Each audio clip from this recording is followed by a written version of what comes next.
What a fucking liar, dude. What a fucking Weasley little liar, dude. What a fucking Weasley little liar, dude.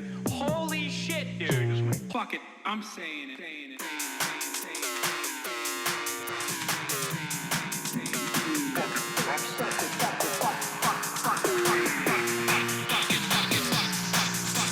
America deserved 9/11.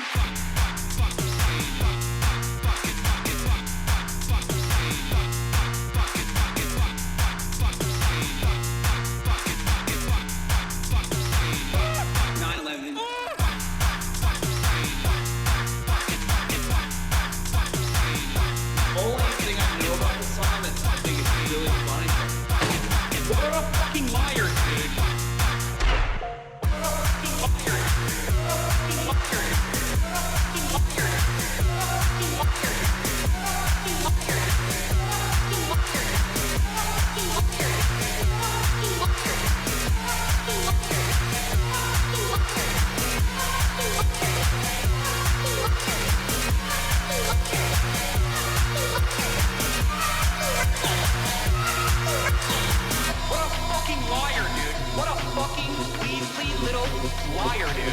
What a fucking Weasley little liar, dude. Holy shit, dude. Holy fucking shit, dude.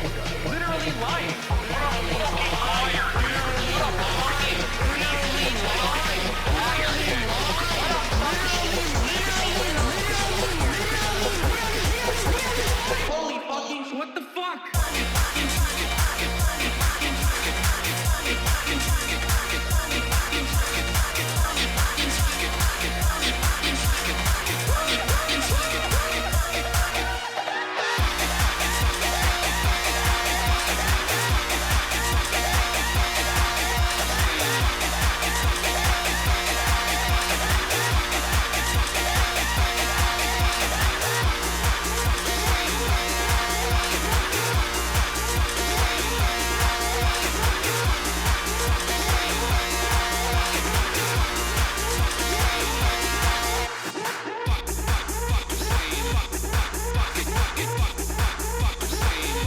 What's going on, everybody? I hope everyone's having a fantastic evening, a fantastic afternoon, fantastic pre-noon, no matter where you are in the world. I'm Hasan Piker, and this is Hasan Abi broadcast coming to you live from sunny California, Los Angeles. Folks, we're live and alive, and I hope all the boys, girls, and MBs are having a fantastic one, because today's a beautiful day. Today's a wonderful day. Today is Sunday, folks. Reddit shelf. It's Sunday.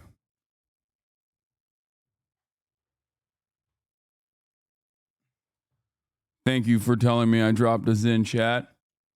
New setup looks great. It's dark as fuck. Yes, I know. Background is a little bit improved, but it is a little bit darker. It is a little bit darker. Camera angle is pretty similar. I picked up the Zen. Don't worry. Thank you. Thank you for calling it out. Folks, I'm in cozy mode right now. I'm in super cozy mode. I hope the room looks good enough for you guys. Folks, this is part of the broadcast where I tell you about my personal news about what's going on in the world of Hasan Abi Piker.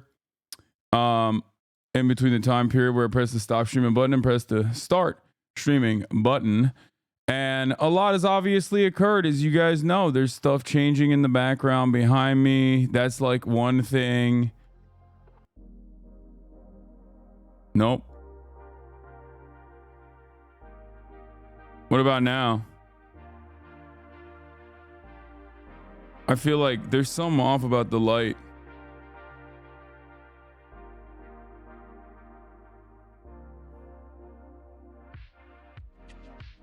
Hold on. I'm gonna fix all of this.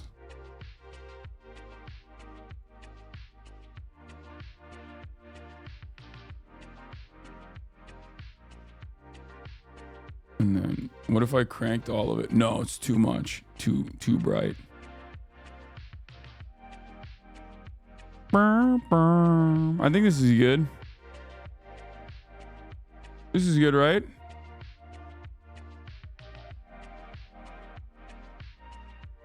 Doctor's office lighting.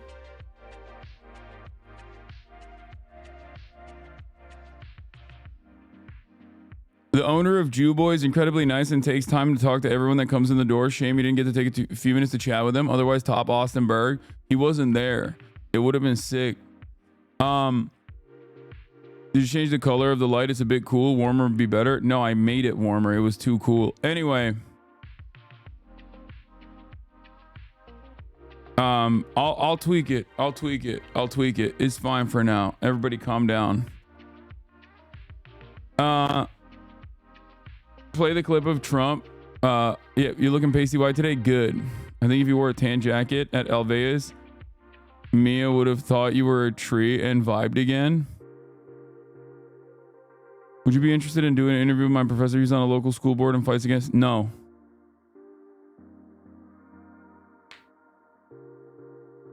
That chatter's been spamming it nonstop. Probably not chatter. We got a lot on the docket.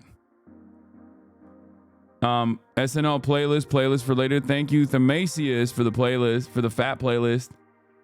We got a blast off gif and everything. So yeah. What did I do yesterday? What did I do? So I obviously I did my stream, brief desktop portion. Then we went to Alveus with Dean, which was really fun. Alveus is always incredible. We raised some money this time around. We raised like $5,000. And you know, it was great. It was fantastic. It's always a fantastic experience. After Alveus, I got back home. Nick's place. Nick Pollum is the GOAT. I mean, he has been spectacular this entire time. He's been so wonderful and so helpful and has opened his home to me. And it was great. You know, I had a great time. Why'd they rob your MVP? I don't think I deserved it. I think the deserving party won. I think the deserving party won MVP. Let me like lower this a little bit too. I think this is better. Okay. I'm starting to get comfortable with the setup. Setup's new. Yeah, Nora deserved it, dude. She played fantastic. She was clutch. She hit shots where it mattered. I think. Like, she did a spectacular job. And she deserved the MVP more than I did for sure.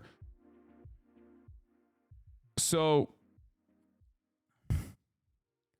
regardless, did a little bit of that. Alveus was fun. After that, we went and we got some KBBQ.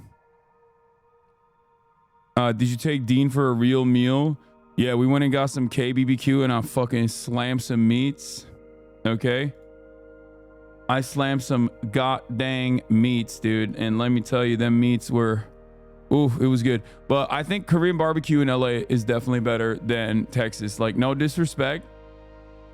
No disrespect to KBBQ and the Texas Koreans.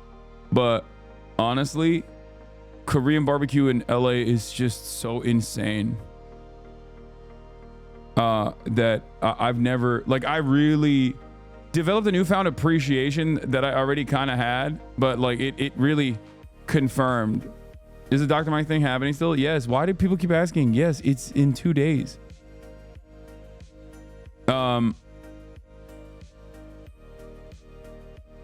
Do you grill for the whole table or just your own? No, it's they grill it in the middle of the table. There's a grill, but they grill it for everybody.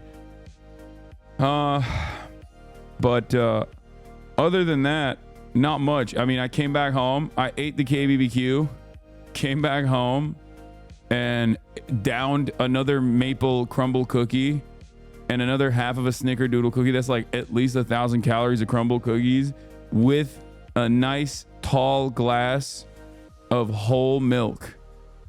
And then I passed the fuck out. Woke up at 4 a.m. Texas time, which would be 2 a.m. LA time. Went to bed at 11. Woke up at 11 p.m. Went to bed at 11 p.m. Texas time. Woke up at 4 a.m. Texas time. Got on a fucking plane. Fell asleep on the plane. The lady sitting next to me woke me up to go take a piss, which I thought was crazy. Like, just jump over me, lady. That's wild. Like, it's okay, you know? We're in business class. Like, there's at least a little bit of leg room. This dude is a F word. Nice, man. That's nice, dude. Cool. Bro, she didn't just like wake me up. She like touched me to wake me up. She like did this. I was like, that's crazy. No one's ever done that to me before. It's a 4-hour flight. You got to hold that shit in. Did you true her out? No, but it freaked me out, dude. I was sleeping. I was dead. I was like dead asleep, straight up. I was like dreaming and stuff, probably farting, you know, having the time of my fucking life. And then she just woke my ass up in the middle of dreaming. Like, that's crazy. I was vulnerable. Anyway, she caught me off guard. But yeah, that's neither here nor there. So came out here, immediately took my little ladies, Kaya and Fiona, to the dog park. Had a fantastic morning with them. And then everything fell apart when I played basketball. 3 games in a row. I got fucking L after L after L. Devastating performance. But at least I got my cardio out. You know what I mean? But that's got to happen at a certain point. Sometimes you got to lose, you know? You can't always be winning. Sometimes you got to lose.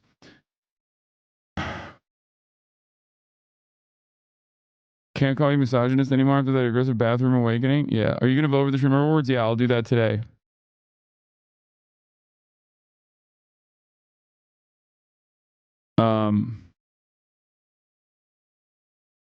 But yeah.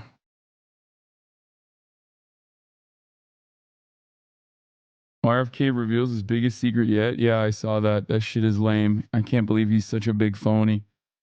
I will be voting for the Streamer Awards in a little bit. Should I get day drunk? I mean, it's up to you, King. You only have one life. Did you watch the Mike Tyson fight? Yes, it was awful. And I didn't even get to talk about that, actually. What? Your knee braces have given you odd tan lines. I can't get past it for some reason. Pants on the courts, perhaps? No, I'm not going to do that. I will never wear pants on the court.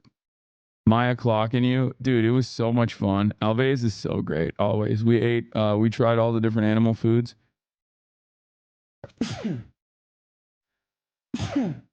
Did you talk about where you got burgers at yesterday? Yeah, we went to Jew Boy Burgers, which was fantastic. Really good burgers. Move the best so we can see Kaya, please. Dude, I'm so annoyed with everyone in the chat, honestly. Like, everybody needs to shut the fuck up, okay? We set up a better frame job, better background, and immediately people are just like complaining, and they're making such like minute complaints. Like, I'm done. Stop. Okay, please. You're being annoying, every single one of you. No, it's not just Sheltered Rosebud. Other people have been chirping about it too.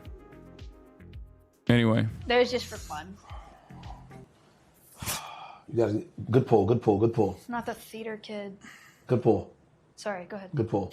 Why are you talking shit? I'm not. Wait, were you a theater kid? No. Oh.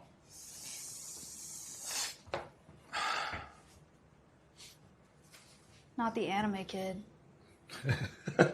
Being weird as hell. Ha! That was just for fun.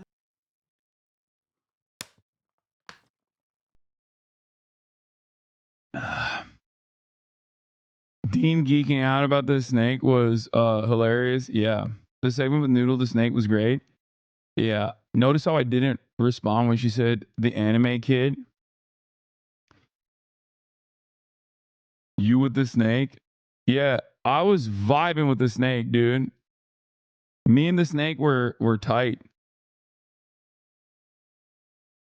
What happened with when the lights went out? I don't know. In Florida, I'm gonna swat the fuck out of one. No, in respect, I think. If a mosquito bites you, it's a female that has bit you, and they only bite when they have to lay eggs. And they Go home in Florida, I'm gonna swat the fuck out of one. No, in respect, I think. It's crazy. Like the amount of abuse I got.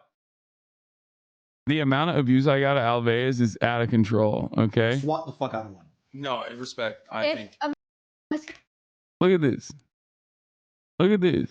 And it's like she's not even holding back.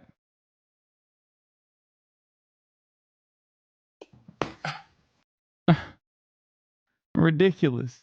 We need to talk about elder abuse. Bro, why don't you post pics every weekend on Instagram just starving us on Insta? I posted on my stories. Houdini died like that. No longer mpreg. Yeah. I was mpreg and then she aborted my baby. She aborted my fetus. This was so mean. Oh, is it when I scared his ass? It moves when you touch it. all the way over here. Come on, give it a touch. Give it a touch. Bro, what is wrong with bro? Here, Dean, touch.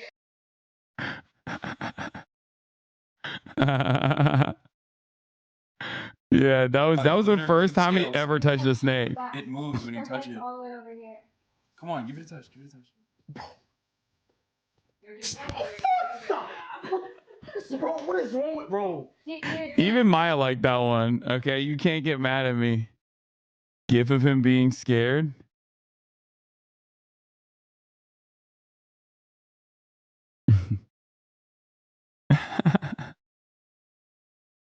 The dab with Maya after you told Dean about insects was super clean.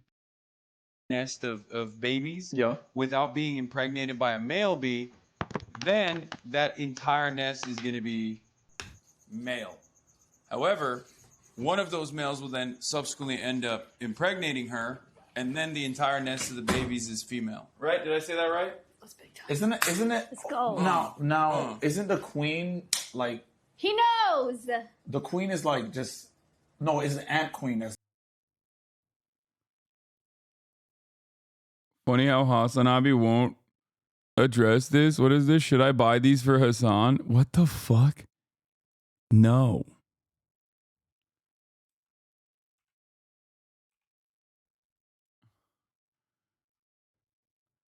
You're always so excited to be here. I am. I love. Alveus chat, Dean. Welcome to Alveus. Are you excited? I'm so excited. I heard we're eating animal food today. Yes, we are. If you guys, Alveus. I love Alves. Why are y'all always talking about animals fucking? What do you mean? Like, what should we be talking about? This stream healed something in me. Yeah, this was great. It's always wonderful. It's always fun. Alves is always great. Arms looking crazy, brother. Thank you. Cheers. Oh, it's too. Oh no. Oh no. No. Put that in F. Put that at the bottom. The aftertaste is crazy. Ooh, it does just keep getting worse. Why? Tastes like ass. I'm trying to I'm tanking it. swallow it. You think any of this stuff is gonna harm us? What? Have you measured your arms? No, I haven't. You should do an animal stream at least once a month. Yeah. Dean's deer shit MRE story was so funny that mine was like, if I had to choose, I'd choose deer shit. Yeah. Yeah, no, it was great. It was great overall. It's just such a fantastic experience every time. You running with the wolf dogs. You didn't turn off the political audience thingy. I don't give a shit, dude. I mean, who gives a fuck?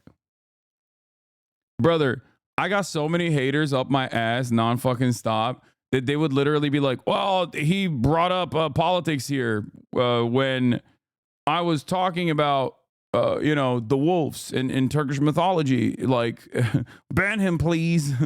Like, bro, they were mad that I was playing Cholima on the Wing on Nick's stream. Like, they were trying to get me banned for doing that. And the method is so clear every single time. It's like, they literally will just find something, no matter how stupid it is, and then they'll brigade LSF, and then they'll act like it's real, They'll act like this is a real concern. Oh my God, they're so upset. Everyone is so upset that this happened.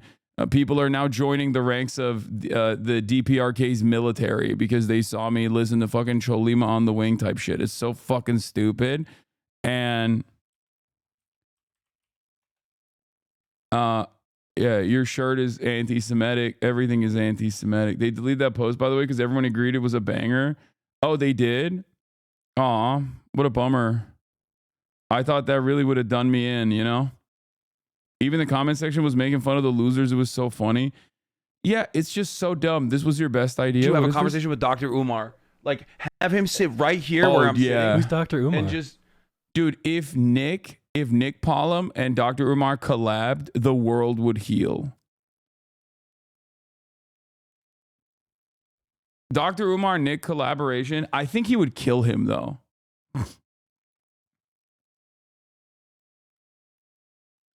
That's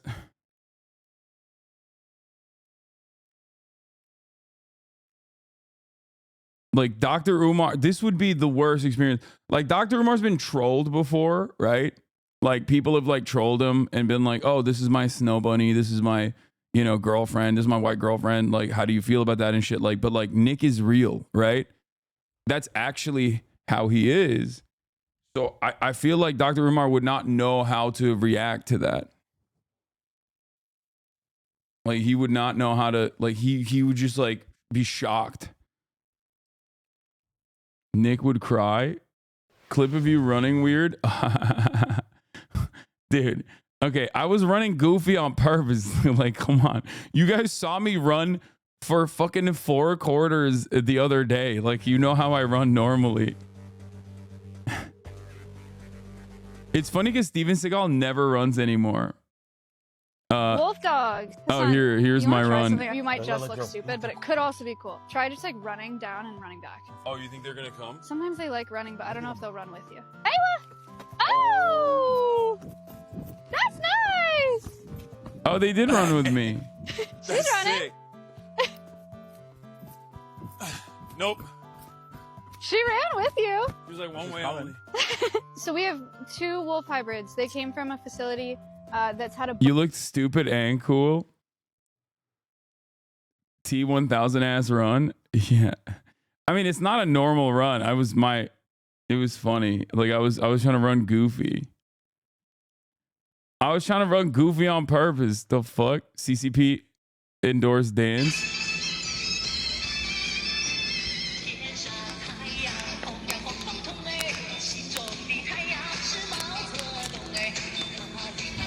Wow, I'm radicalizing the chat. I'm radicalizing Twitch streamers into Maoism.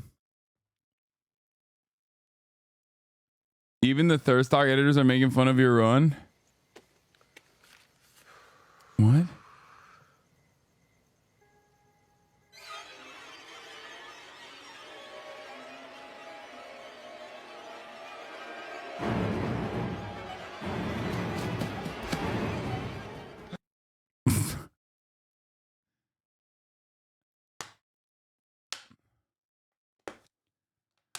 Hasan hasn't watched Get Out? Of course I have.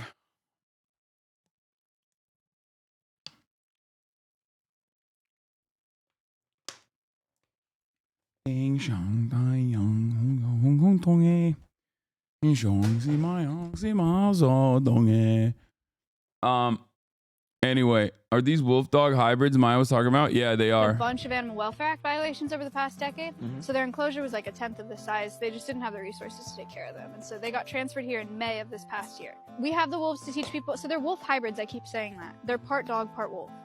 So people breed wolves with dogs so that they can be like, my dog's part wolf.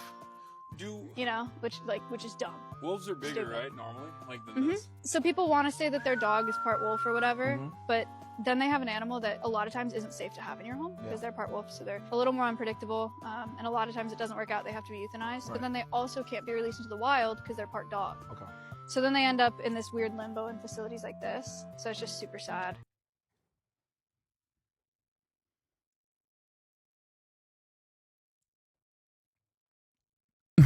It's okay, tall person, calm down. I am more than my limbs. Are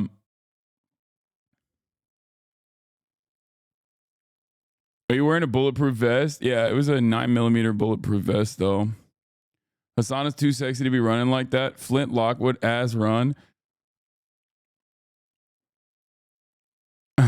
Oh my god, guys, stop clowning on Hasan for his run. It's a cute run. Like he has a very important message for the king or something. Why he run like that?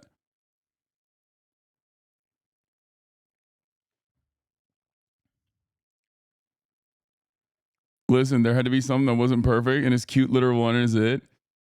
Dude, I can't do anything, man. I can't do any fucking memes. I have to be perfect all the time. What the hell is this? Hasan loves communist music. Twitch streamer Hasan Abi dances North Korean music in the car with NMP Law. Didn't know Hasan was chill like that. Sauce will be awful propaganda if that shit wasn't fire. The people's K-pop. Yet again, spreading his views on people who have nothing to do with politics. It's music, bro. It's just a mustache, bro. Okay, should I play it? Yeah. I'm ready. Like, this is so desperado, dude. You said Don't Fuck Dan is now saying you were playing Nazi music on Nick's stream yesterday? What? Wait, why are they saying that? Are they just fucking straight up lying? Is that, I mean, I guess they are.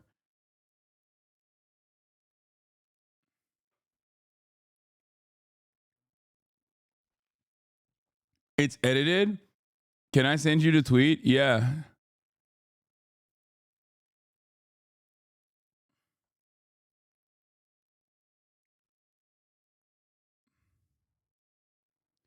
Okay, this is from... Okay, should I play it? Yeah. I'm ready to hear it. Yeah, no, I saw this tweet. I saw this tweet. Yeah, they're not saying it's a Nazi song though. They're saying that it's a DPRK song, so it's like not allowed. Like you can't. They're literally saying you're not allowed to listen to music at all from like Korea or North Korea, anything. Like, don't play the Nazi one on stream. They will try to get you showing Nazi music. Wait, are they claiming that I played Nazi music or what? Breaking, a third Hasan clip has been released. Yep. I'm being told from multiple sources that Hasan said prior to this clip, Dan Clancy is my bitch. If that motherfucker even thinks about telling me what to do with my content, I will start calling advertisers myself. Wait, is this they edited it to put Nazi music on it? That's so weird, man. That's a whole ass weirdo, dude. Why are they doing this? Bro, they're so fucking weird, dude. They're so weird. I'm not even gonna play it. Yeah. Guy who really cares about anti-Semitism is like making fake edits. It'd be a better bit if they edited Taylor Swift music onto it and said it was Nazi music.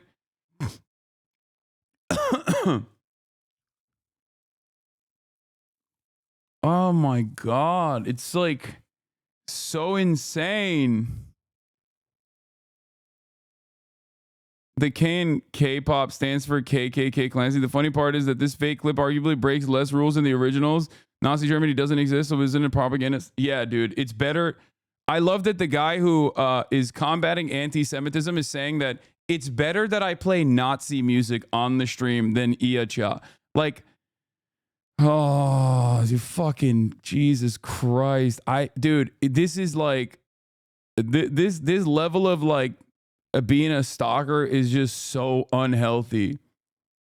You didn't even have why did you do Nazi apologia, man? What the fuck is wrong with you?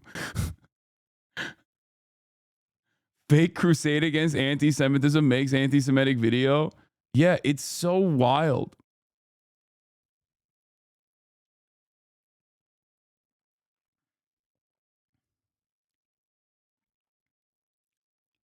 The Sear clip? Now, I wish you could hear what Austin and them were saying about you.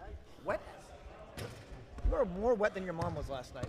Thank you. Now, listen, Austin's calling you the rim job. So what do you have to say about that? It looks like you've been going out there with some crazy plays. I saw you ran over there, you went whoom, went swooping, but sometimes you're just getting that rim job. Is that what you're working on right now? Yeah, so the problem is I'm not going to make any excuses. Normally, if it goes in, it goes in, you know? And right now, it has not been going in. You know what you're doing last night? You're digging my mother's vagina? That is disrespectful to your own mother to say. You're wet as fuck. This is a Burberry shirt. Anyway, go on. What do you have to say? Is your You're team wet as fuck is what your mom told me last night. Is your team doing? That is incredibly. I'm getting that on now. You almost killed Misgive. It was great. Yeah. You never got into the spot on your 3-point throws. Unlucky. Yeah. Dude, it's crazy because I was nailing him. I was downing him so fucking hard before the game. So I was just like, oh, I'm good.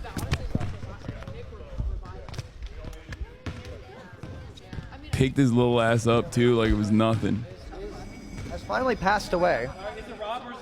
Which is some of you will like and some of you won't like.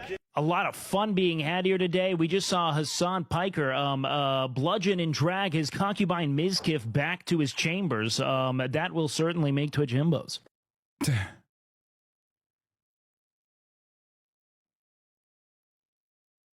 This is why he said you needed to get banned. Yeah, I beat his ass so hard. He immediately was like, we got to ban politics off the platform, please.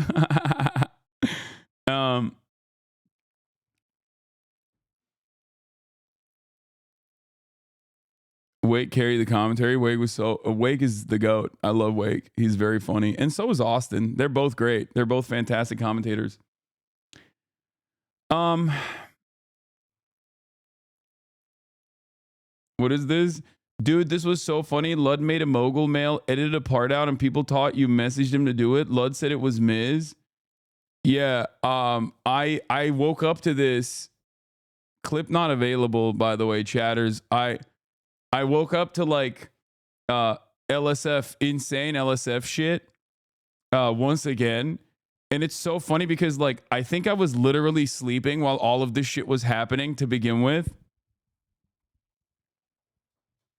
Like I was like I did not know that I had no idea that Ludwig did a mogul mail. I did not know that I was mentioned in the mogul mail. None of that shit. But that has not stopped people from fantasizing, it seems, all over LSF about how I actually am manipulating Ludwig into like deleting stuff.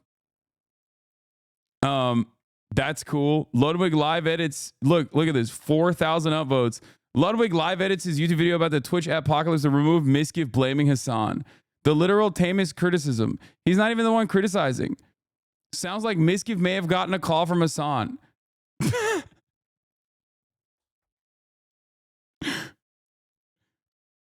It wasn't Miz. Miz talked to him and he decided on his own. Ludwig misspoke on things Miz didn't say and wanted to correct it. He said on stream yesterday. Yeah, I don't know about any of this shit. I was too busy eating fucking meats. I don't know exactly what time all of this stuff happened. It was either, I assume it was like, you know, either when I was sleeping or when I was eating KBBQ or probably when I was sleeping. I don't know. He was comparing Ludwig's coverage of the Adpocalypse to French collaborators in World War II. Very serious about it, I'm sure. Yeah, these people are fucking hilarious. They claim you have blackmail on all of them. I saw one comment. So they're saying you called Miz to call Lud. You are both the worst person and also one who's in charge of everything and everyone. These people have one speed. Yeah, I don't know how. Like, look, guys, this is just how conspiracy theories work. And it's weird that a lot of people have basically created conspiracy theories by doing too much Reddit. And these are probably like normal people otherwise. And by that, I mean, like, they're probably like Democratic Party voters and they are, they make fun of people who are thoughtless about vaccines and stuff like that. And then they basically fucking operate in the same capacity. Like they do QAnon memes, but for one guy only, and that guy happens to be me.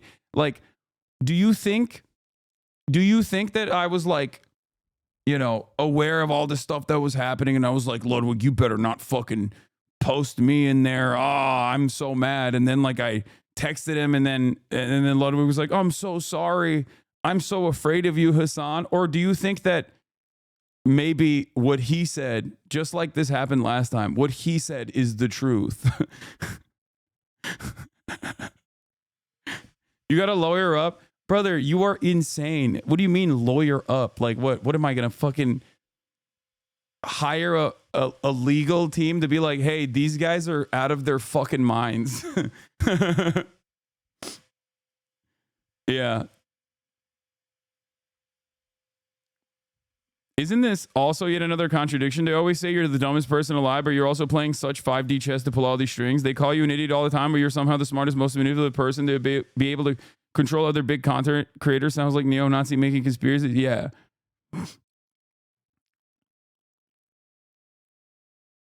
If you did have this control, why would Lud not just send you it for editorial notes? Yeah, I don't know. It is funny because like, the problem here is that these guys, like, they don't understand how fucking unhinged they are. I mean, I saw the Miz clip and this is exactly what he said. And then someone said ban Hasan or even Hasan and something. Miz was like, yeah. And then he said how easy it was to farm LSF. It's amazing that Miz says ban Hasan and this sub somehow spins it as Miz is a Hasan puppet. The brigading in this sub is getting unbearable. We got to be honest. No one actually cares about or believes what is being called out at any level of this. It's entirely bad faith. 100%, that is what this sub has become. And he's right. It's so easy to farm these bad faith posts. There was a really good one. There was a really good insane one. You know what I mean? Considering Twitch has refused to dish out any punishment to Hasan, he was just a 24-hour, 3-day ban to save face and explain to Hasan it's an appeal to advertisers or something. I'm sure a lot of streamers are understanding Hasan has a huge amount of pull within the company. So it's probably not good business practice to go against him. I don't know why Hasan can't accept any form of criticism. If anyone's critical of anything he says or he does, some kind of meltdown and gaslights the person saying, I thought we were friends. This is shitty to do to a friend just saying. Like, what is Hasananon? Yeah. These guys are, this is Hasananon. Hasan has to have compromat on them, right? Flight logs to Epstein Island, videos from PDD's dungeon.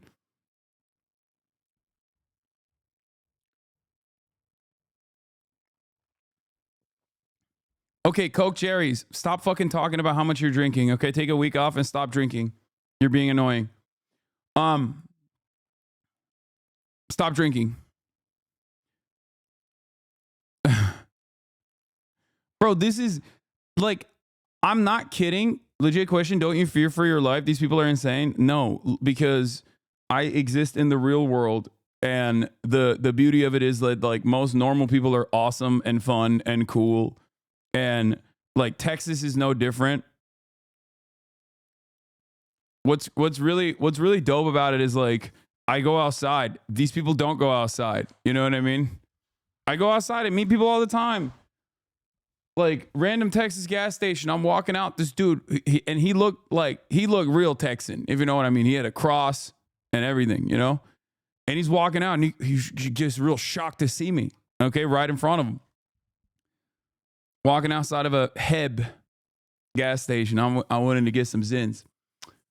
And he was like, has anyone ever told you look like Hasan Piker? And I was like, I am him. And he was like, oh my God, that's crazy. Like, he's like, I gotta take a photo. Like, my friend's not gonna believe this. You just made my day. He was stoked as fuck. Same with when we went to Jew Boy Burgers. Like, Nick was shocked. He was like legitimately shocked at how many people were so stoked. Like, and I think it's more so because like he's like, you know, he probably frequents these places and he doesn't get that kind of response. But like, yeah, the place we went to is called Jew Boy Burgers. It's fucking excellent. But like,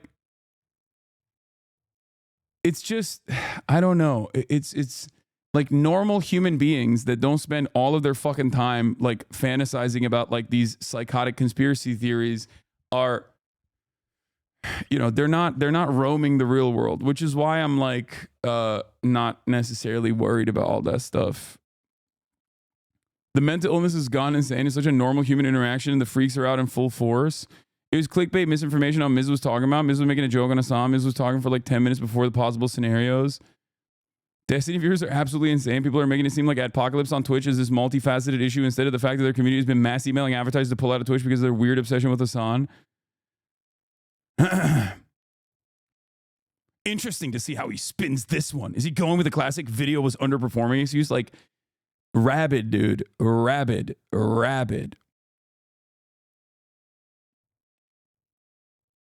Going from one single mention of Hasan in the video to zero. Insane. And the fact that normal people like you is what makes these people go so hard to take out your good name. They're so sad. Yeah, I mean, I'm sure this works for like some people. My point is, I'm sure this works for some people. And they probably look at this and go, damn, this guy must be like the absolute worst person on the planet. This is hilarious. We need a pride flag for unemployed people. Like a lot of people I suspect that are, you know, entirely too busy to give a shit about any of this stuff will probably look at this and go, yeah, I guess this guy's a real villain, and then not really think about it. But overall, I think if people were to focus on it on their own, if people were to like, if people were to go in to the situation and make up their own minds, they will realize that this is ridiculous. That's it. There is 0% chance that if you were primed into fucking hating me because you saw a bunch of clips out of context and you came in here and you sat your ass down and you watched me for like 5 minutes to 10 minutes interacting with other people, talking about whatever political issue you thought I had the exact opposite opinion on, you would be like, okay, never mind. I was misguided. That's it. But there's not really much I could do about other people's mental illness. You know what I mean? And there are people like that in here. There are literally people like that in here right now. There are people like that who came in here who probably were like, Hasan, I heard a lot about how you're like pro-Russia. And then they start hearing me talk about Russia. And they're like, okay, maybe I was wrong. Maybe he's not pro-Russia. I don't know why the fuck people were saying that. You know?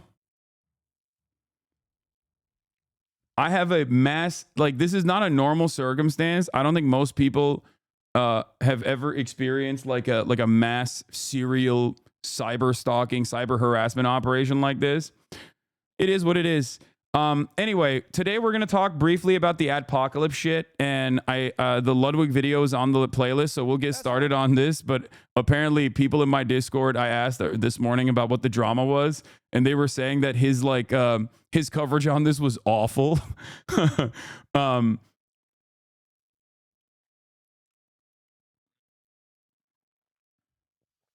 Adrian is online. Thank you for the 10 community gifted subs.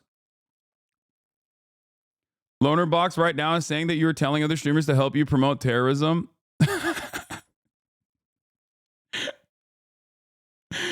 Oh, bro.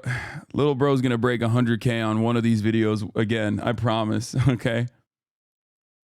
You never blasted off? Oh, shit. You're right. I forgot. Holy fuck. I'm invested, dude. Yeah, let's blast off real quick. We'll talk about RFK Jr. Yes, new lighting. Okay. UFC Trump night. Yeah, boner box going. Boner box.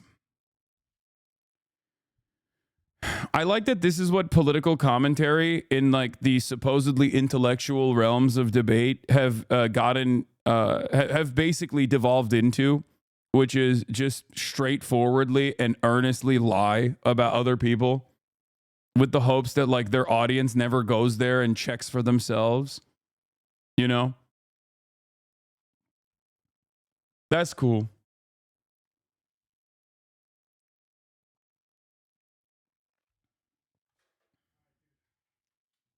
Are you up? Peace. All right. Sad state of affairs. I mean, it's expected. It's expected. It's whatever. All right. UFC Trump night, SNL Sunday, recapping Texas, addressing the drama surrounding Adpocalypse. Is it happening? Get in now. Oh fuck, you're on. I saw your playing on Insta and I just assumed I'm not streaming. Come on, chatter. You thought I would skip a day? What are you, out of your mind? You speaking at USC shows something none of these debate lord weirdos could ever do. I met you at the Texas gas station, dude. Usually catch you on YouTube on the fan channels. You helped me lose weight and now I'm wrestling. Oh, let's go. That's the guy. I met you at the gas station in Texas. You've helped me lose weight, and now I'm at my wrestling rate in high school. Thanks, man. Meeting you was the highlight of my trip. That's me. I'm from Minnesota. Oh, okay. My man wasn't even Texan. Dean is so funny because Dean saw this dude pull up to me. Okay? He saw this dude pull up to me, and he was worried. He was putting gas in the car, and he thought like this dude was an op. And he like rushed inside after the conversation was over. And I was like, nah, it's all good, man. He's just a fan. He was the homie. He was chill. I met you at Texas at the gas station, dude. I usually catch you on YouTube fan channels. You helped me lose weight. And now I'm at my wrestling weight in high school. Thanks, man. The roommate was just jealous. Hell yeah.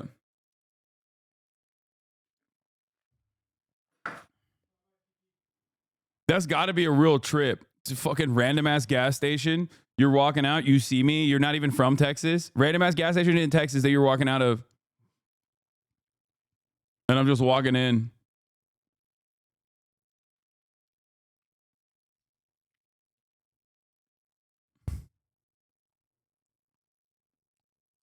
Anyway. I'm legit scared some fucking psycho will roll up on you one day, but that's probably just the anxiety. Yeah, my attitude on stuff like this is you can't think about it. Like, you can't let that sort of thinking cloud your mind. That's why I'm super chill about it, even though people say I'm insane for not worrying about like the psycho stalkers and shit. Because like, if I were to think like that every day, I would go insane, dude. I'm sure there's like a valid reason for why people would have a healthy level of anxiety in these sorts of situations. But like, I can't live like that. You know what I mean?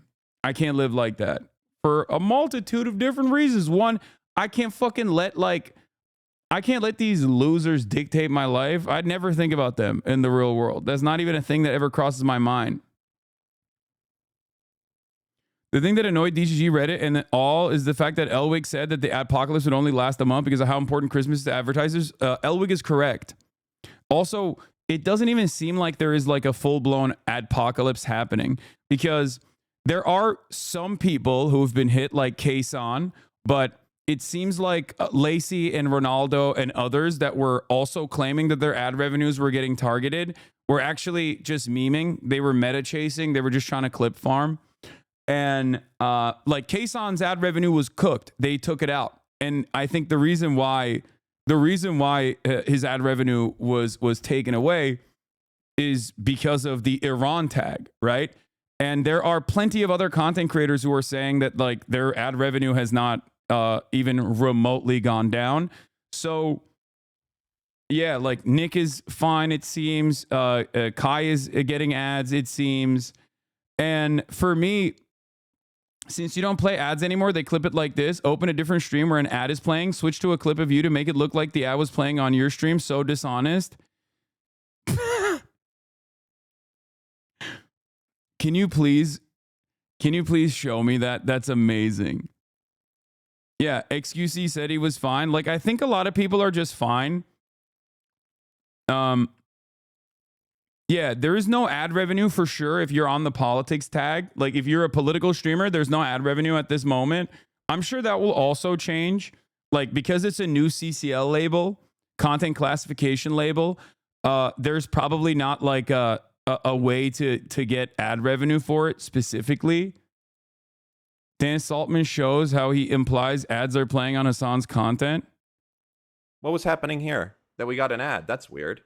How did we get an ad on Hasan's page?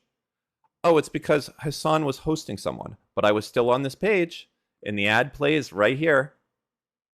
Okay? This is a legitimate thing that happened. Okay?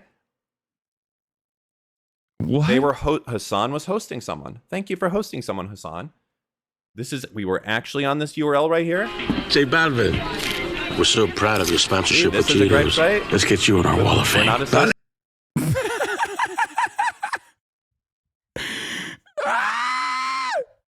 Yo, that's hilarious, dude. What the fuck? Yo, he's so mentally ill. I was looking into it and it looks like ads on the politics CCL are opt-in, so an ad buyer has to know about it and opt in for their ads.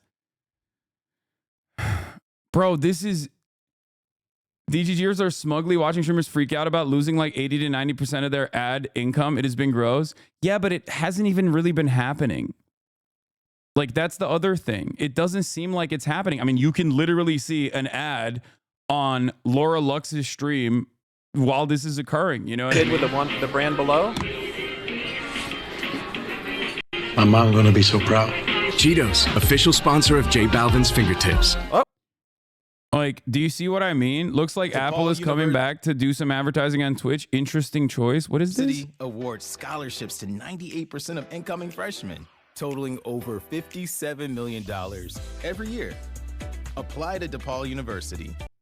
They bought an ad called advertiseontwitch.com, site that lets you understand how your ads might appear on Twitch. Dude, this is so mentally ill. This is so mentally ill. I don't think these guys understand that, like, the more they do this, the more advertisers can be like, you guys are fucking freaks. Like, this will never go on LSF, just so you guys understand. Like, nothing that actually is correcting the record will ever go on any of these, like, aggregator subreddits, because it goes against the overarching narrative that they're trying to build. So the only thing I can do is basically just show you the truth on this front, on this aspect, like, and basically show you how fucking unhinged they are. And it's hilarious because, like, I'm not running any fucking ads anyway. So, like, I don't like running ads. I never liked running ads. When I got my contract, I specifically negotiated to ensure that I had the minimum amount of ads that I could run. And so I don't give a fuck about the revenue. You know what I mean? I don't. And this doesn't impact me, which is precisely the reason why they wanted to, like, because I don't have my own personal sponsorships either. Normally they would go after, you know, whoever is sponsoring me directly, but because I don't have that, they can't do that. So all they can do is just like yell at journalists that write articles about me and like harass them, or you know, go to the platform itself and be like, this guy's an anti-Semite. We got one crazy enough congressperson to say he's an anti-Semite. Now you also should believe he's an anti-Semite. I'm not, right? But no fucking advertiser is going to be like, I know who this guy is. I know he's not an anti-Semitic person. They're just going to be like, okay, yeah, sure, whatever. And it's so crazy that this is ongoing for months and months at this point. Hasan is covering this on stream. This is just some of what Destiny's Discord is up to. What is this? If you're interested in sending emails to the Israel Ministry of Foreign Affairs, here's some contacts.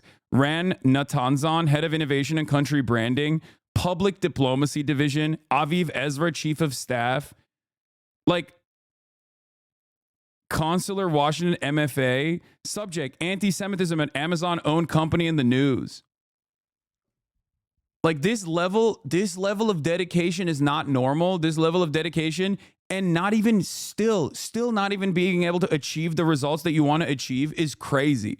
And I think part of the reason why it's not working, regardless of how fucking nutty this shit is because it's not true. It's just simply not true. You can try to fucking manipulate clips as hard as you want to, and including but not limited to like playing Nazi music over another stream, right? Like these guys are so invested and so worried about anti-Semitism, supposedly, that they're going after someone who's not anti-Semitic. And not only are they going after someone who's not anti-Semitic, who's combated anti-Semitism regularly, but also on top of that, they're literally playing Nazi music over a stream that I did with Nick Pollum, and then saying like it would even be better if he played Nazi music instead of the DPRK song that he played, the Cholima on the Wing. It's like it's like they're doctoring shit, they're clipping everything out of context. Like it's just, there is no end to this depravity in an effort to get their desires across. And you know, that's it. Like look, Apple ads. Looks like Apple's coming back to do some advertising on Twitch. Interesting choice. Yeah. Okay, should I play it? Yeah. I'm ready to hear it. Like what would be an issue with this?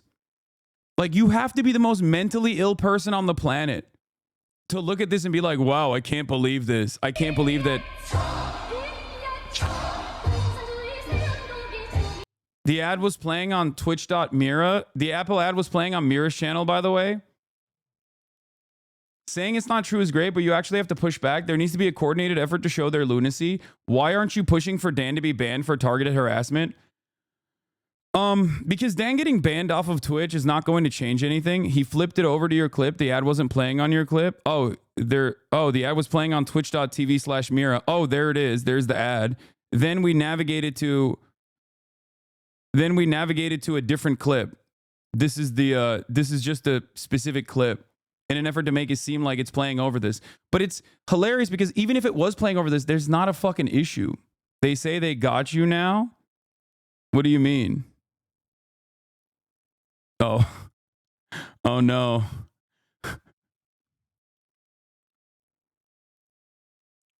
Anyway, they're snitching to a whole ass government. The bottom text has a disclaimer for protection. Yeah. It's such a Hasan pick. I've never heard the. Yeah, this was on Nick's stream. I know. Dude, at what point does this count as malice and defamation? I mean, I think it's pretty malicious. It's pretty obvious that there's an intent to defame, especially because like they're pretty open about their way of doing this. Like they're really, really open about it. I think because there's not really any sort of legal recourse in this situation, this kind of targeted harassment campaigns just kind of go on for a while until it fizzles out, until they get fucking bored when they don't get any, when they don't get the actual fucking goals that they wanted out of it. But once again, it really doesn't matter until there is like a legitimate institution that actually gives these guys the credibility. They have no motion.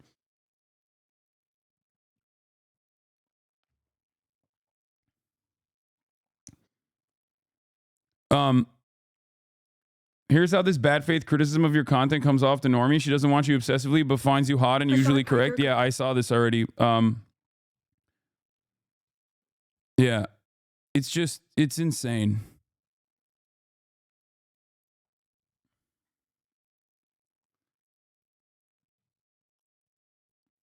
And it's also like really crazy because they also started this process by just basically fucking. They started this process by like photoshopping me as like a Hamas militant and shit. So it's also a healthy dose of Islamophobia in the process too.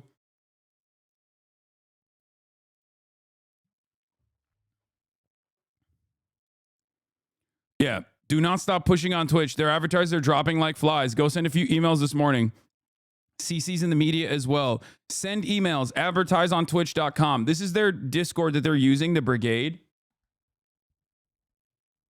This is their Discord that they've been using actively to like send every advertiser on Twitch emails, like mass email campaigns being like, these guys are anti-Semitic. Like this Hasan guy, he's anti-Semitic. And all this shit. In before they try to weaponize this clip. What is this? You can hand him that if you want. Here you go. You have to complete the fit. It's the world's most powerful. Don't shoot it, actually. What is it? It's a water gun. Oh, it is? Yeah, you can shoot the table if you want. Or shoot the window. You gonna shoot the camera? Jeez. That's All right. crazy. Brother, okay, that's enough. You know how close you were to... It was crazy. That water gun is incredible, by the way. That's how you protest something, Lamau? Crazy. A political community doesn't understand that. That's how you protest something? What do you mean? By just fucking lying? What do you... First of all, you have to understand there's a valid protest, okay? And then there's like idiotic shit. You can't just like make stuff up about a person and then be like, I'm just protesting. No, you're quite literally, you're protesting reality at that point, okay? What do you mean? That's how you protest, Lamau? They admit that they're lying, you fucking idiot. Like all the time.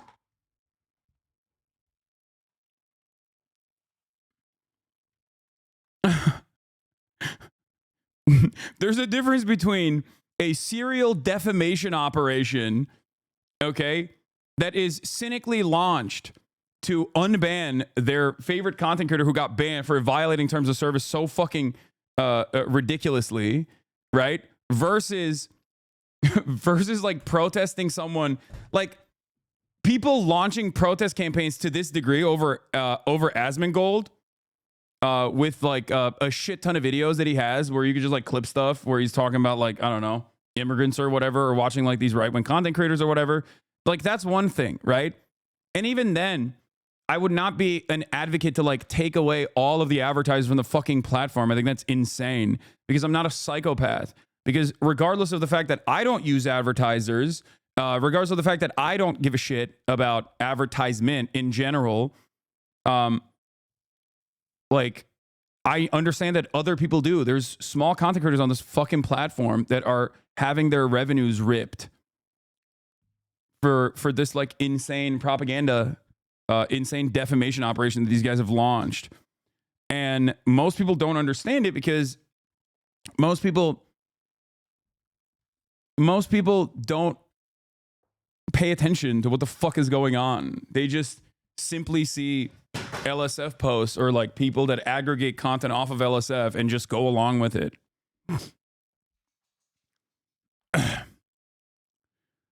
Please go over the LSD CEO Dan post. I don't get what is happening. What is LSD CEO Dan post? I hope they can get Twitch to join you in a crusade on this kind of behavior. I don't know what the fuck they would do, honestly.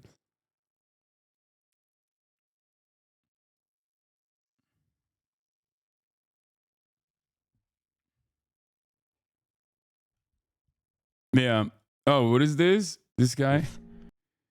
Absolutely nothing about this video is true. Hasan's coverage of the DNC wasn't even remotely as critical as others there. The DNC gave an entire booth in the press area to Epoch Times. Fox News was there, so spare me. And other creators there weren't there to boost Dems. They were there to cover the event, just like reporters were. The media's job, whether new media or old, is not to do PR for the Democrats. This person is so deeply ignorant. I don't know what the fuck this person is saying. I haven't seen it, but... Small gripe. Small gripe?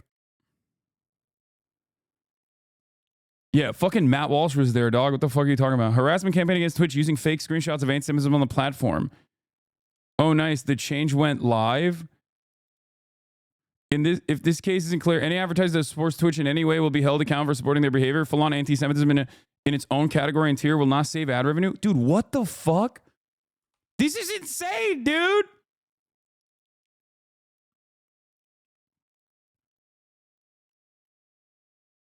These screenshots are definitely fake. Sensitive social issues is presented as a stream category, but non-gaming categories must be first approved through Twitch's user voice forum.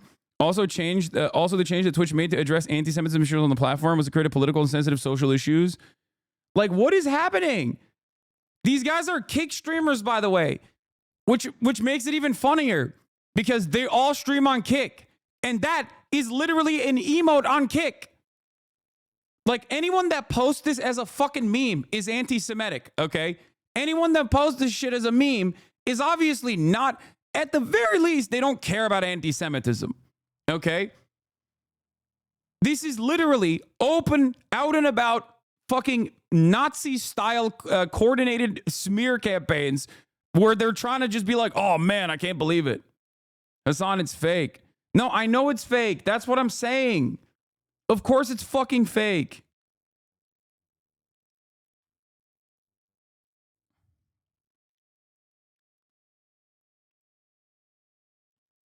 You're kind of getting lost in the sauce, dude. Kick doesn't even have ads. That doesn't make much sense. Yeah, the reason why they don't fucking have ads is because they have insane content. They have extreme content. They don't have a terms of service. Twitch does. That's not what happens when platforms show extreme content. No offense, but you talk about rapes, etc. It's kind of inevitable. Dude, you're a fucking idiot. I am a news broadcaster. Like, so is CNN. CNN talks about this shit too. They have fucking a shit ton more ads than I do. I don't even have ads. They're not going after my ads. They can't go after my ads. I don't even fucking run ads now that my contract is up, dumbass. That's why they're trying to go after the entire platform for even hosting me.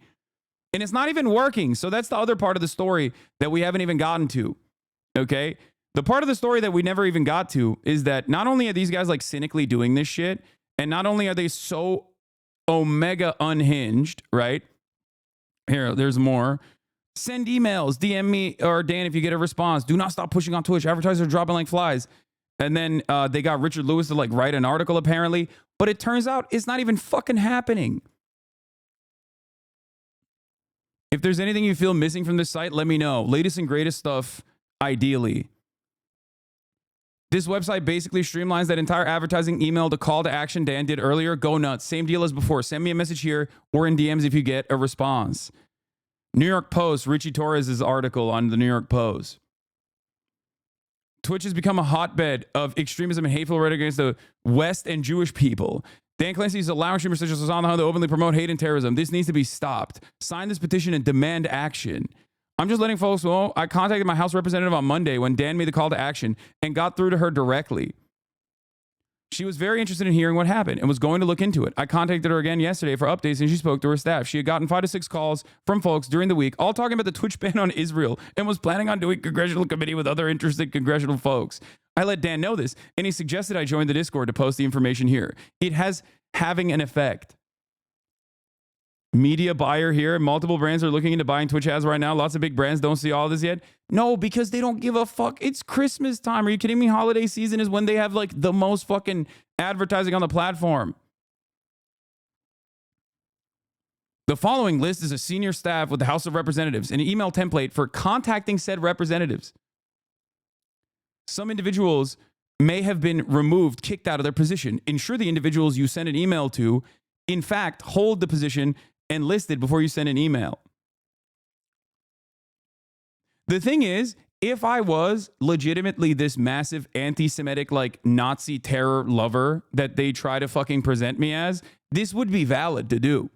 Okay? Straight up.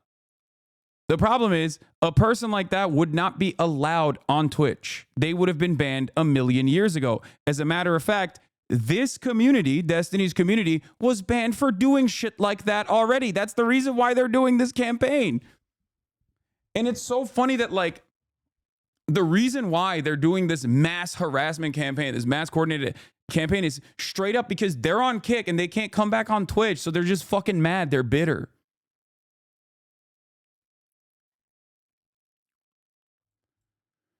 Oh. And it's wild. It's one, not necessarily working all that well, with the exception of like the new content classification labels and a bunch of people that have caught strays in the process. Because obviously, whenever you capitulate to these fucking weirdos, these psychos,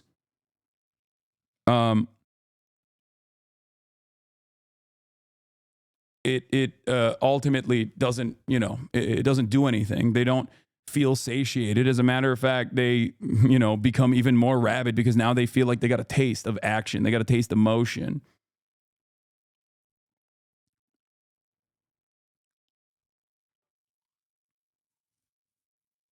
They won't stop till he's back on Twitch or you lose your mind. Nothing will stop unless you sue them, to be honest. Yeah, it's just not gonna work to make me lose my mind. It doesn't fucking, I look at this as like the saddest thing people can do. I'm Jewish and I don't even remotely buy that they're doing this out of a genuine concern for Jewish people. Yeah, it was some of the Jewish content creators on this platform, like Nandre and Ham and Cheddar, that were genuinely frustrated about the Zionism designation that came as a consequence of Dan Saltman and Destiny going to the ADL and his community. That, by the way, also calls their operations the Daliban, which is another fucking hilarious thing. Like they consider themselves to be cyber terrorists. You should just say you're reviewing your legal options. Easy peasy.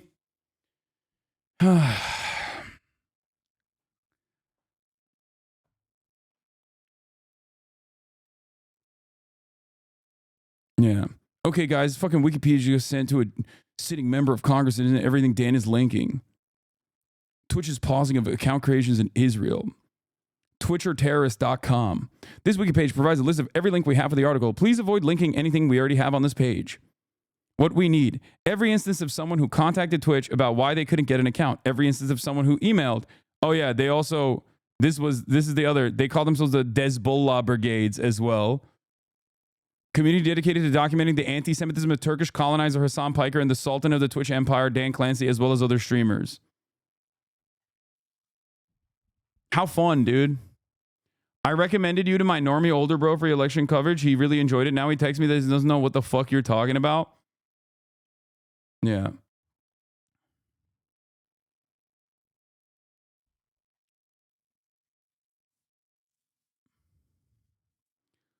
No, I absolutely think these orbiters calling Congress people is dangerous and can stack with ADL, APAC, pressure, etc. Yeah. They're moving on to doing conspiracy theories that your merch designs are AI generated now. They absolutely are not. Likely AI generated? What the fuck? Outline runs differentiate foreground. Me trying to prove Hasan is merch is AI made. What? Brother, get a job, dude. Please get a job. Please. Please get a fucking job. Please, dude.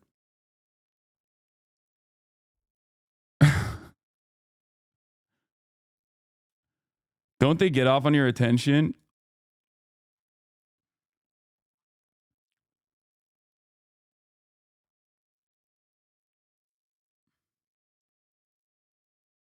Most neat behavior in existence. I know. We need to do a fucking massive work program for sure for all these guys. Unfortunately, it is their job. No, they're doing this shit for free, and they're doing this because they are permanently jobless.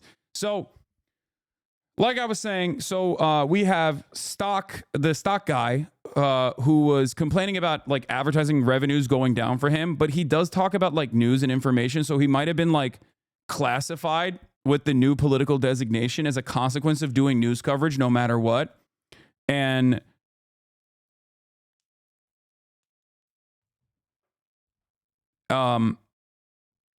he did an election stream. Yeah, they're probably that could be part of the reason why he was like slapped with the news and politics designation. So that might have led to a revenue loss for him, which is again unfortunate. But it seems like a lot of the content creators on this platform that aren't doing any sort of political coverage whatsoever have not experienced revenue loss from advertising at all. Thoughts on the Adpocalypse? There's no Adpocalypse going on. Yeah, there's no Adpocalypse happening. None of our ad revenue has changed. None of the ad revenue of any streamer that I know has been changed. I know that there were some problems with specifically certain tags that were on Twitch that people were talking about, but none of our shit has had problems. Yeah. None of it. Yes, there is. No, there isn't. You know what an Adpocalypse means? Adpocalypse means the entire platform is getting shit on. Our Ferret Rescue runs off of ad revenue. Hasn't changed a dime. Yeah. Misgive, I'm surprised to see you not banned for spreading DPRK terrorist propaganda. Yeah, you need to keep being surprised if you think that that is like something that tracks with most normal people. By the way, that Lacey clip people are sharing about his ad rev, people don't see what he said afterwards. It was bait. I will not be streaming anymore. Revenue does not go back up to what it needs to be. I will not be streaming anymore. Simple as that.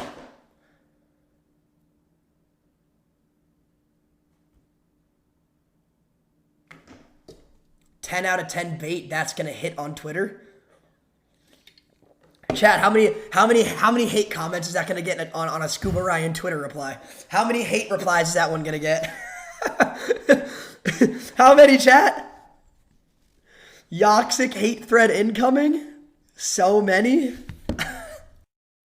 Yeah. By the way, that Dan guy saw this Pirate Software clip and immediately started calling him anti-Semitic and a Jew hater because he didn't use his talking websites for proof. Wait, shut the fuck up.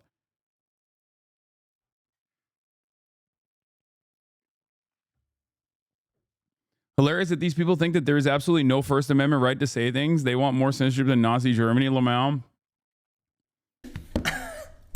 Yeah, this was like last week. I'm the best rage baiter. This was like last week. And so a lot of like, I think there are valid concerns for a lot of content creators that are getting hit with like the politics CCL, content classification label, because it's a new label. They haven't started selling ads towards that label yet.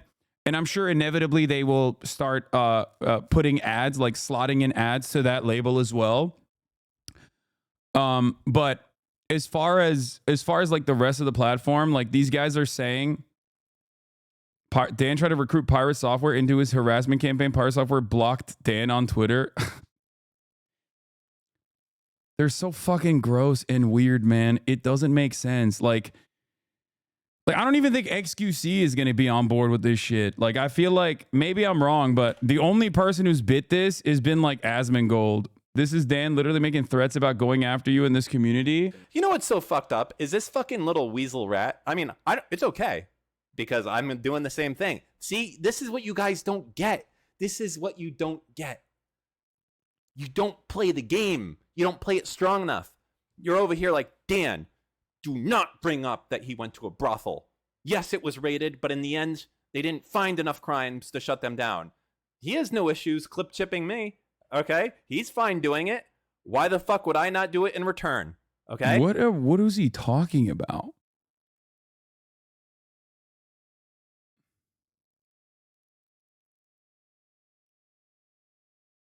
Dude, it's getting completely unhinged and completely out of fucking control. Hey, he wants to like do out of context fucking clips at me.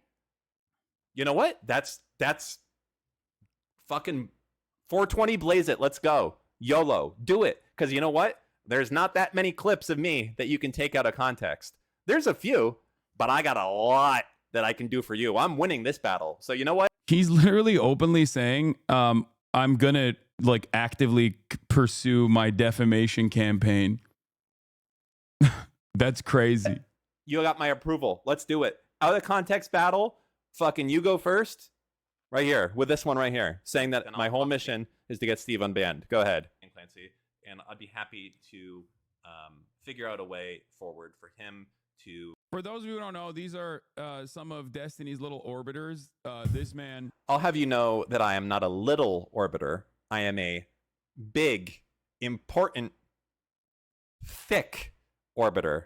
Okay? Also... Oh... Bro, have some fucking self-respect. God damn, you're like 50 years old, man. What the fuck are you doing? Oh, this is so sad. Oh.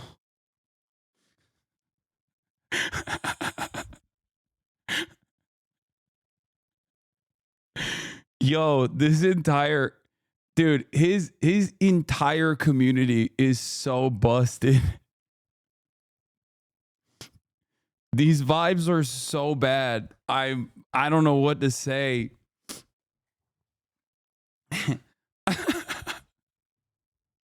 I'm a big orbiter, not a little one. I'll have you know.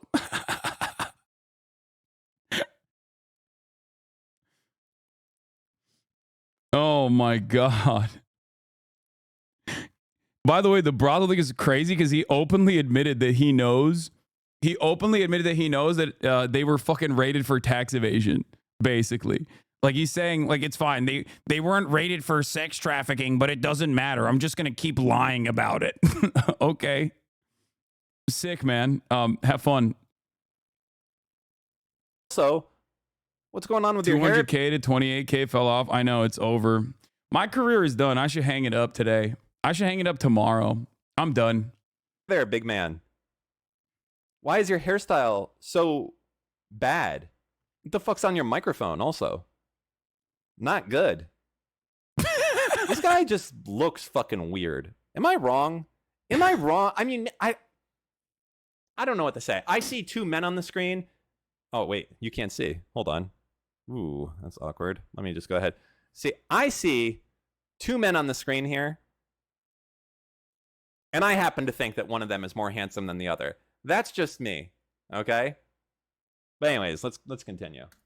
We used to have conversations back. Yeah, back when you weren't a fucking terrorist. Yes. Or at least you were a terrorist in training, and I thought it was a joke. In the day. You know, quite pleasant conversations as a man.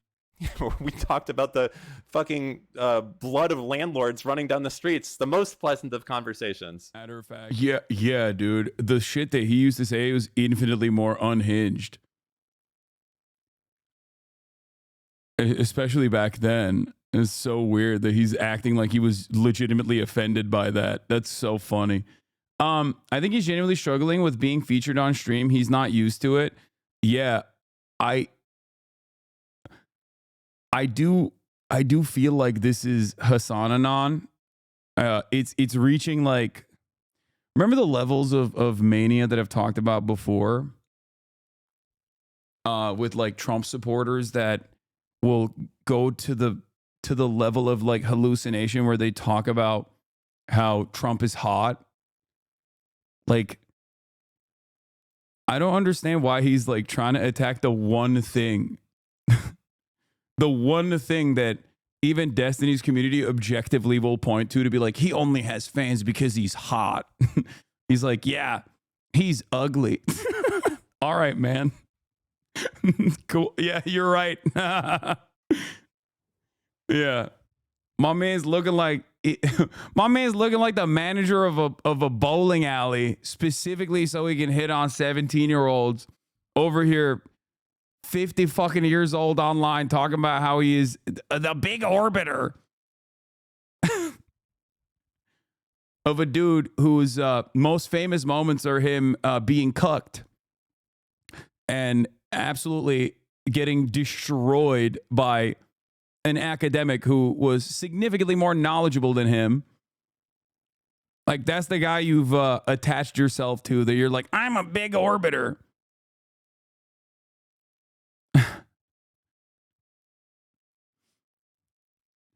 I'm a big boy.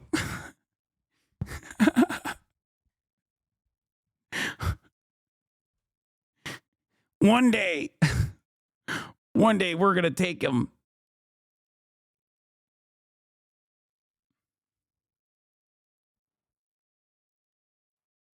But his brain has just been so fucking broken by being Destiny's orbiter and his co-host on his podcast that he has been spending an unimaginable amount of time. They fear me. You know why? Because I'm fucking retarded. And remember I talked early on about the triangle of danger? I am the triangle of danger, okay? This is it.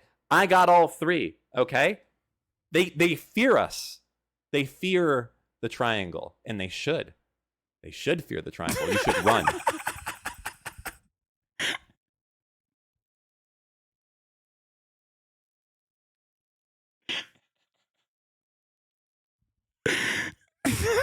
What are you doing?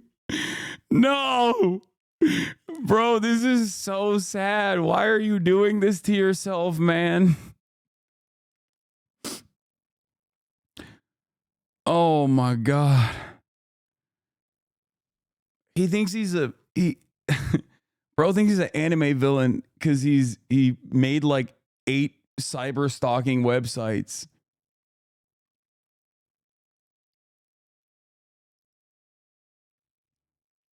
To be like, we're sending mass emails to every advertiser. We're gonna take down Twitch.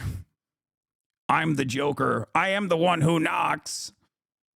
You should not say Voldemort's name because he will fucking come after you. You should just sit there. Oh, ew, Voldemort.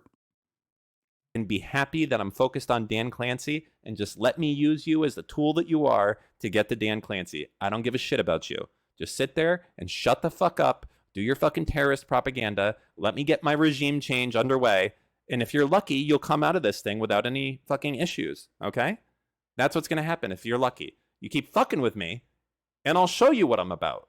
Okay? And what I'm about is effective action in policy and outreach and activism.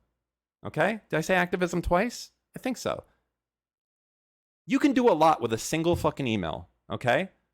You can do a lot by being genuine and talking to someone on the phone. These are things that your fans are too afraid to do because they have PTSD about the idea of talking to another person, and they have to have like a therapy session about it. I don't. I will call into fucking the brave Mujahideen soldiers, Dan Crenshaw's fucking line. I'll break bread with Dan Crenshaw. I will talk about his lost eye, and I will talk about the man who made fun of it. You know what's so fucked up?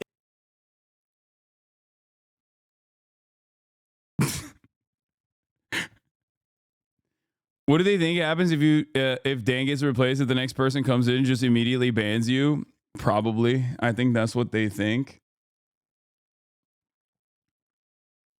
This loser only came online in his 20s to sell CSGO hacks, became the owner of Tiny Chat, and got caught messaging minors. Plays not like us. I don't know anything about this fucking dude. I don't know enough about his background. I just know that he's an edgy boy, just like Destiny. These people who are, are well into their adulthood age-wise with children. I don't know if he has kids or not, or a wife, but these are guys who have not let go of the halcyon days of 4chan poll. They're literally just it's I don't even want to talk about it any further. It's just sad. we need to get these guys some jobs or something else to worry about. Doesn't this guy seem scary enough to actually do harm? He's stalking, defaming, and actively threatening you. What's stopping you from taking legal actions? Nothing, really. He's just a fucking loser. It doesn't do anything.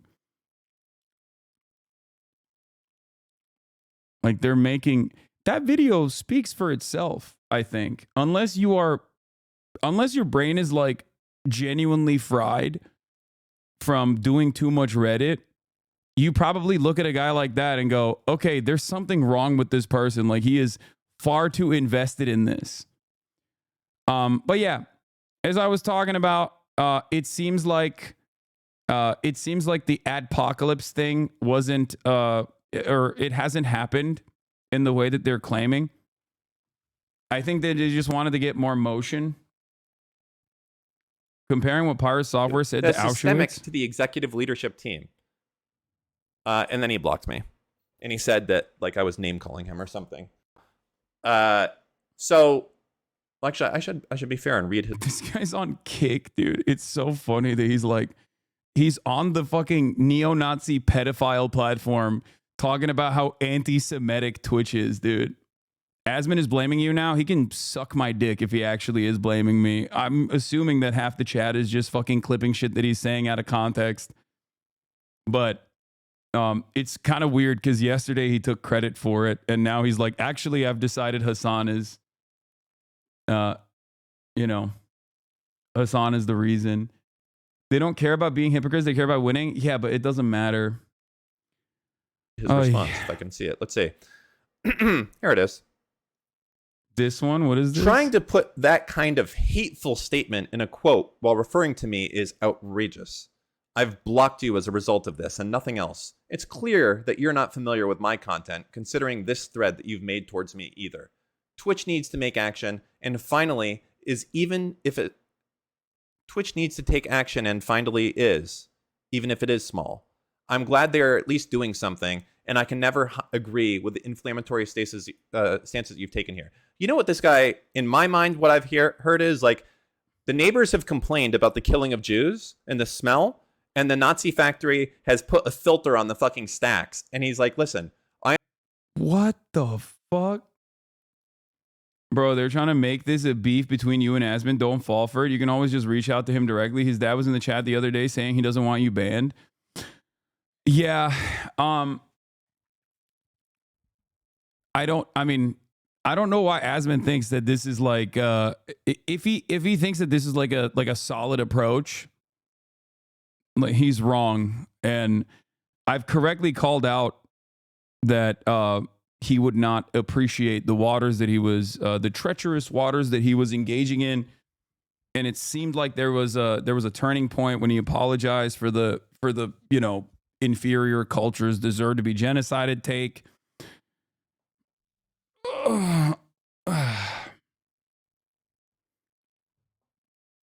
There's already news articles stating he already claimed being the reason for the Adpocalypse.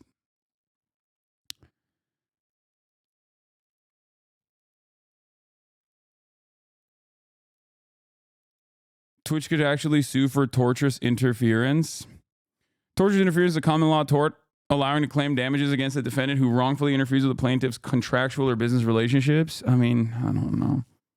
They're talking shit. Asmon isn't blaming you. People just want drama. Yeah.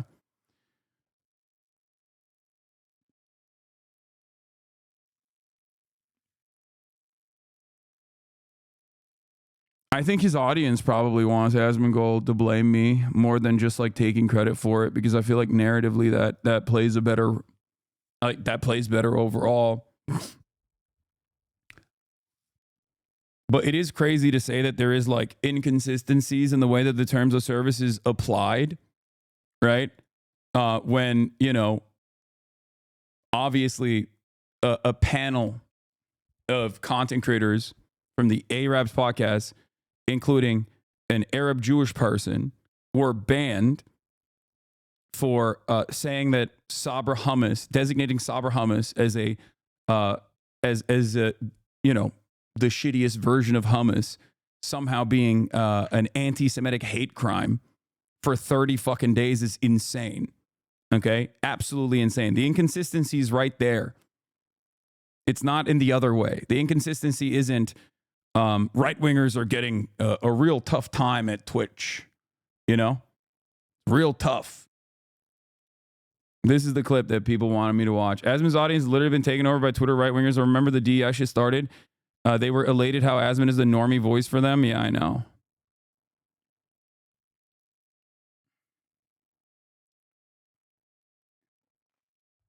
He has not fully realized his position yet. Checked him the other day, and he was honestly questioning whether his community was right wing. That is the most insane thing.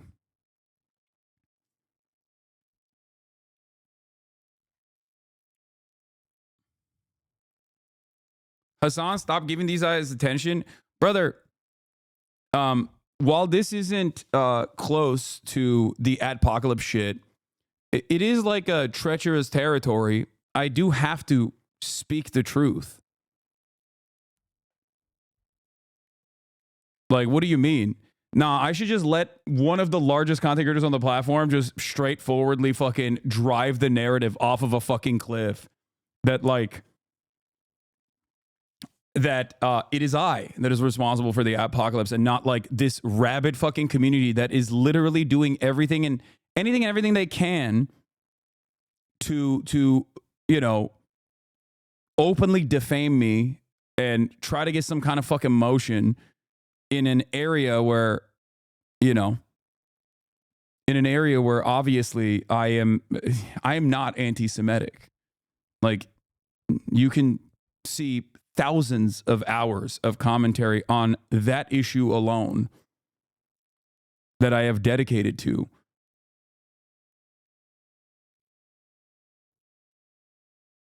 Have you spoken to D viewers IRL? They're beyond delusional and broken. No, I don't think I've ever encountered a Destiny viewer in the wild, with the exception of that one guy. Okay. That was like, I'm shaking. And then we found out that he was like a fucking massive racist. What is this? This is the last clip we're going to see from this fucking loser. Okay. Hasan is appearing on Cutie Cinderella's popularity contest. Hold on. How do I get to that? Where? Link me this.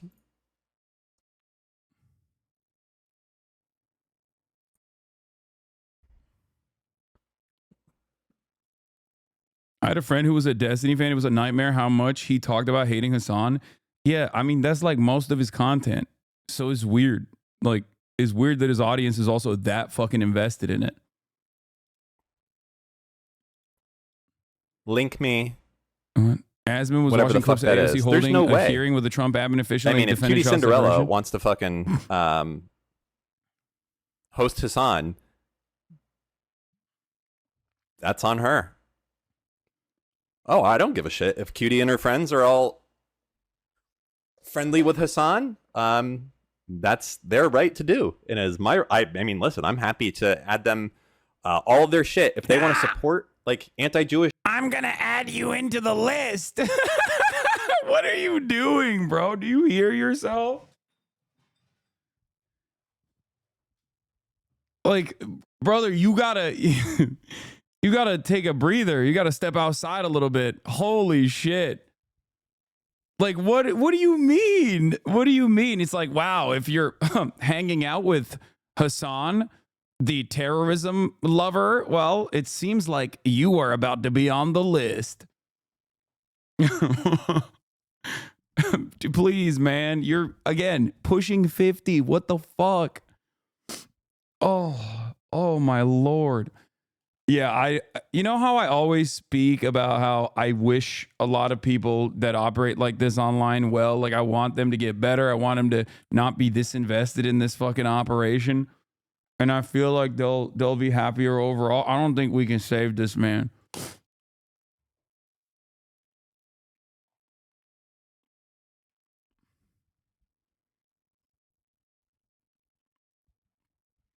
shit, I am happy to add that to all the shit that I'm doing with Congress. I don't give a shit.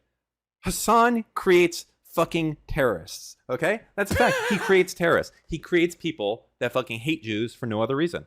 And if you're going to support him, I am more than happy to have your faces right next to his with whatever else. You know what's going on, okay? Ignorance is not a fucking explanation for it moving forward. So I don't know what to tell you.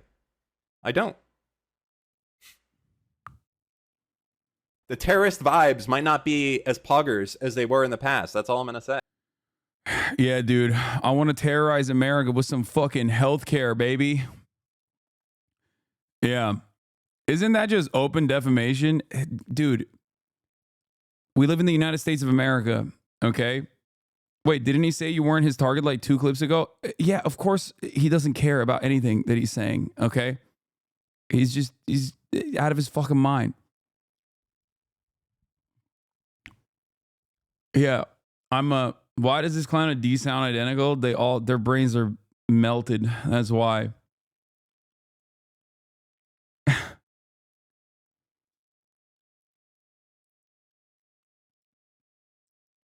What is this? Let's see. Hasan clearly is like one of the biggest proponents of this. I would say he is the biggest proponent to a lot of the contention around the, quote, adpocalypse. Yeah. No. He's the main reason why this is like 90% of the examples that are being used. Yeah. Is me being anti-Semitic and being pro-terrorism. Thank you, Asman. Are him. Like, or maybe not 90, it might be 80, 70%. But it's like the majority of all examples on the entire platform are all Hasan. So, yeah, very clear. That didn't ring any alarm bells for you at all? Like, not even a little bit? Like, do you think this is a genuine operation? Like, do you think I'm genuinely a anti-Semitic person?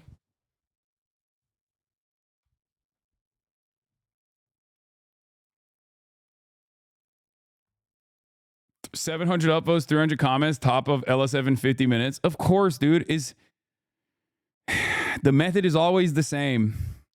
It's just funny because like half of the fucking people that are doing this are legitimately anti-Semitic.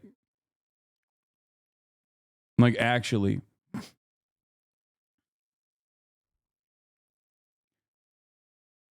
Very clearly, this is the reason why it's happening. Now, you can say that it's unfair, but that's fine. That's okay. But you can't say it's not happening, or that's not the reason.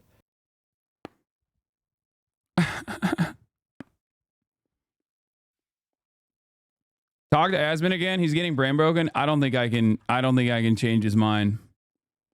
It's unfair, but that's fine. That's okay.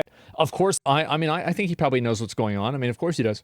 And totally right. Blocking Israel and happening. Now, you can say that it's unfair, but that's fine. That's okay. But you can't say it's not happening, or that's not the reason. So blocking Israel and ADL memes? Oh, no, that's definitely bad. But I'm talking about people's actions on the website. Of course, there are other things like them blocking Israel and things like that, too. You're totally right. So, and Hasan probably has no clue what's going on. I think he probably knows what's going on. I mean, of course he does. And so people see Hasan can get away with it and they start doing it too. Maybe, right? He changed the video after the Mizkif part. I don't know. I mean, I'm not trying to start drama, but I think it is pretty. Knows. And this is the problem, is that, like, I ran into the same problem that Ludwig is running into right now. And so, like, this is what I did about it. Because I covered drama with people that I was friends with, and then the way that I covered it didn't align with, like, what the public sentiment was. And because it didn't align with what the public sentiment was, people thought that I was being biased. So I don't think that we should spend a lot of time talking about whether Ludwig is lying or not, because it doesn't matter and none of us really know that. But what we can say is that very clearly a lot of people believe that he is. And this is a problem that I've run into many times. It's sad that you can speak about how any viewer can come in and see you're not this and that, but then other content creators can't just give you the same respect and just make up stuff or watch out of context stuff you say. Well, it must be true. What the fuck? Make it make sense. Stop the delusion. You have never changed his mind and never could. He's bad faith, man. I don't think I can change his mind is what I'm saying. I don't think I can change his mind.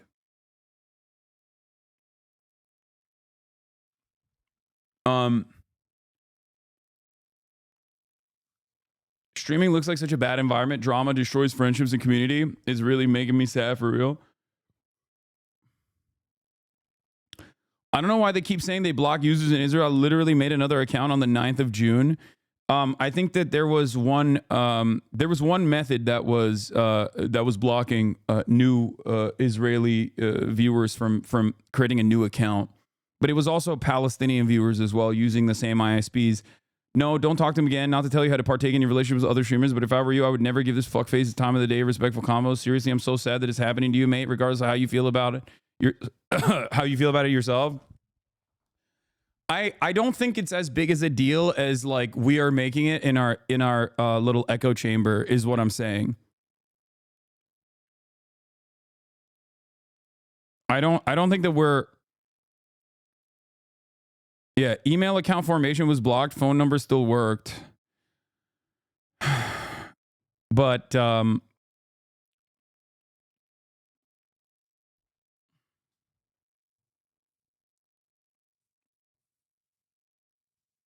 they always conveniently leave out Palestine was blocked too. Yeah, because the entire thing is cynical. It's a cynical way to build up a narrative.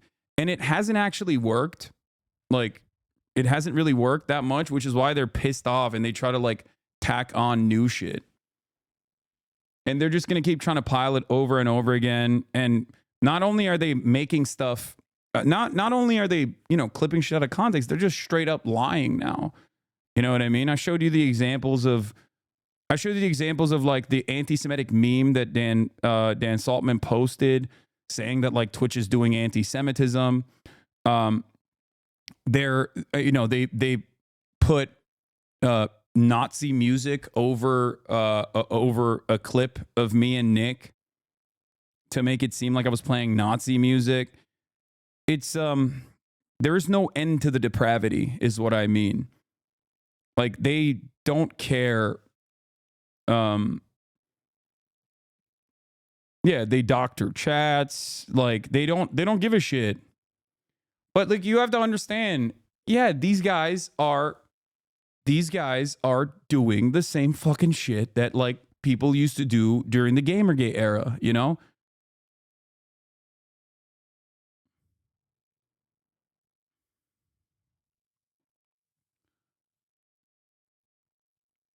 And it's not entirely about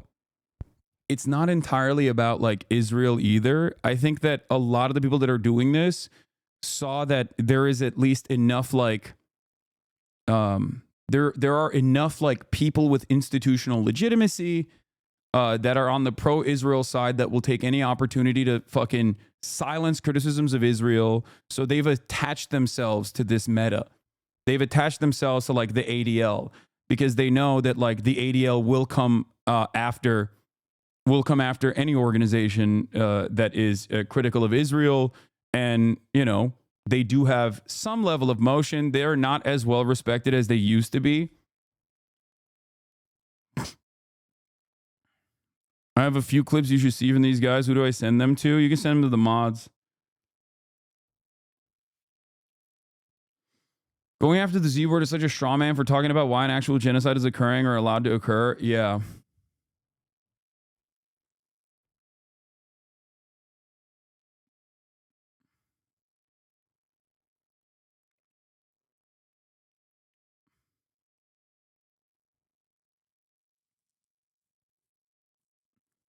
It's pretty crazy.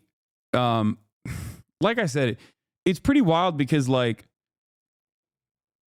this is a very deliberate way. This is a very deliberate way to just basically fucking stop any sort of discourse from happening. Like any sort of discourse. This isn't like someone who is legitimately being anti-Semitic or someone who's like whipping up their audience to do acts of terror or some shit, like a dangerous person that must be stopped or anything like that. This is just straightforwardly, a very obvious instance of like direct censorship, because the context in which we talk about Hezbollah or Hamas or any number of these different like organizations that are classified as non-state actors, terrorists, is academic. Like, yeah, I fuck around, I make jokes, but ultimately the purpose is literally educational. I'm offering historic context, historical analysis, historical context to this conversation. It's just like literally what you would, it's exactly the type of conversations you would be having in a college lecture. Now, you can clip something out of context and be like, oh, this is what you would do in a college lecture, and then like show like the fucking Houthi music video or some shit like that. But ultimately, yes, like I have had actual academic lecturers on, like heads of departments on, to have these exact same conversations, right?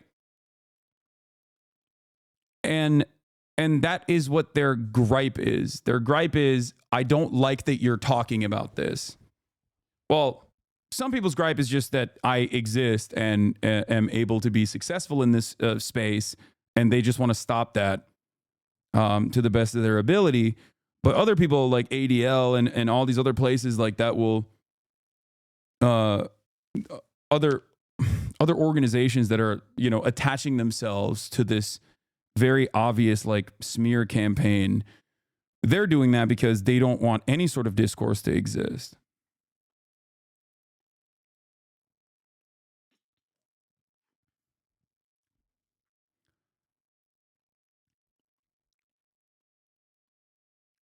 I think you also not responding to most of this also makes these guys go crazy. Epically a former podcast co-host of yours. Yeah, I mean, yeah. Bro, it's got nothing to do with what you're saying. The mans just hate you. Yeah, I know. I'm saying that for like the major harassment has been occurring for the past 5 years. This is just like they did this with the cracker shit, right? They did this with the cracker ban, where Twitch responded and then everyone made fun of Twitch for banning me because everyone was like, what do you mean anti-white racism? You're like, shut the fuck up. And it was ridiculous. It was mostly ridiculous. It was so ridiculous that like, obviously it was so ridiculous that, you know, Nabisco sent me a fucking cracker pass, right? That's how ridiculous it was. Having said that, however, in this circumstance, like anti-Semitism is real in a way that anti-white racism is silly. Anti-Semitism is very real. Okay, it's valid. It's a real bigotry, very dangerous bigotry. So the process is diluted and muddied when you have institutions that are supposed to be going after real anti-Semitism and logging real incidents of anti-Semitism. When they use that institutional legitimacy they have to go after any kind of critic of Israel.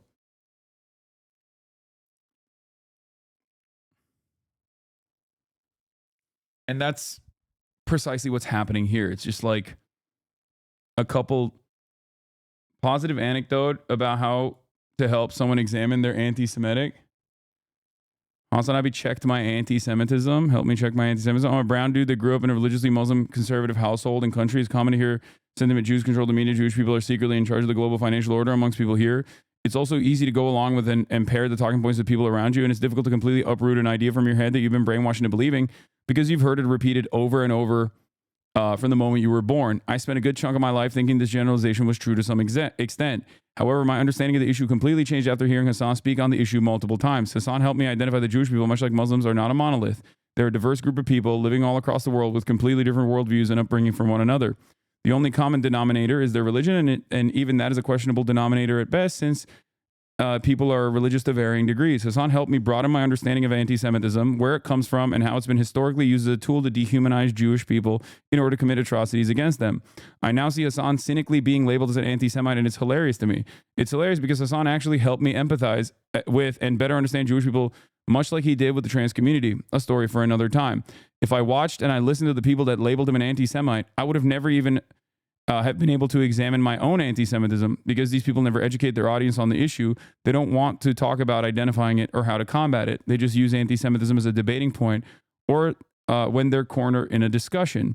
It's reminds of organized debates in schools where I'd have to argue for or against a position that I have no personal investment in or did not agree with because I have to win the debate, you know? Anyway, I'm thankful that someone like Hasan exists, someone that can combat and teach you about anti-Semitism while simultaneously combating Islamophobia and advocating for the Palestinian cause. More power to him and all the Hasan Abi heads. Is that your alt? Yeah, brother, it's my alt. I logged into my alt, Wade Bear's esophagus, to fucking write this.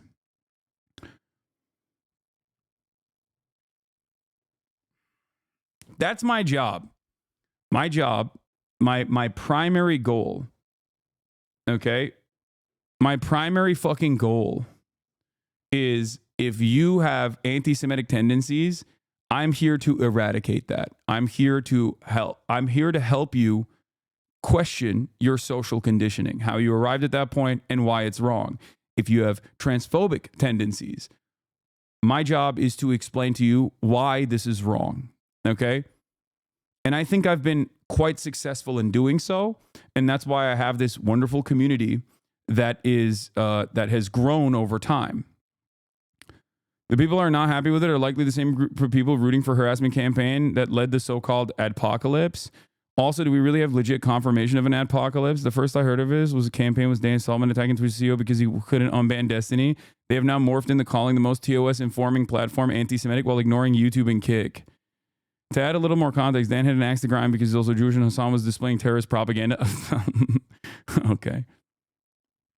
To add more context, a lot of Hasan's community are Jewish and he hasn't denied the atrocities.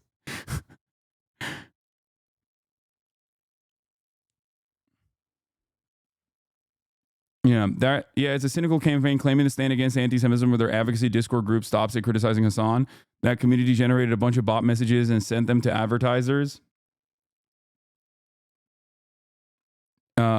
Because Destiny, their fearless leader, is banned off the platform. You don't get monetized if there are tags on your stream, which include politics. The rest are fine. But politics being a tag is a stretch. There was an Iranian stream who had Iran in their title to attract Iranian viewers, and his stream was demonetized because of his existence as political with Iran and being adversary of America. These little fascists sure feel emboldened after Trump got elected. Yeah, 100%. No, you don't understand, bro. It's totally organic. When DG Post gets 100 plus upvotes and 50 plus comments, all by Destiny users within minutes of being posted on certain subs. They all just organically stumbled upon the post within minutes of each other. No brigading whatsoever. It's totally organic. I like that people recognize it, though.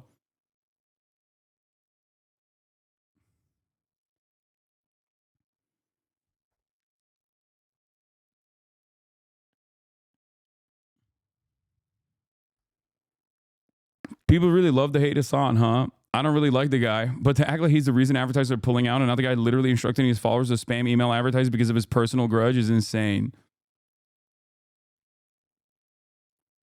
He literally is. Look into it more. Also, 80% of advertisers have not left Twitch. What the fuck?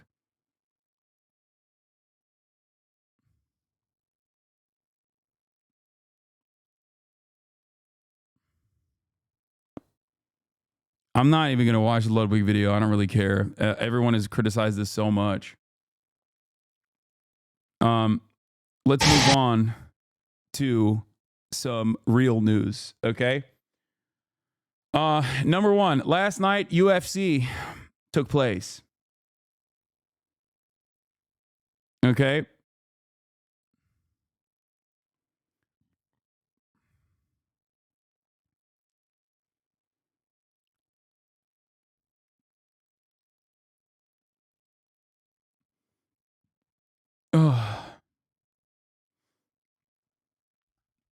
And these guys had this is the worst entourage of all time, okay? The absolute worst fucking entourage of all time. Kid Rock, Michael Penis, okay? Elon Musk. Just the blunt rotation from hell. Nightmarish scenario. Vivek Ramaswamy, Donald Trump Jr., Eric Trump, just the biggest bozos. Okay? They went from Trump is a fascist Nazi to now that the Republicans are in control, it'll be easier for us to get Hasan banned. Losers. I know. I believe they're also working with Republicans now to try and change the discourse to Twitch is anti-Semitic to Twitch is actually anti-white and also anti-conservative. Yeah. That's they've moved on. And if Twitch capitulates to that too, by the way, I mean, it's over at that point. Like, it's fucking straight up, it's Jover, okay?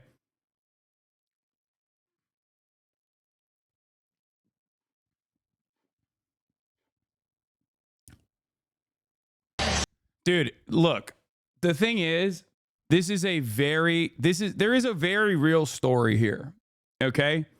If you know anything about the relationship between Donald Trump and Dana White, you understand that like Dana White will ride for him permanently, because at a time when the UFC was like considered gross and far too violent, and advertisers did not want to touch it with a 10-foot pole, and congresspersons were looking to literally ban it, Donald Trump stood by his side and said, I'm with you. Same with Joe Rogan. Okay. Same with Joe Rogan. Joe Rogan stood by UFC as well. There's tapes of there's instances of Dana White talking about how like way back in the day when Joe Rogan would literally do commentary at UFC fights for free because he thought it was fucking awesome. He loved the UFC. He loved mixed martial arts, and he did it for free. He was like, "Oh my God, I get to watch the fights in the best seat of the house." Like, yes, I'm there. So, like, devoid of politics, there is actually kind of a cool story there. It just sucks because they're all demons. Like, all of the people involved in the story happen to also be demons in their own right.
Wrong side.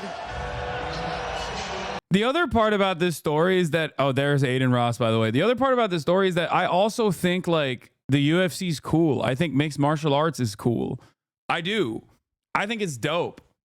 Like, as a sport, I think it's fire. I think it's fun. I think it's entertaining. And there are some fantastic fucking stories there. Like, incredible stories there. Like, I did a little bit of a TikTok dive into what was the Soldier of God, the Cuban sensation. Like, there are a million different stories like that. Yeah, Yoel Romero and how he's like a genetic freak, you know? How his neck is fused to his head so he can't like move his fucking neck around.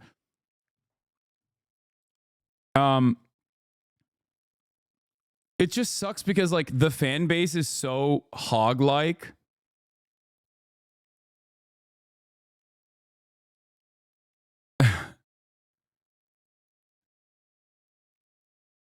The fan base is so hog-like, but there is fantastic stories. There are incredible fucking stories there, okay? And if you're a little gay, you'll like it. You got like hot-ass dudes slamming their fucking scantily clad, sexy-ass bodies to one another. There's something for everybody there, okay? There's something for people of all different interests, okay? So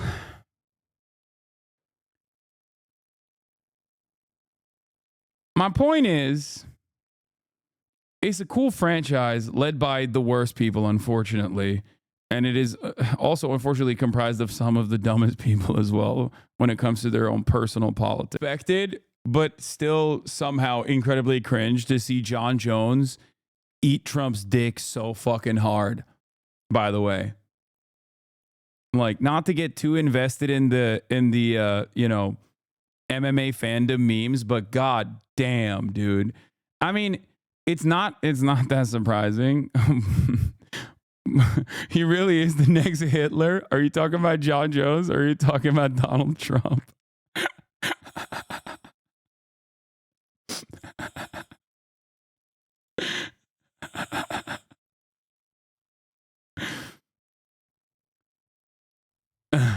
He was slurping on it. He was blowing bubbles on it. Okay. He left no fucking crumbs. I will show you in a second. Vera, like a Lula supporter, or what's going on there? Because I thought like all the Brazilian fighters were like pro Bernie, and then they were all Bolsonaristas. So I'm kind of like, I was surprised that he got snubbed. Because the only person that actually fucking snubbed him was the Brazilian fighter Oliveira that ignored him and like walked right past him and was, I think, like looking for his family members in the crowd or something. I guess maybe he just like doesn't give a shit. Are there any decent fighters that hate Trump? I feel like back in the day there was more. Like Kevin, the dude who does the food reviews on TikTok. He used to be an MMA fighter, but his brother is like a really famous MMA fighter, and he was his brother was like super pro Bernie. And I don't you said it right the first time, my guy.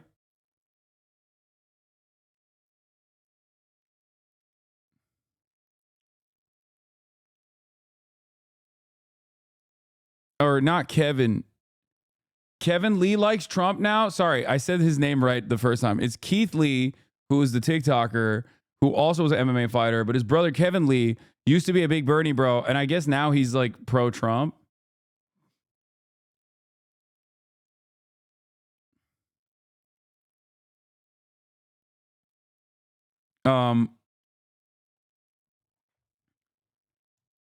Anyway, look what Rogan says. I think Rogan has a lot of clout in this space for the same reasons why Trump has a lot of clout in this space. They were in the fucking bottom floor. Okay? When this entire industry was down and out, cast aside, and people were aggressively pursuing censorship, when like there was, I think a lot of people forget, like there was a lot of crazy censorship like in the 90s and in the early 2000s, where they moved on from like the dangers of video games and pornography to the dangers of MMA.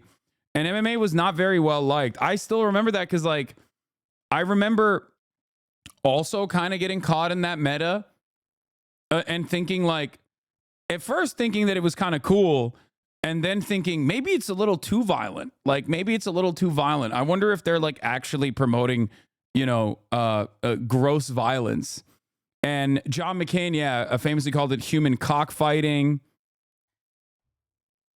and actively tried to censor it. And they were having a really hard time getting advertising and stuff. So like people that stood by Dana White's side on the ground floor when everyone else was like actively trying to get them banned, yeah, he's going to remember that. Politics aside, okay? Politics aside, there is a reason. There's a very valid reason, as a matter of fact, why Joe Rogan has so much influence in this space.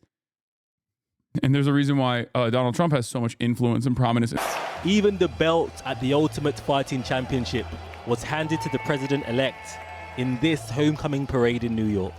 I think it's positive for the world, to be honest with you. I mean, listen, no matter what side of the fence you sit on politically, you cannot deny that there's almost like this weight that's been lifted off the country right now, and this sigh of relief. And yeah, definitely. Yeah, no, that's how I'm feeling. Like a fucking weight has been lifted off my shoulders. Brother, RFK is leading. Like RFK's job is to just nuke vaccine research, okay? You got like multiple sexual assault allegations against numerous appointments that Donald Trump has made so far. It's gotten so bad that it literally feels like that is a qualification. Like you have to have at least one credible sexual assault allegation against you, or an active investigation into it to even be a part of Trump's fucking cabinet. Okay?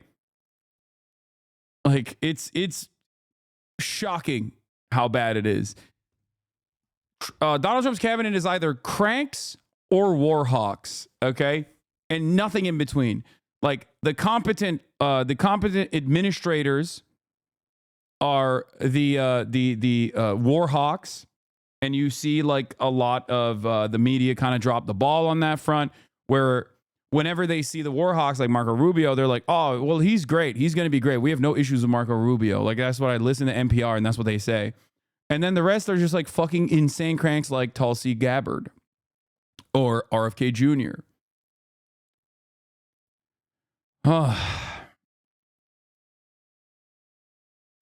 Matt Gaetz is obviously, Pedo Gates is pretty crazy. Pete Hegseth for DOD, like to lead the Defense Department, is insane. Actually insane.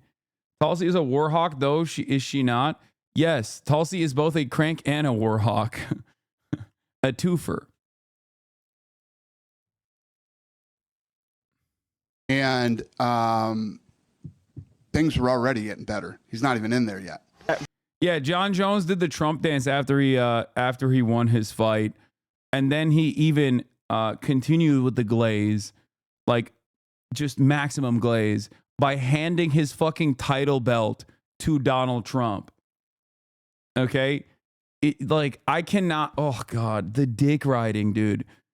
Have some fucking decency, man. Have some fucking decency. Have some self-respect. He was throating it, dude. He was working extra hard to make sure he gobbled all of it, okay?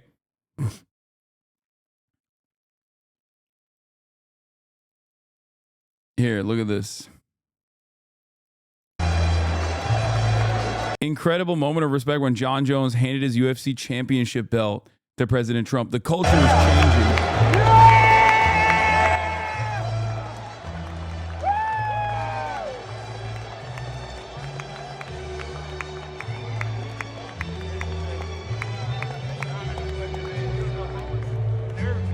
Yeah, instead of fighting what's his name? What's his face? The dude he's ducking.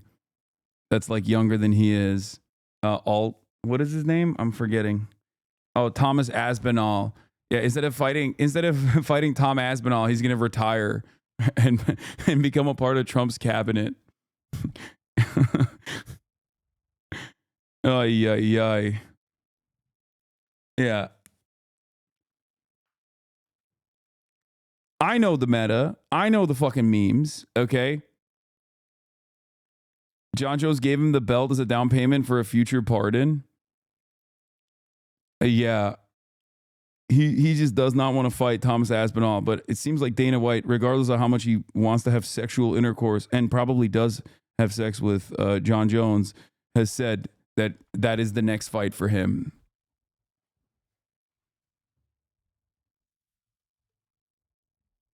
Jones will be in charge of the ATM.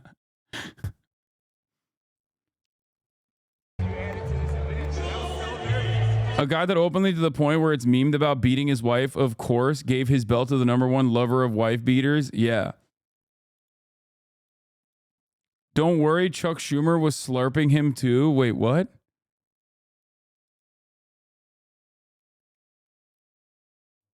Ay. Gross. Yeah, he wants to. I know John Jones wants to fight. That's an old pig. I know John Jones wants to fight Pereira. He wants to fight someone with a real legacy. He spent his entire career defending his legacy and fighting people that were, in his words, upstarts himself. He doesn't want to give clout to Thomas Aspinall. I know.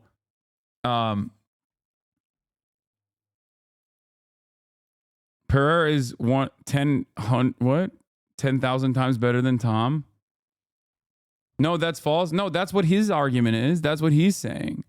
He's saying that I've listened to him say it. He's saying he doesn't want to fucking fight.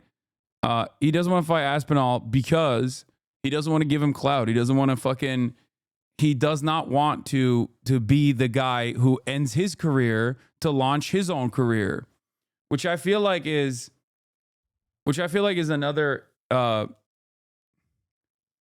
far as I understand, this is what he did to Daniel Cormier when he was younger, but I don't know. I don't know enough about MMA memes or MMA history. So, and he cheated. I do know that he did cheat, but Dana White loves him, so he gets to do that. He is a fantastic fighter overall, and he is very telegenic. I get it. Like he's I understand why Dana White loves him. Also because Dana White, fellow wife lover, sees a lot of himself in him. But yeah, Dana White has said no to the Pereira fight and has said the Aspinall fight will continue. But I think he's trying to farm as much money as possible from that fight. Here, yeah, there it is. In here and I watched this. You said if you want to, the Tom fight, you want to be well compensated. Dana said his quote was, "He will be," but he knows you're going to disappear. He probably won't hear from you. We won't hear from you. And then when you want to talk, you'll quote emerge and talk with Dana and Hunter. So I guess what is your plan moving forward for the next few weeks? I'm not really worried about the Tom fight. I'm really worried about the Pereira fight. That's what I want to do. That's what I want to do, and I think if the UFC wants to have me back, then I think that's the fight they'll make. I've been really clear about my intentions. That's what I want, and I mean, I just feel like anybody would understand at this point. Like, I'll retire the heavyweight belt if I have to. It's like, dude, give the guy what he wants at the end of the day, And I'm not talking to Dana directly. I feel like I'm at a place now where, I want to take what I find to be super fights. I don't want to fight dangerous up-and-comers anymore. I want to fight dangerous, established champions. So Tom can have the heavyweight championship. I don't really care about it. It's crazy. That my value doesn't lie in belts anymore. I've created something much bigger. I want Pereira. Dana was in here and he said that he would really like not to make the Pereira fight, but if you and Alex did hound him, he would consider it. But he said that realistically, that's not a fight he wants to see because he thinks your skills with the wrestling and the size would sort of outweigh what Pereira has to offer. I'm curious what you think about Dana's take on that. Man, styles mix matchups, and I'm sure Pereira's knocked out many heavyweights in his day. I mean, he has a knockout power that transcends, like, it's bigger than weight. Chat, correct me if I'm wrong, but is this because Aspinall is better at wrestling than Pereira is, and that is the reason why he's making this calculated decision, because Pereira will be a bigger box office draw regardless? Dana White simultaneously does not want Pereira, who is his next like big box office draw, to also have a tarnished reputation by losing an easier bout to John Jones, because John Jones is much better with his ground game. Aspinall also simultaneously is stronger, bigger, and has better ground game than Pereira. Yeah, Pereira's a striker and he weighs much less. This is my understanding.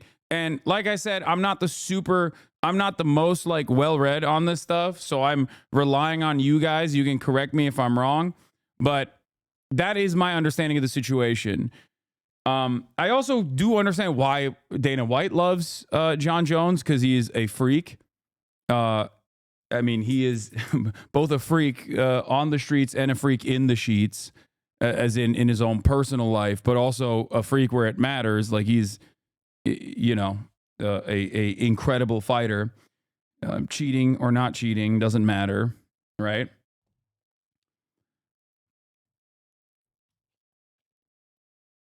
John Jones spent his career fighting awkward big guys, talented short guys, and now he wants more unfair fights.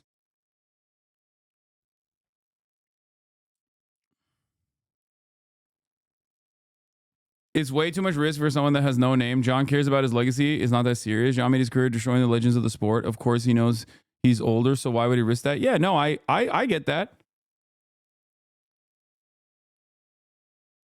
It does matter. He uses PEDs. What do you mean? No, I'm saying, yeah, I agree. Yes.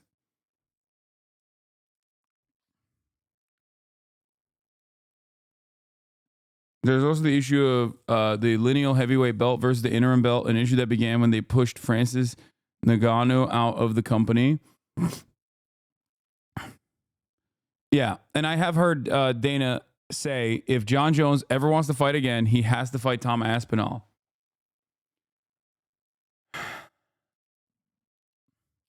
But yes, John Jones is not a good person, for the record. Prayer is special.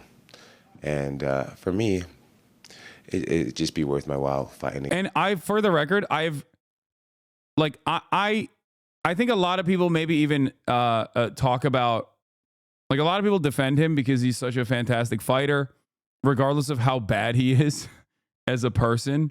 But then there's also, I think, people that really ride for him.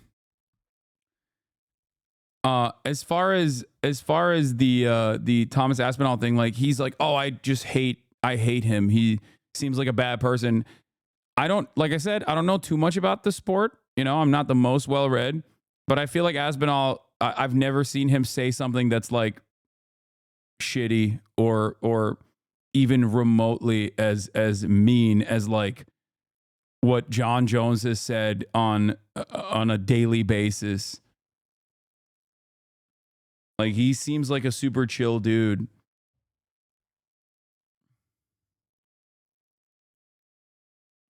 Jones, the worst person, the dirtiest fighter in the world, bro. Hide under a cage for 6 hours just to dodge a drug test.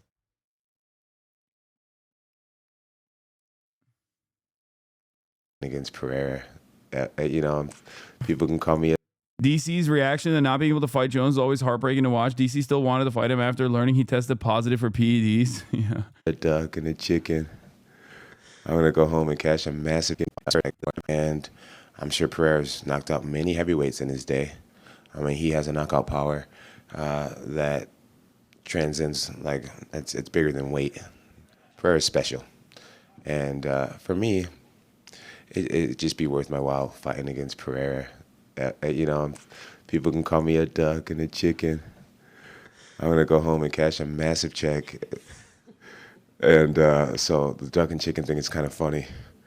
Yeah, that's kind of what I want. And if it doesn't line up, then professing my love for Jesus in front of everybody tonight, and telling the world how proud I am to be an American champion, and fighting in front of my president, man, if that was my last fight ever, then I'm cool with that. That was the way to do it. I did the Donald Trump. That was the way to do it, man. So Glaze. Flag on the play. Inappropriate. Inappropriate levels of glaze, dude. It's too much. It's too much. It's too much glaze. Have some fucking self-respect. Where is your decency? I mean, he is an indecent man, but god damn. John Jones' brothers played in the NFL. They're wild as well. Yeah, I mean, the whole family are fucking mutants, basically. Yeah, I mean, he is a freak. And I say that in a good way. But, not the best person.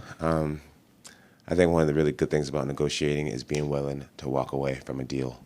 And that's the deal that I want. And if that's not what the fans want, then I guess I'll say sayonara.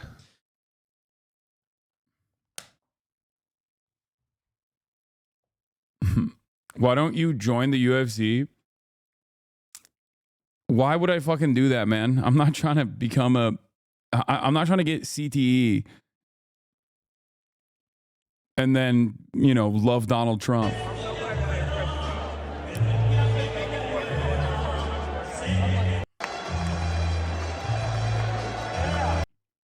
Same guy who plowed into a pregnant woman's car, dipped from the scene, decided to come back only to pick up his cocaine and dipped again.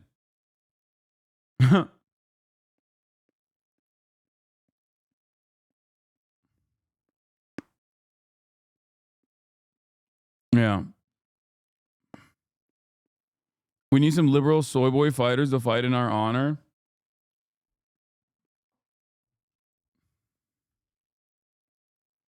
How is glazing the president that saved the UFC at a point inappropriate? Seems completely appropriate. No, that level of glaze is inappropriate. Watching Donald Trump perform as president will have the same effects on your brain as his UFC career. As a UFC career, you're not wrong.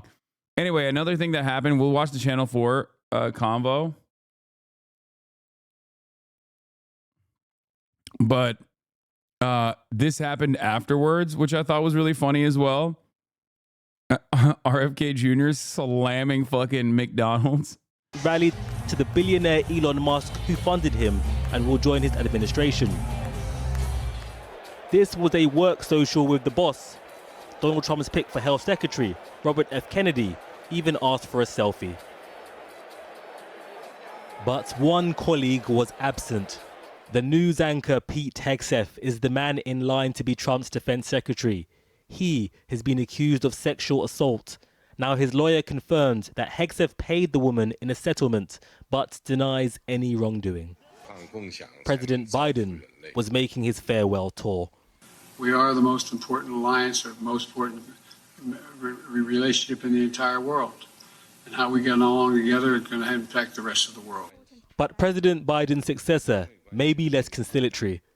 President Xi Jinping has publicly said he is willing to work with Trump, although the president-elect has stocked his team with critical voices on China. Here, Trump's team toast with a symbol of American power that shares the same colors as the target of his trade war. Yet in the picture is Elon Musk, a cheerleader of China, who had the second biggest market of his cars and a big production base. I feel like China is going to start taking action against Tesla. I don't know if it's a meme or not. I've seen those like no Tesla allowed signs popping up here and there.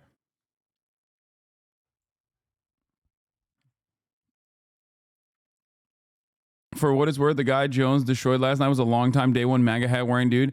Brother, the UFC no longer has like non-MAGA guys, okay? It's one MAGA guy fighting another MAGA guy, and in the process getting more CTE and becoming an even larger MAGA guy, okay? It is a CTE factory. And as the CTE factory, as far as what we've seen so far, the more you get hit in the head, the higher the likelihood that you will be a Trump dick rider. Okay? Fighting Bolsonaro guys as well. Okay, Bolsonaro guys are Trump guys. What do you mean? Bolsonaro is a CTE brained Trumpito supporter.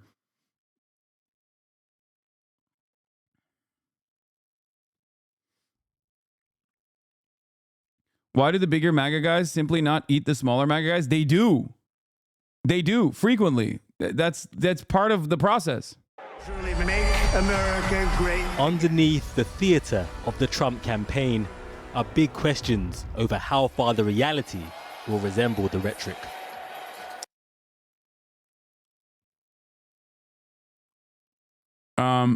Anyway, yeah, Osita posted this. Look at how awkward RFK looks.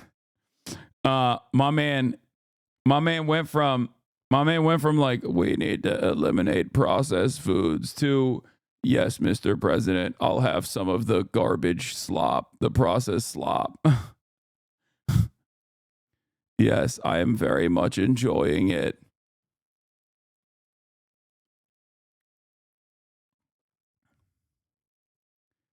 Yeah, one last big batch of yellow dye. Yeah. How RFK Jr. would change McDonald's and Trump's diet. Nope. Campaign food is always bad, but the food that goes in that airplane is just like poison, the 70-year-old added. Of the fare of Trump Force One, you have the choice between, you don't have the choice. You're either giving KFC or Big Macs. That's when you're lucky. And the rest of the stuff I consider kind of inedible. The rest of the stuff can be surmised by considering what Trump requested to be served in his box when he attended the Georgia-Alabama college football game. 2 Filet-O-Fish sandwiches with cheese from McDonald's, stadium hot dogs, Domino's pizza, and Diet Coke. Dude, it is wild that he is so... by the way, boys, we're good. We're good. We're good. The Zinfidels are safe. Okay. There he is, cracking a cold one. All right. We're good. Thank God. Our upper decky lip pillows are fucking safe, boys. This is something that I was truly worried about, that he was going to do the Democrat thing and just come after like one good thing. One good thing that is allowed in America. Thank God. We're good. He's reporting it? No, he's not.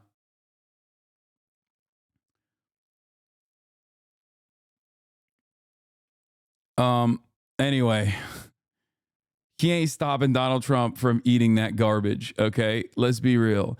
It is kind of funny because I eat so goddamn healthy and I track my macronutrients, I track my calories. And like, yes, while RFK Jr. does say a whole bunch of like good things about how dog shit the American food standards are, I just don't believe him when he says he's going to tackle it. And this photo is basically, you know, yet another demonstration of his inability to tackle these problems. Okay?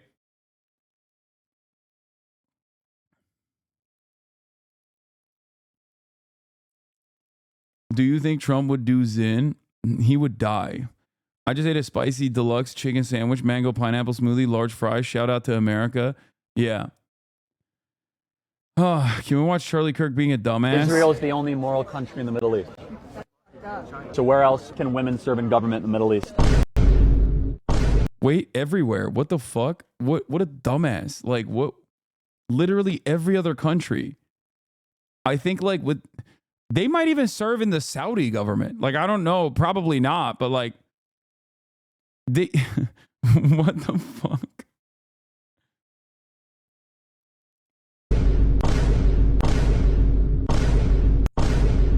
Yeah. Israel is the only country where women are allowed to vote.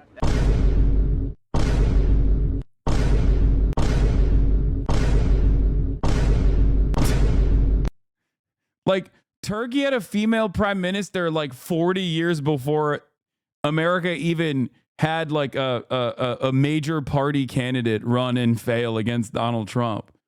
What the fuck? Dude, these guys are such fucking stupid little animals. I swear to God. Right-wing reactionary thought is just being a stupid person who champions vices. That's it. Just like, none of you have answers to this. And it's like, the fuck do you mean, dumbass? Just like read a book, please. Oh my Lord. Ay, ay, ay. So fucking annoying.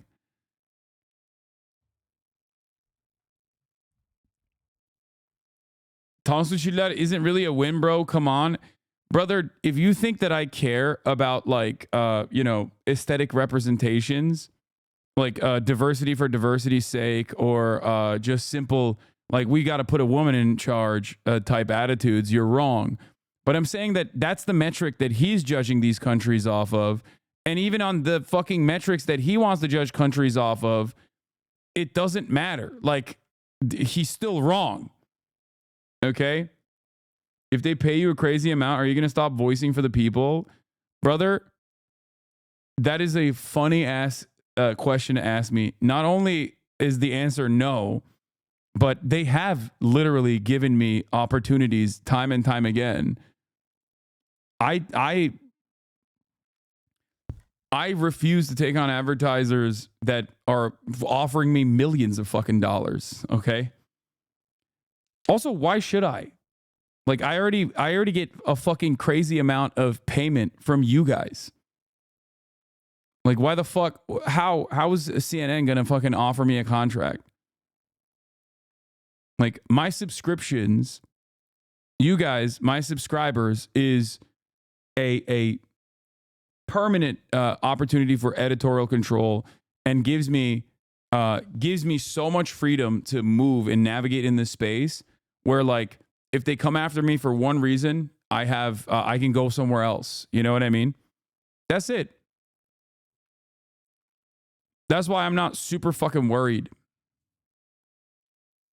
How much did Polymarket offer? Their starting conversation was $1 million. We can now officially project that Donald. So you're saying that subs are your boss? I mean, yes and no, right? Because there are plenty of things that my subscribers might not agree with me on. And there's certainly a lot of things that they get mad at me over. There's like sometimes it feels like I have fucking 30,000 micromanagers in here, but it doesn't really matter, you know?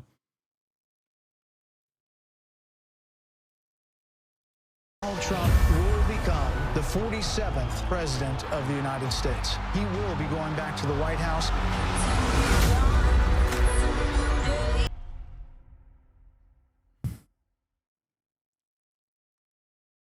People are saying you should team up with The Onion for a show on InfoWars. Yeah. I would do that. Why don't the Dems have such ads? I mean, the Dems have ads too. Tyson! Oh, let's talk about fucking Jake Paul versus Mike Tyson.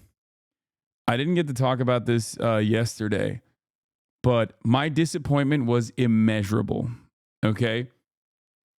Jake Paul look, I've been thinking about this quite a bit for the past week leading up to this fight. And I even tweeted that I even tweeted my anger of the situation.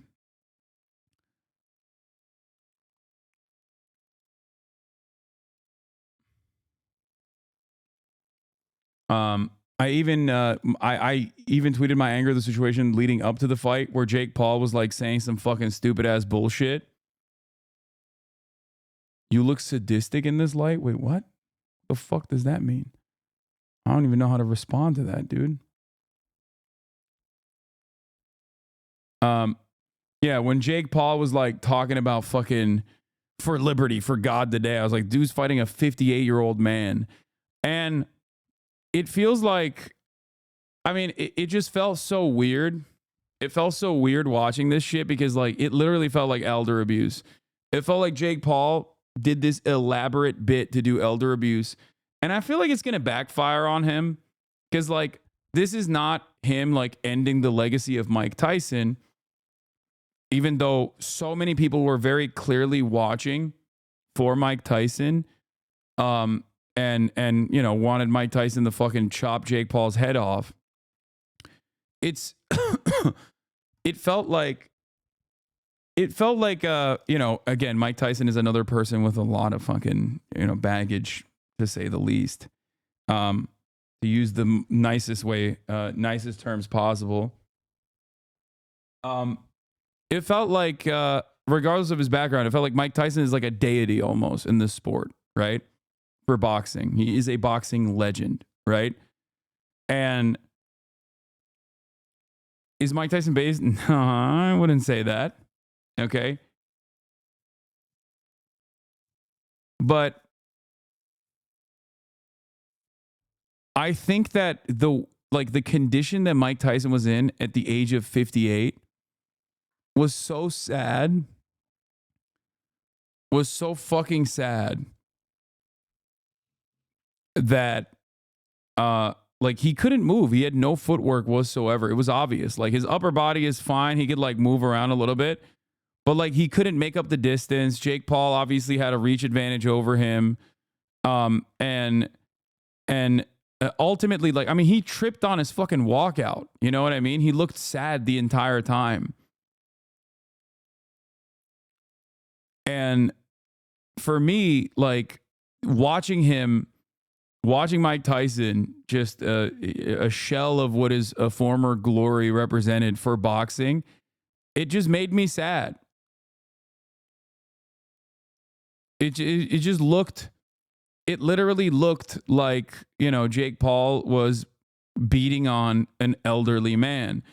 The first three, like up to the third round, the first two rounds, like you could see Jake Paul was scared because Mike Tyson did open up on him a couple times. Like he was able to make up the distance and Jake would immediately fucking hug him immediately. And obviously Mike Tyson did this for the money. And I get that, you know, $20 million minimum is a lot of money on the table to just not like, is a lot to just like cast aside. But if Jake Paul's goal here was to present himself as a person who like finished the legacy of a boxing legend, I think he failed spectacularly at that. I think people lost faith in the dignity of boxing in general. I feel like people lost faith in the sport.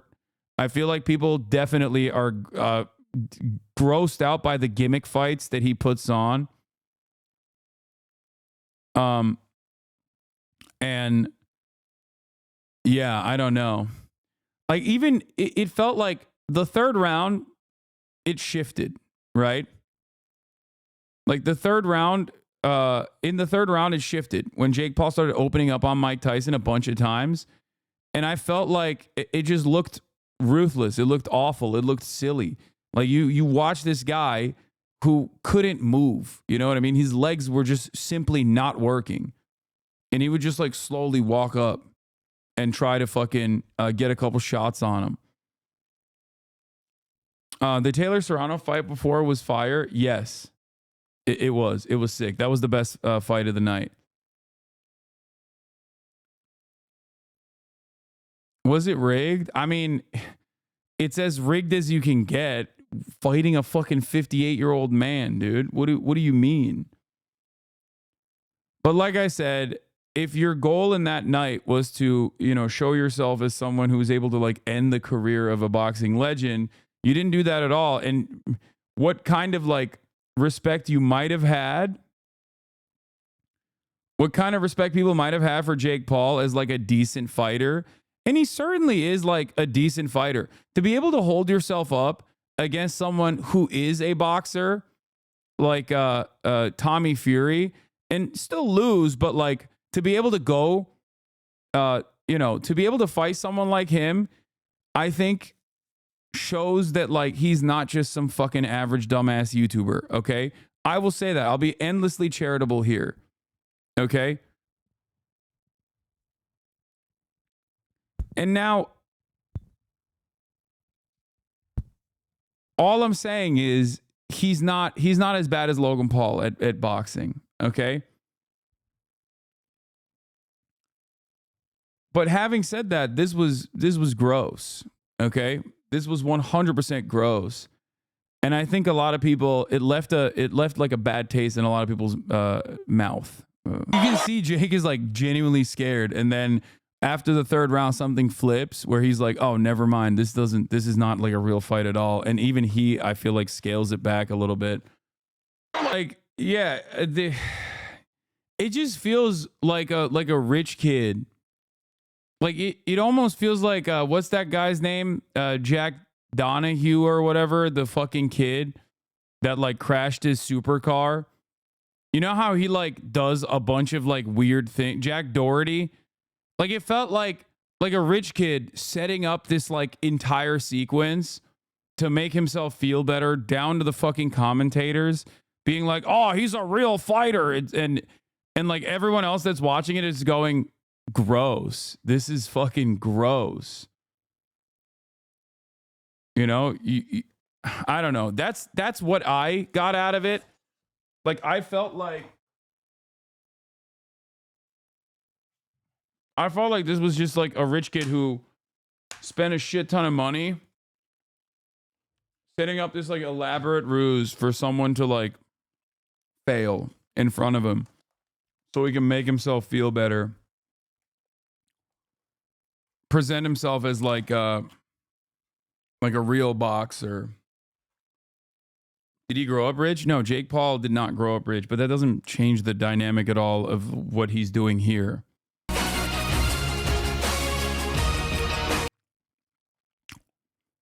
I think it's everything that I hate about like society.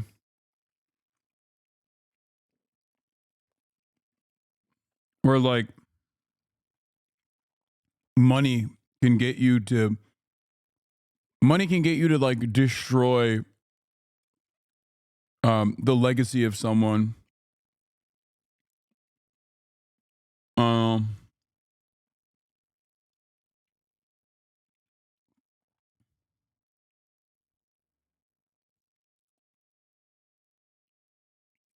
It's just very frustrating.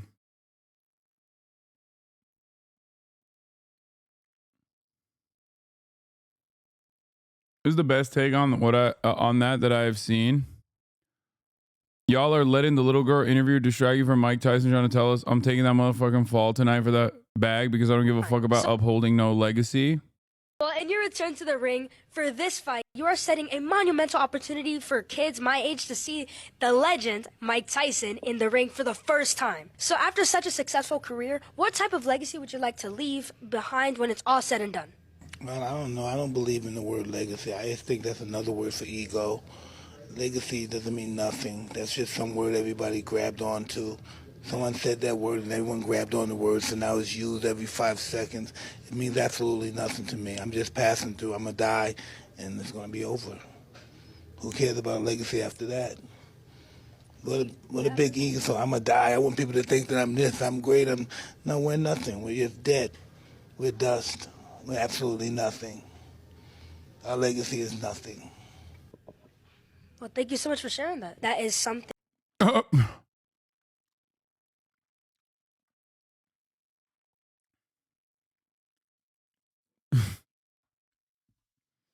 It is pretty funny.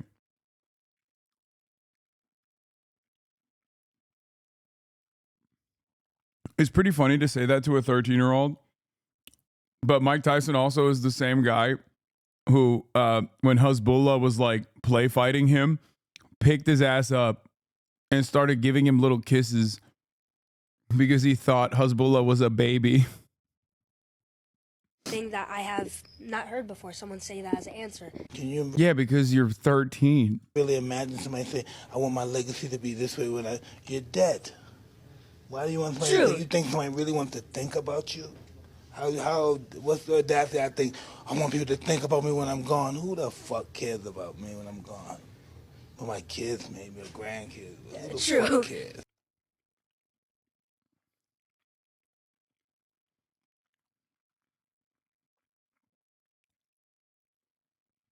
Inspiring messages to children. Yeah.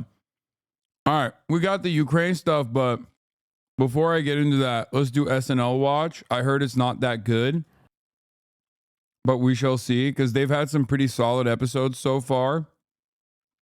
We'll do SNL watch. And then after that, we'll get back to the news. God damn, Chad. Just let it fucking marinate for a second. Holy fuck.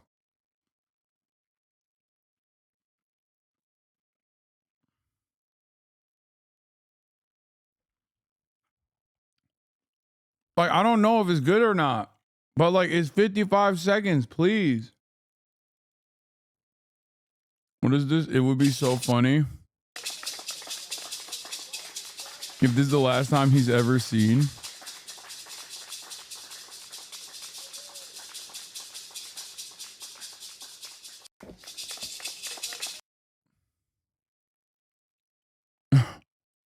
What is happening here? This is proof of misogyny in the Hasan Abi community. Yeah, a lot of fucking people. Are you being played? Are you being paid to play the thing? No, it's not that bad. I don't really care. Like, this is not that bad of a joke overall. You're being fucking lame and annoying.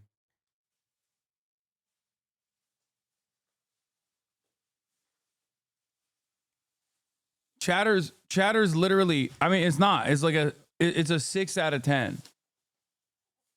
Chatters just don't even want to fucking imagine a world where a man is getting cucked, where like they can't even laugh at a situation like that. They're like, this is this is fucking bringing up bad thoughts in my mind.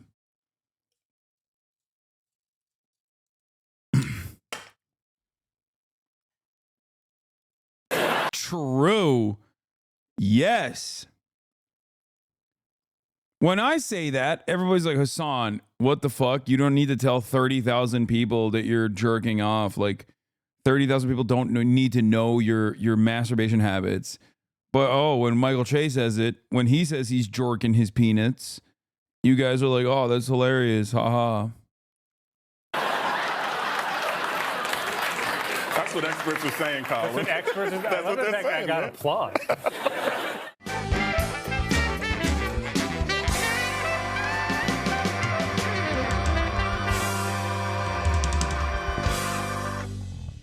fucking fight you if you throw dog shit in my can. It's a trash can.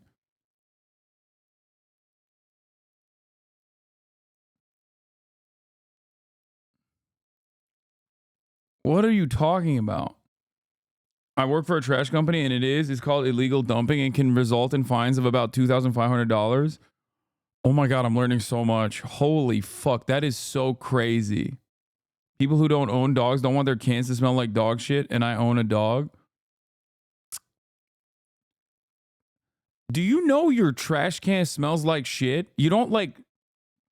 Also, people aren't throwing the dog shit directly. They're not picking it up with their fucking bare hand and just like throwing raw shit in your trash can. What the fuck? It's literally in a bag that is tied up.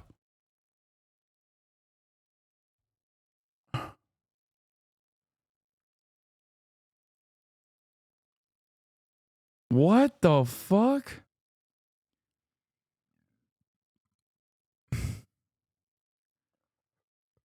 They literally are, though. People around here ain't got no fucking respect. Oh my God.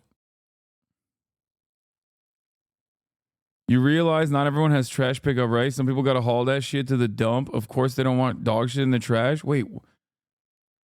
There are areas in the United States of America where they don't have trash pickup? What is happening? What kind of uncivilized... What the fuck? Bro, what is happening, bro? Oh my God, thank God I don't live in a fucking rural part of the country. Holy shit. Rural America is out of control, dude. I say this, but also simultaneously, New York City just learned the existence of trash cans last year. Like, not even last year, a couple months ago. Which blows my goddamn mind. America is such a joke country, dude. Coastal Elite at it again. Brother, I want everyone to have, municipalities control their trash collection. I've straight up talked about how stupid it is that in neoliberal fucking libertarian paradise, Colorado, all of that stuff is handled privately. And that has led to serious problems.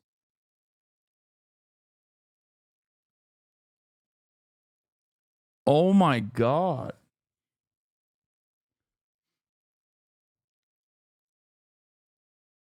Like, people are misunderstanding my point. My point is that it is barbaric. Okay? It is straight up barbarism.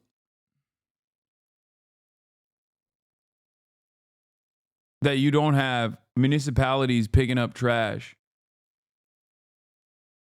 Hasan, you privileged as fuck, Lamau. No, we don't have trash pickup. Dog, I grew up in fucking Turkey. Okay? I grew up in a, I would say less developed nation than the United States of America. Many countries across the board have this service. Okay? Because they have normal, competent governance. What are you saying? Americans live in the most barbaric existence you could possibly live in, and they genuinely think that they're like living in freedom land. This is a basic service that your local government is supposed to provide for you out of necessity. It's like saying, man, Hasan, you're so fucking privileged, dog. Where I'm from, you have to pay for fire insurance. You know what I mean? Or else your house catches on fire and the entire block catches on fire, and there's not really much you can do about it. Okay? Like, these are things that every country has decided on pretty early on. You know what I mean? Like, collectivizing these resources are an absolute necessity. It's like saying you're so privileged you have indoor plumbing. Okay?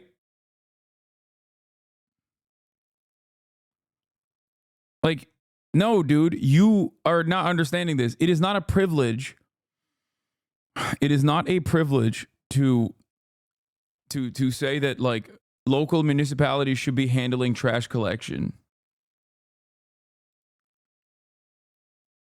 In a country like the United States of America.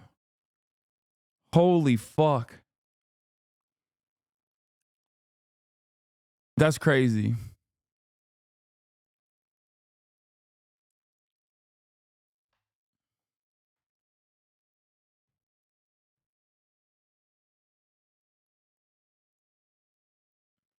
Best part of bringing your trash to the dump is you get to chuck it in the trash compactor. Dude fell in 1 year though. That sucked.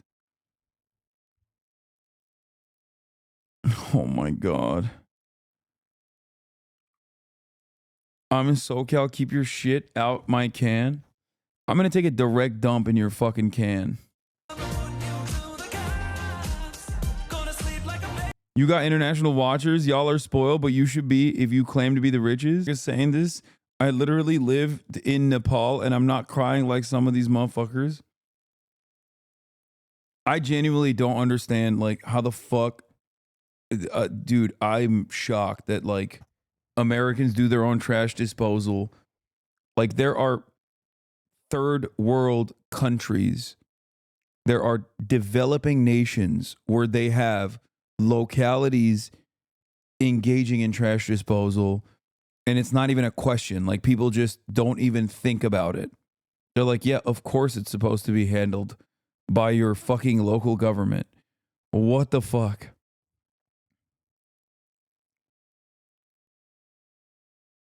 Oh my God. America is literally a third world country with a Gucci belt is what I would say, except third world countries have this shit, bro. This problem. In some parts of Florida, it's also, wait.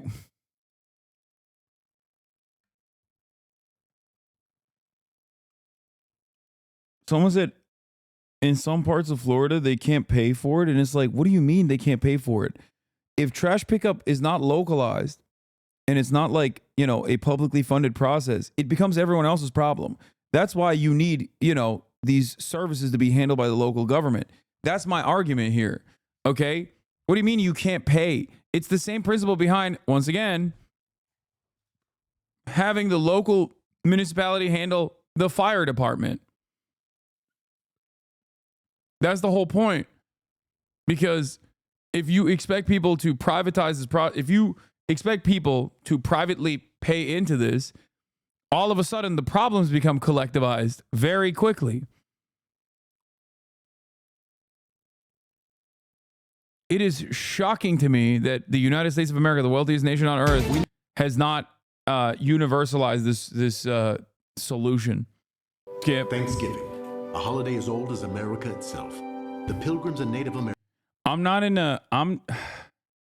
This year I haven't been in the Thanksgiving spirit as much. And I do personally like I love Thanksgiving. It's like my favorite stupid American holiday.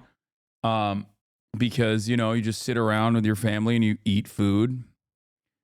And even though I don't like participate in Black Friday, and I feel like no one really does anymore because online shopping has destroyed that. I still like the nostalgia component of it for the times that I have participated in it. As you guys know, at the Hasan Abi broadcast, we have a concept called Janksgiving, where Uncle Jank shows up to my house and we duke it out in the marketplace of ideas, where he tells me all of his newfound, right-wing perspectives. And then we debate it. We debate those right-wing perspectives in the marketplace of ideas. Now, of course, it will happen this year as well, full throttle.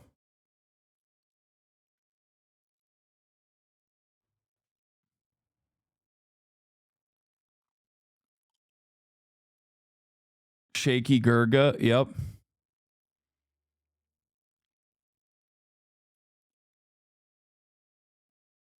Hey, I just learned this new right-wing talking point. Yeah. I feel like I feel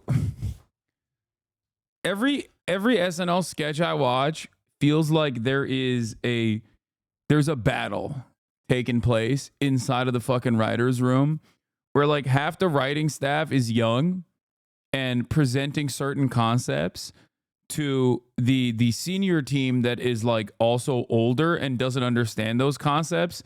So then they basically are just saying like, see, this is supposed to be funny. It's something that like, you know, Gen Z knows about. And it kind of like ends up missing the mark. Like it literally, it feels like they are pointing to things that are supposed to be funny. And I get it. Like this premise is funny. Okay. It Girl Thanksgiving is a funny premise. The issue is every sketch, including this one, feels like there's a internal battle happening where like there are certain concepts they could bring forward. But they're failing in their delivery of it.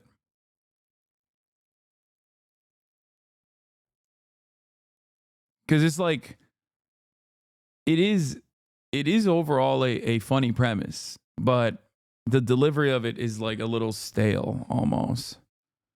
Important meeting at 1 a.m., but we are watching SNL while our life are being risked. Dude, it's Sunday. I'm tired. I flew in from fucking Texas early in the goddamn morning. Okay, calm down. All right.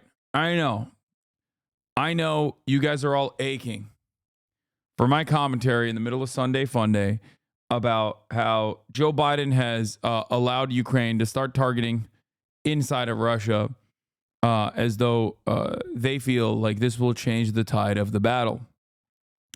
Having said that, the problems that Ukraine faces in this current conflict are larger than being able to strike inside of Russia. It is a crisis of manpower. So I don't even know if that will solve this issue for Ukraine at all. Okay? I once again repeat my position. Vladimir Putin, cut it out. I've said this before he invaded Ukraine, and I say this once again. Vladimir Putin, cut it out. Okay? And we'll miss on human comprehension. All right, done with SNL this week.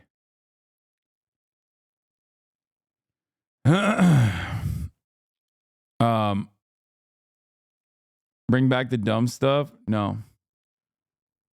Breaking. Biden lifts ban on Ukraine using U.S. missiles to strike inside of Russia. It's being reported this evening that President Biden has lifted restrictions on Ukraine using U.S. weapons to strike deeper inside Russia. President Zelensky has been pushing Western allies to allow his forces to use the missiles. It's believed the decision could help shift momentum in the conflict. Sky Security and Defence Editor Deborah Haynes joins me now from Rio de Janeiro, where the G20 summit is due to start I'll tomorrow. do a fun react and to this news today. will come as a huge relief to President Zelensky, who has been calling for it for many weeks. It will, and Joe Biden is actually going to be coming here to Rio de Janeiro, where he will be meeting alongside other world leaders like China's president. He met him yesterday, actually, at a different... Yeah. So this is the thread. Biden has authorized Ukraine to use powerful ATAMCs, long-range weapons for limited strikes inside of Russia in response to North Korea's deployment of thousands of troops to aid Moscow's war effort, two senior U.S. officials tell the Post. The easing of restrictions on allowing Kyiv to use ATACMs to hit target inside of Russia is a significant reversal in U.S. policy and comes as some 10,000 elite North Korean troops have been sent to Kursk to help Moscow retake territory gained by Ukraine. The Biden administration fears that more North Korean Special Forces units could follow up in support of this effort. The move, ATACMs. It's such a funny word in general. ATACMs. It sounds like a treat. The move precedes by 2 months the return of Trump, who has signaled he intends to fight a diplomatic off-ramp to the war. Biden provides Ukraine's use of long-range U.S. weapons inside of Russia, reversing policy. I wonder why Biden gave his approval now. Ukraine's Zelensky says he wants to end war with Russia through diplomacy next year. But also, Zelensky has said wasn't there like a podcast going around of Zelensky sitting on a radio show being like, fuck you, America. We will never sit at the table. You can't force us to do anything or some shit. Now, I think that's probably him just posturing in an effort not to get like assassinated. But, or maybe it's an older video. The principle still remains as far as Zelensky being like, oh yeah, nobody can tell us to do anything. Which Elon Musk replied with, he's such a funny comedian.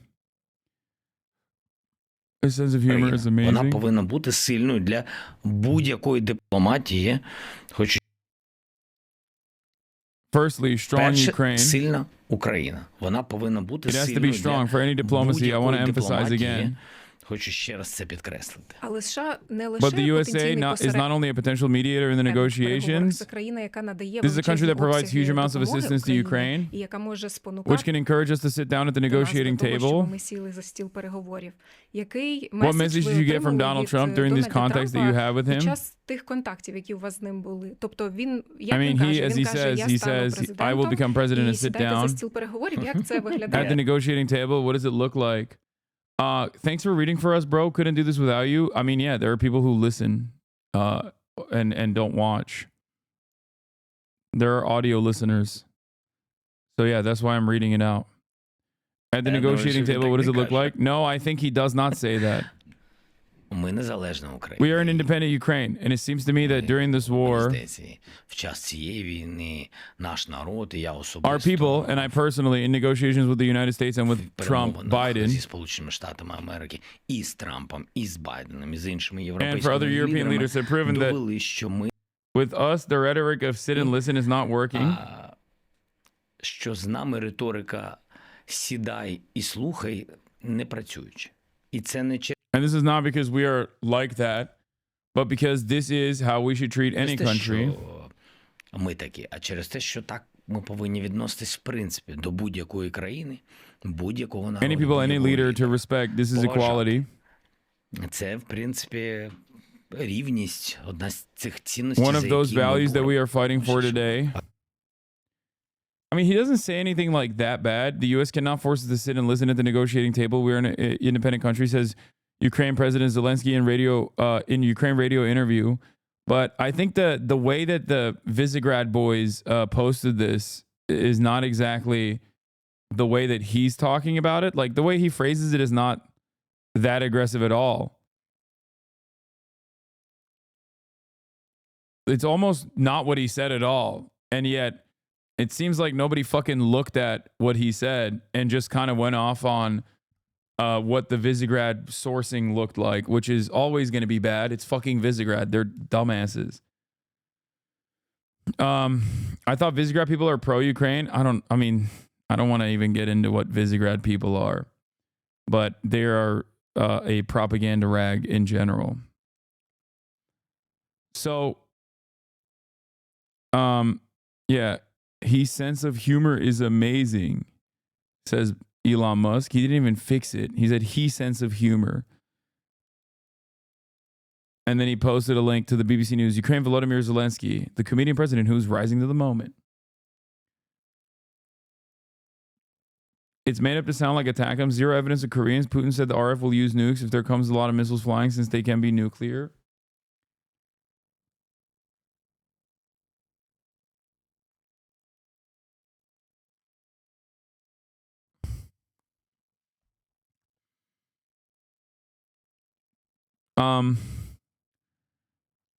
I've said already that I don't think Donald Trump is going to, at least with his cabinet picks, he hasn't really shown that he's genuinely interested in like ending this war whatsoever, or at least like trying to find a diplomatic off ramp. Okay, I don't think that he is even remotely interested in that whatsoever. Usually because this kind of stuff does not, America's interests in Ukraine are not born out of, as I've repeated time and time again, a genuine emancipatory goal. America has found itself on the right side of this dynamic.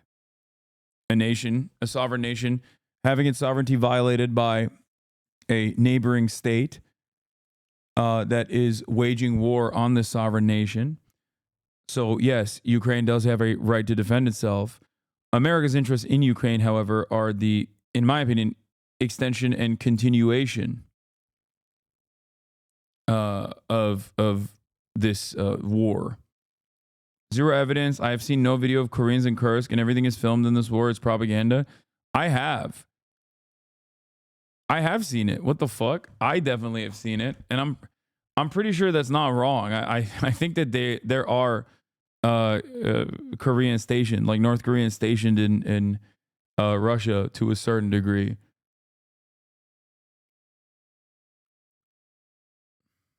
What I think, current administration has evidence that the next one will severely support. Ukraine doesn't want that, but Russia would welcome this aggression because it's going to justify more occupation. I don't think either side is as thirsty as it seems to continue this. Okay. Ukraine has the right to not be threatened on their border. This is like the flip of the Cuban Missile Crisis, and we are the USSR this time. No. While I understand the Western world's ambitions in Ukraine, its political ambitions in Ukraine, wanting to bring this bordering nation into the sphere of Western influence, and how that could come across as frustrating to Russia, I have always maintained the position that Vladimir Putin's actions of invading Ukraine was the dumbest thing that he could have possibly done in this situation, regardless of like the additional territory that he's been able to violently seize in this process. It's still an unimaginably dumb fucking thing to do. And it was, and it still is. You have killed tens of thousands of people. You have displaced millions of people. You have mined entire fucking areas. It's just so stupid. And in the process, you have greatly escalated the defense capabilities of Western nations. You've destroyed critical infrastructure in Ukraine. You've permanently damaged Ukraine, made it a more unstable nation than it already was. And while you're doing that, you have, killed a shit ton of your own people as well. So it is, and you have legitimized the NATO admirals and their positions at a time when, you could have gone the Chinese route. You could have 100% pursued the Chinese route of just doing energy contracts. That's why I always laugh when people who are pro-Russia, will always say like, oh, what about LPR and DPR's independence? And it's like, dude, they've destroyed LPR and DPR. The fuck do you mean? Like, if you're talking about the 13,000 people that were killed through routine bombing campaigns that the Ukrainian state and its National Guard were engaging in a tit-for-tat battle with people in the region. Some were Russian proxies as well. Yeah, guess what, dude? The solution to that is not to kill more fucking people. It just, because that's what the Vladimir Putin solution has been. And I feel like that is not an adequate solution. That is a bad solution to the problem. You just worsen the problem. So I don't think that that is a valid excuse. I don't think that there are valid excuses to invade a sovereign nation like this, regardless. Honestly, in China, even the most Z-pushing hogs would say that Russia still had diplomatic options they should have tried before invading lol. That's what I mean. It's just like, it is incredibly disruptive when there were there was definitely a lot of soft power capabilities that Russia had, and there was a shit ton more economic avenues that they could have pursued, especially when they were like still developing, Nord Stream 2. It's just very, very stupid. They did try dumbasses. No, I know, but there is no reason to lean into this. I recently talked to a family member who's living in Russia. I think he's leaning in the pro-Russia side, sadly, but he told me apparently a lot less people are protesting now, and Russia's supposedly signing contracts for up to 8 million rubles for people to go fight in Ukraine. Seemingly, the government doesn't care about hyperinflation as long as they can outlast U.S.'s aid to Ukraine.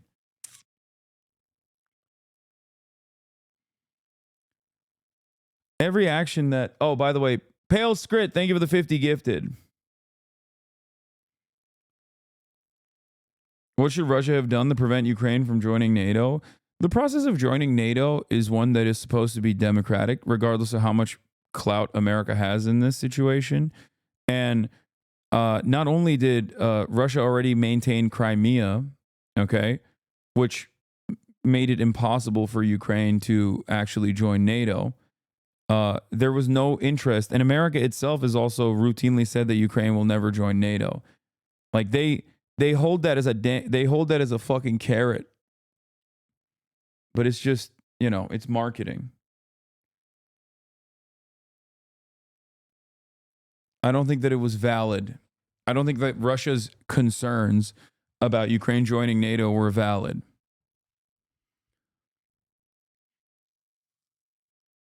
That's it. That's what I think.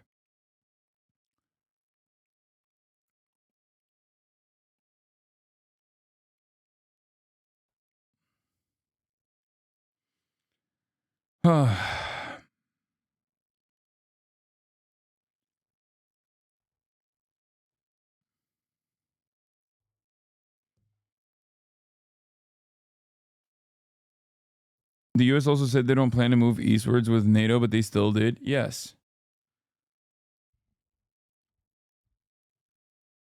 I mean, look, the NATOization of Finland happened. Okay? It did. North Sea 2 was bombed in the process. Like, this has not been as a banger of a fucking campaign for Russia as the way certain people claim it has been.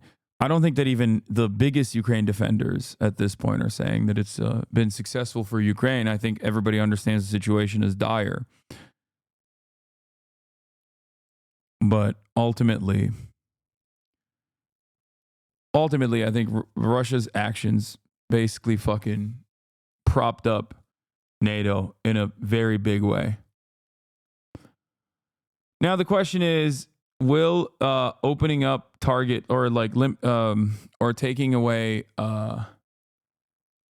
target restrictions and allowing Ukraine to use American weapons to strike directly inside of Russian soil and Russian territory, will that actually give Ukraine a upper hand in this battle? And if that's the case, why didn't they do it earlier? I don't think so. I think all it does is simply continue. You know, it just simply continues the conflict in a time when it's just like the Kirk's offensive did not actually stop Russia from moving further into Ukraine.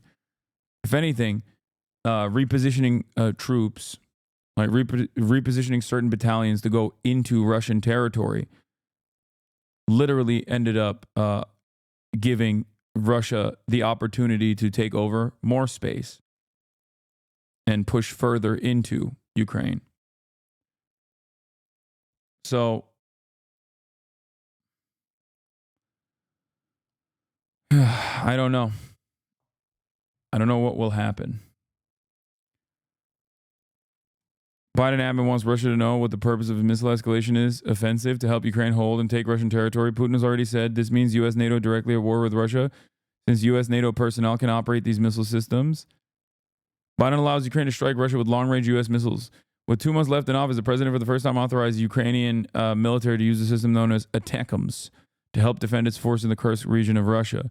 A major escalation, Putin said that Western approval for such a step would mean the direct involvement of NATO countries, the United States, and European countries in the war in Ukraine, because NATO military infrastructure and personnel would have to be involved.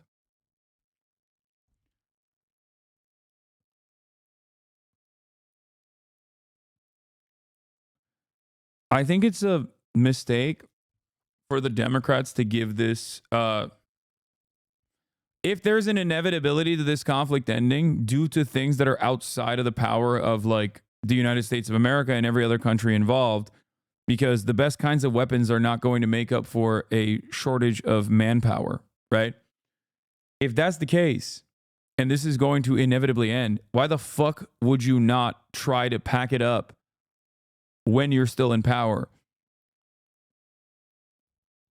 Because this, seen as an escalation, is going to make it seem like when the inevitable end of this conflict comes, it will be in the hands of the Trump administration. I said the similar thing with respect to Israel and Gaza as well, and Lebanon too. I don't know why the Democrats do anything at this point. I do not know if this will end up changing the trajectory of this battle. I don't feel like it will, but what do I know? Maybe they know more. I mean, I'm sure they know more than I do.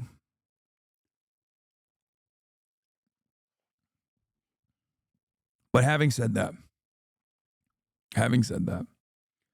when people were coming in here being like, well, you know, Trump is going to end the war in Ukraine, I kept telling him, this is not about law. Exactly. You don't know shit.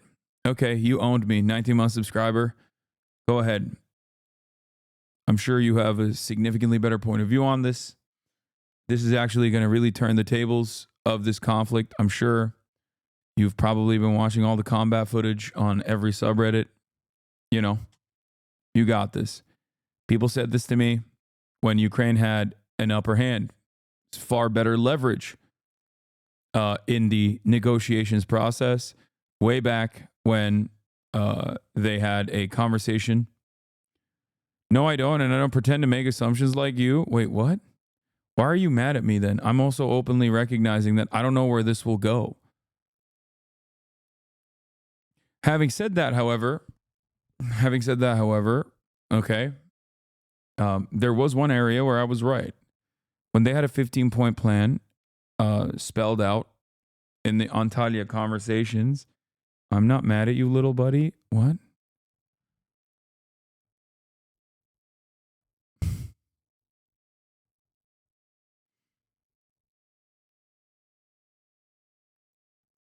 Kind of seems like you are.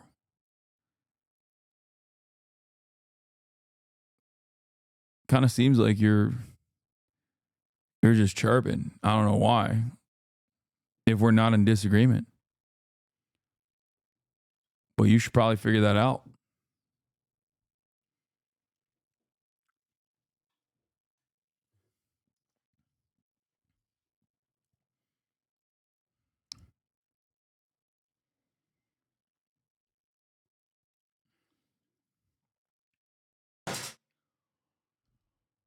I didn't say I agree with you. Sick, man. I can be a fan and disagree with you on certain things, my friend. No, absolutely. I don't know what we're in disagreement on.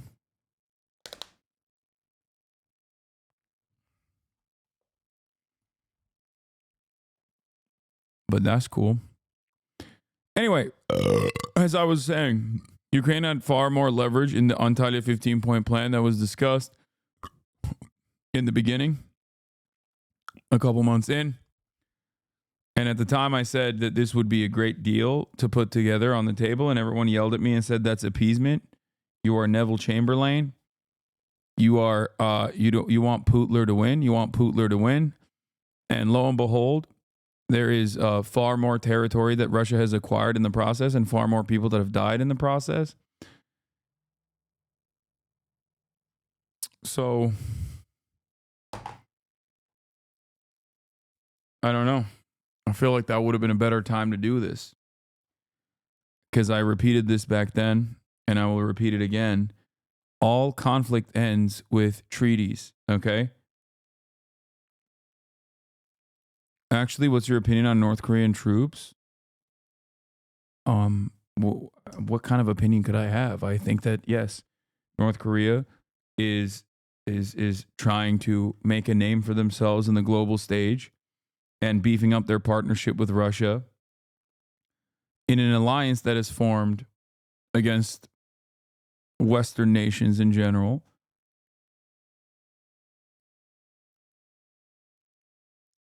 I don't think it shows that Russia is doing super well, but I don't think Russia is doing super well.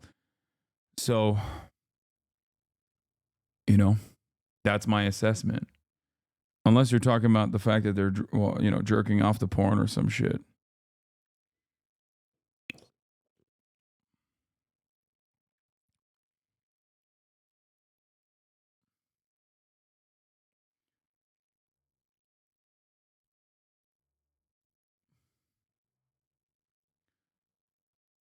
Anyway, seems like World War II strat again. I mean, they are talking about invading Kursk, so, or have invaded Kursk. So yeah, it is literally World War II strats. Anyway, if I speak like a condescending prick, can I get a private AMA too? No. I think that chatter is probably hopped up on Hasan as pro-Russia fumes, and that's why he thought he could get a gotcha on the North Korean thing. He probably thinks I don't think that there are North Korean troops stationed in Russia because I assume, does not listen to what I have to say, at least when it comes to this. He probably agrees with me on all this other shit. But I think on the issue of like Russia and Ukraine, he probably thinks I'm like pushing Z. So he's arguing against that position, thinking that I will be in agreement. Instead, he should be just listening to what I'm saying and the words that are coming out of my mouth, where he would be, I think he would understand it better. And realize that maybe we don't have that many disagreements. Or maybe we do. I don't know.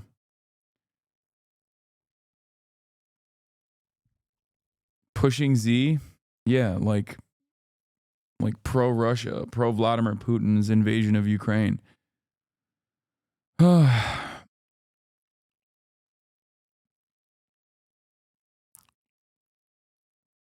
Anyway, I think that if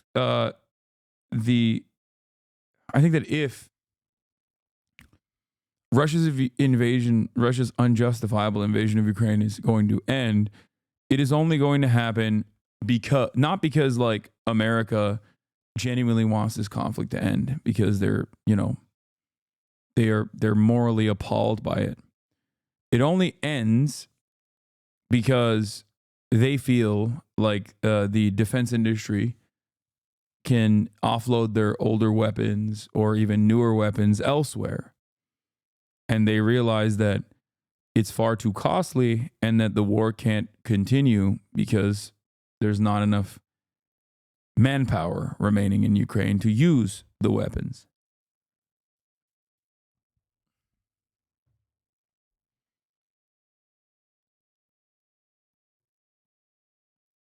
So yeah.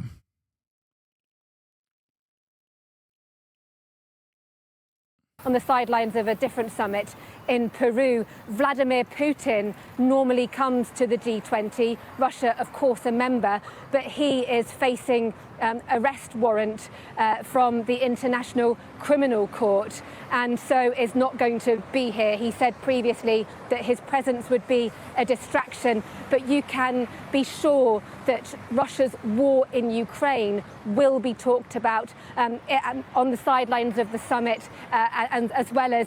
I don't believe you're lying in any way, and I believe you're very pro-Ukrainian, but I honestly have not seen a single video of Koreans in Kursk during combat, and literally everything is on video. Yeah, I've only seen them like moving around. I've never seen them in combat, but then again, I don't fucking know how you would see them in combat, how you can identify them as Korean. But the only places that I've seen like a bunch of... I mean, Russia's a big country. There's hella Asian people inside of Russia too, so maybe they're just Asians from Russia and they're being presented as like Ukrainians, but that seems kind of silly.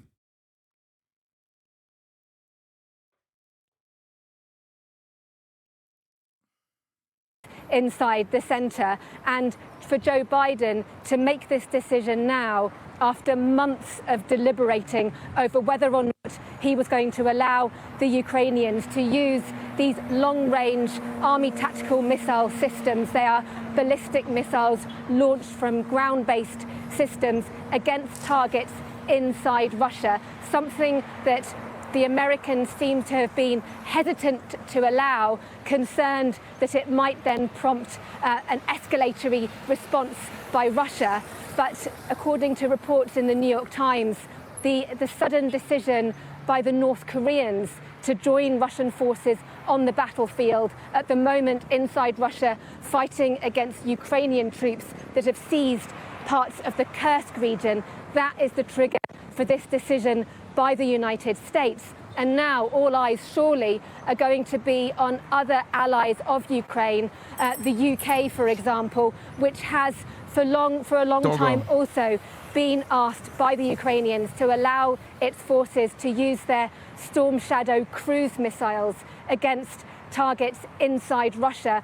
The British have been more forward-leaning, more seemingly willing to allow the Ukrainians to use these weapons, but had been waiting for a decision by the United States. Now that seems to have come. All eyes, of course, are going to be on what Keir Starmer, who's going to be here as well in Rio, will say, and whether he will confirm that British missiles can also be used by the Ukrainians.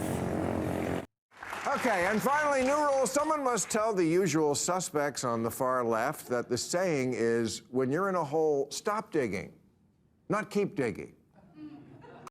Oh, by the way, we were wrong. I wanna come out. I wanna come out and tell you guys openly, my bad. Okay? My bad. Remember last week when I said I wrote Bill Maher's script? It turns out they didn't use my script last week. They used it this week. And I was wrong. Because I wrote the script. I wrote this exact script last week and I talked about it.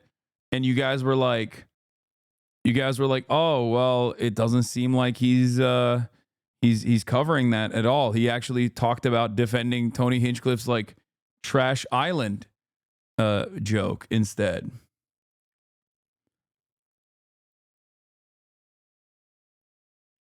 This is the week where he is hating Jews was a bad look. Don't do it again. I've never hated Jews.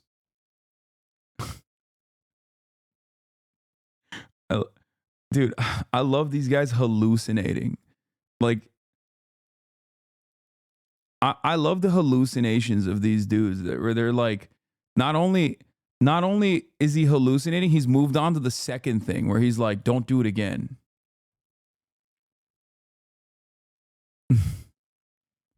Like, you've done it already, but don't do it again. Trump voter, by the way. Yeah.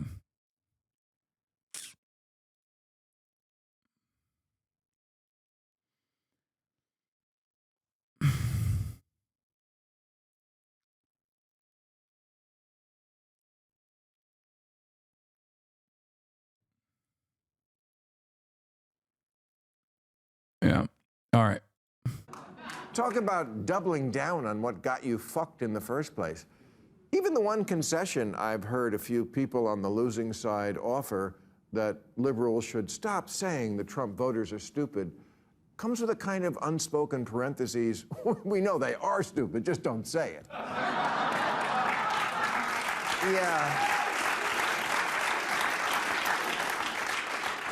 Yeah, I got bad news for you. They don't have a monopoly on stupid. You wear Queers for Palestine t-shirts. Oh my God. Yep. Up. There it is. My writing back in action, baby. Sorry, guys. Sorry, chat. I wrote this. I'm sorry. It's probably my best work. Like I said.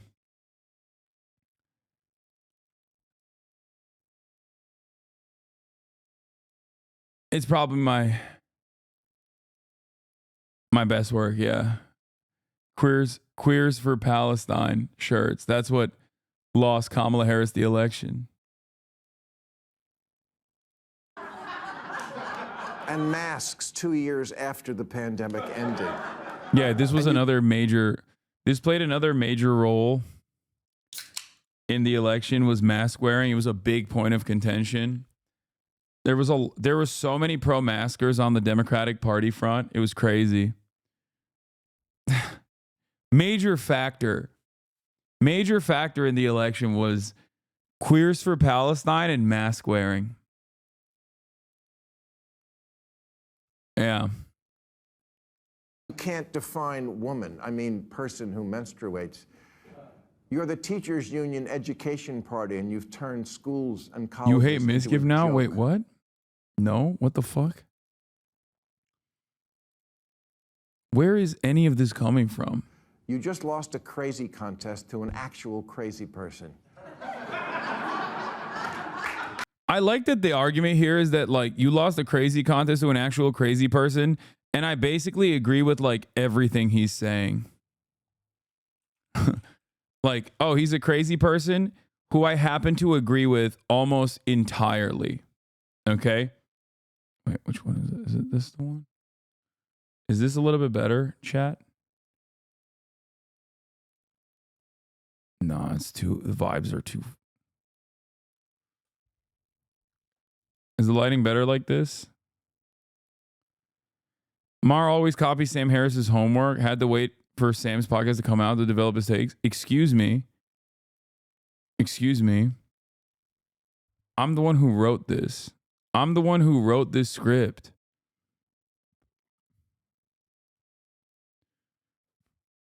Calm down.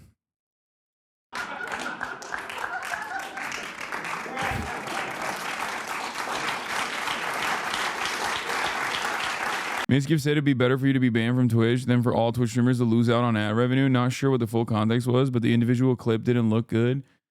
Yeah, he was most likely farming LSF because it is the easiest way to get updates on Reddit.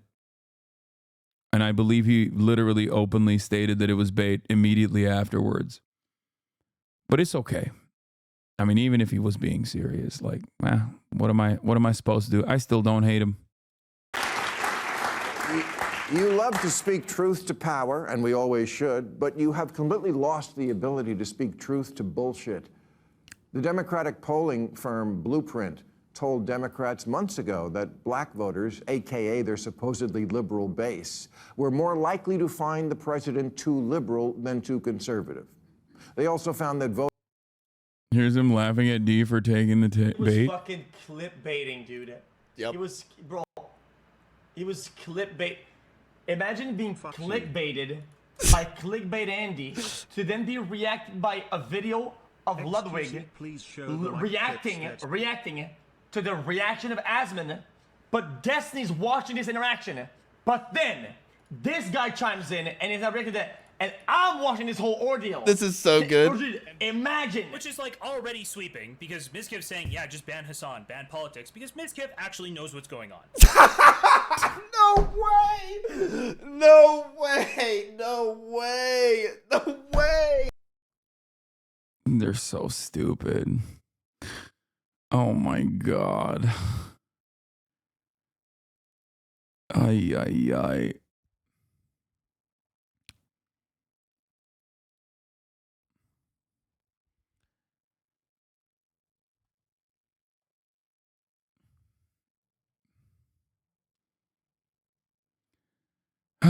People want to have you banned for your politics. I want to have you banned for subjecting us to Bill Maher's smarmy voice. Well, you're going to eat it.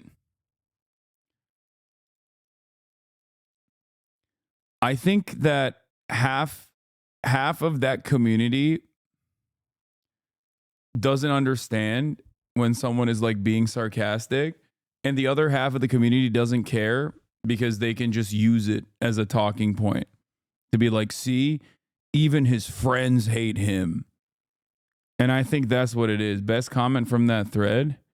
Sure, Miskiff was baiting us, but his bait was actually right because it agrees with our overarching goal, which is getting us on ban, stopping anti-Semitism. Yeah. I mean, yeah, that is precisely what this is. The fans are in denial and pissed that you didn't tell Lud to edit that video. Brother, I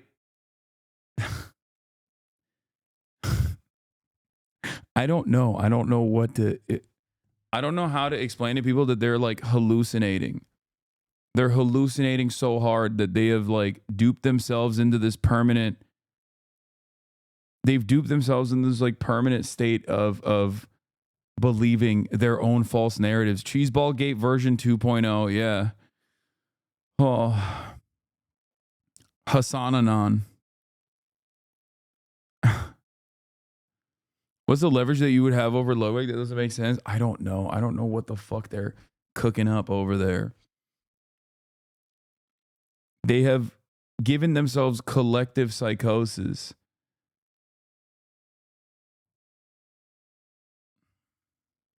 Q Hasan? Yeah, that's a good one too.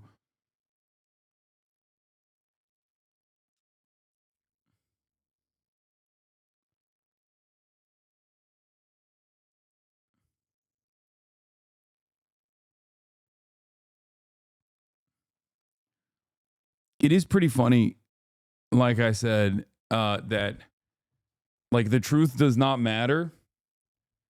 So for them, it's like they will continue. The more the more the narrative crumbles apart, and the more it becomes insane, the more they lean into it. Instead of just like revisiting it, instead of revisiting this idea that like I'm somehow the puppeteer, the puppet master that's controlling everything that's going on at Twitch and everything that's going on with like Ludwig and everything that Miskiv is doing, the more they double down, triple down, quadruple down. Miz mentioned Dan not long after the clickbait, and Dan was in the chat within the minute trying to recruit him. Yeah, it's very strange.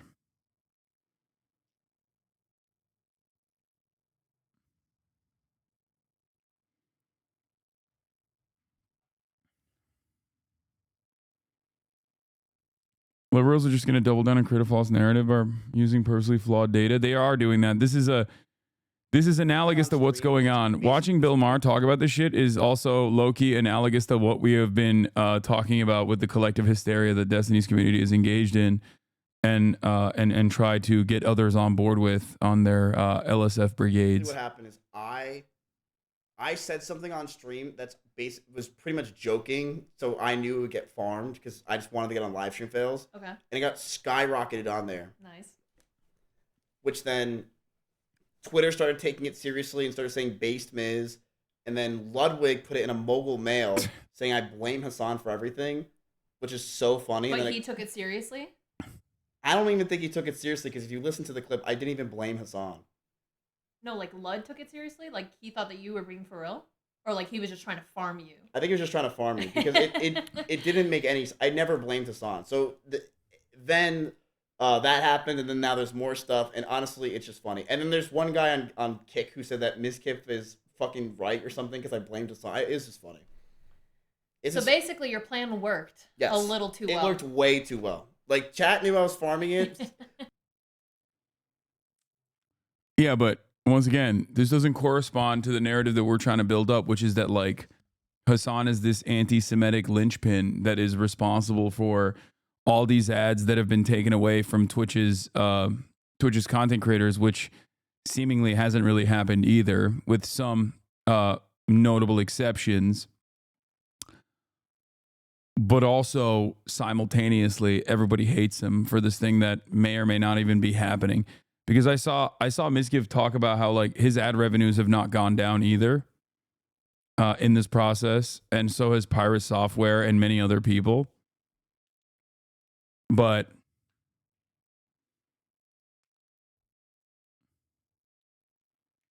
it's like, it's so fucking nutty, dude. I will be voting for Schumer Awards later, yes. Voters didn't just want Harris to distance herself from Biden. They wanted her to distance herself from what they believe the entire Democratic Party has become, a Portlandia sketch.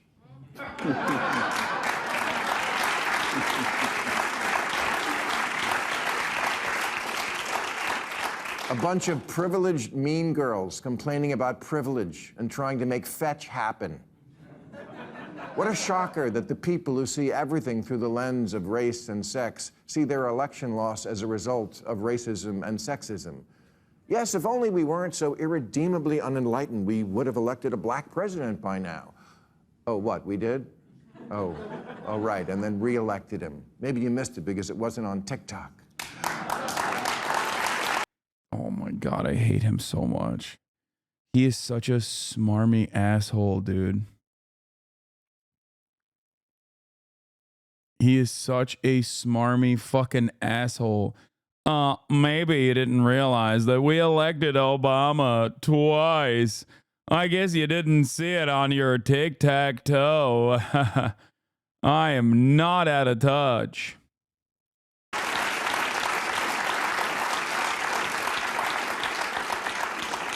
And sexism, Hillary got 3 million more votes than Trump, which in a normal country would be called a victory.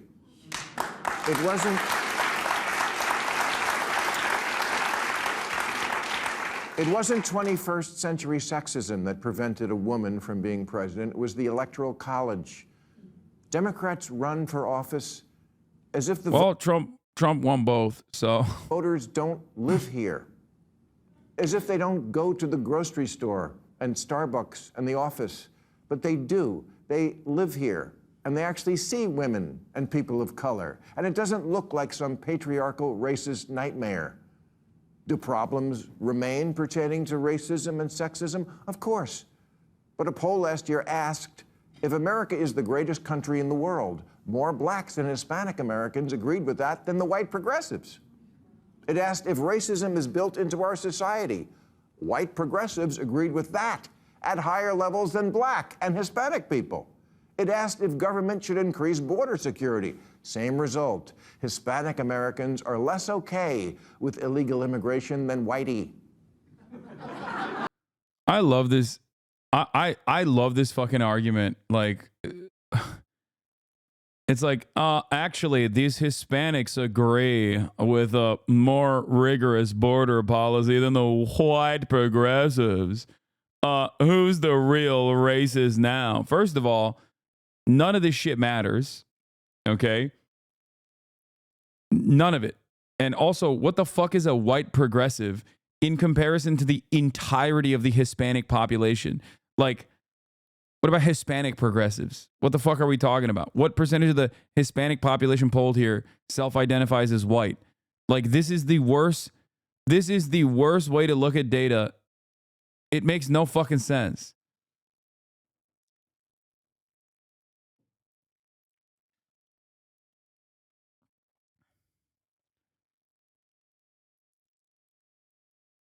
Hispanics are not a monolith. It's a super fucking stupid way to do this. Not only that, but also, hey, dumbass, Kamala Harris ran to the right of the former administration's border policies. So what is the argument here? She made an argument that she was going to be the border control person. It failed. People saw that as hypocritical. Okay? People saw that. They looked at it and went, what the fuck? You just said that they were racist. You said that that shit was racist not that long ago. And now you're acting like you want to do the racist shit. How am I supposed to believe you?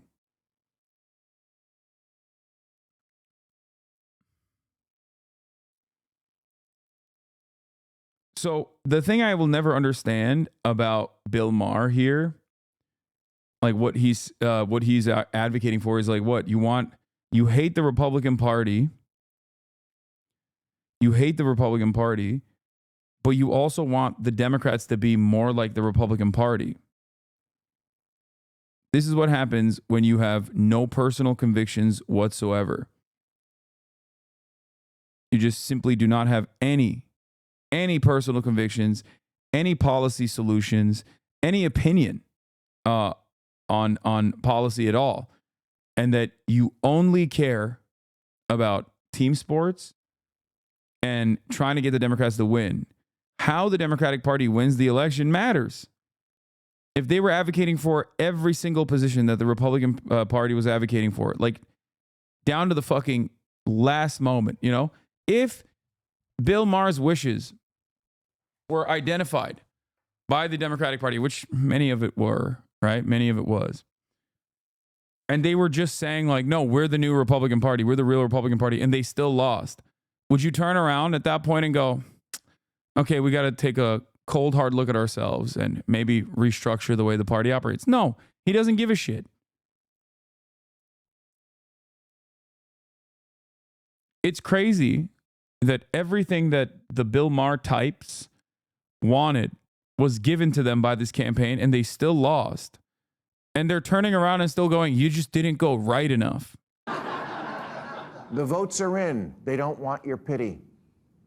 And black people can't afford to indulge rich. It's not pity, you fucking idiot.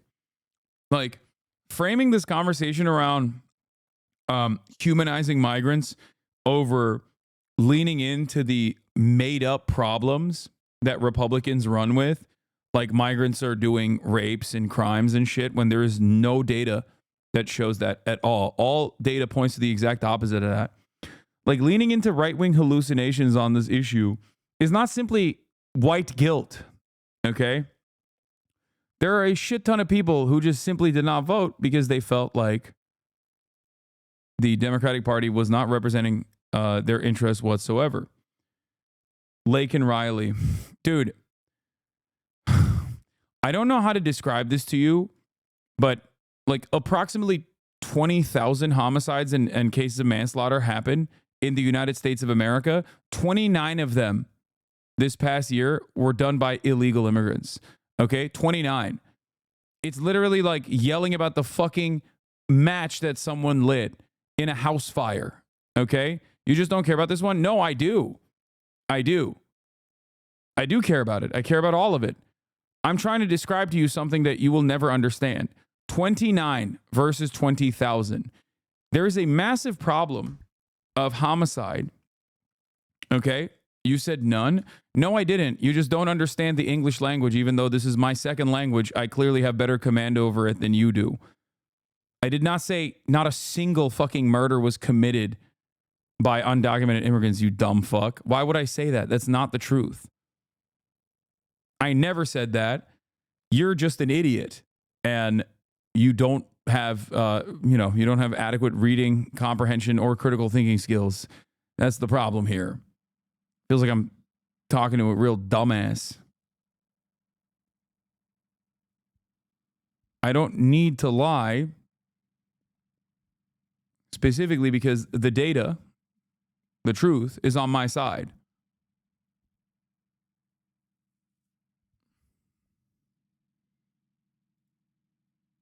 Isn't one too many?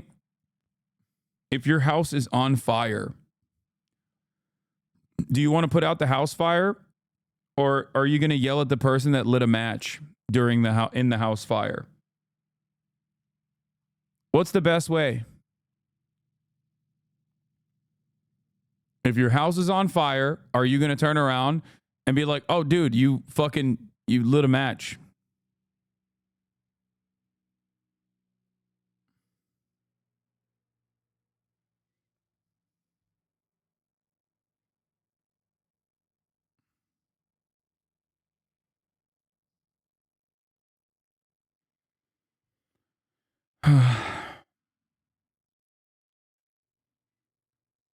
The Laken Riley case is a standalone case that is not representative of the broader problem.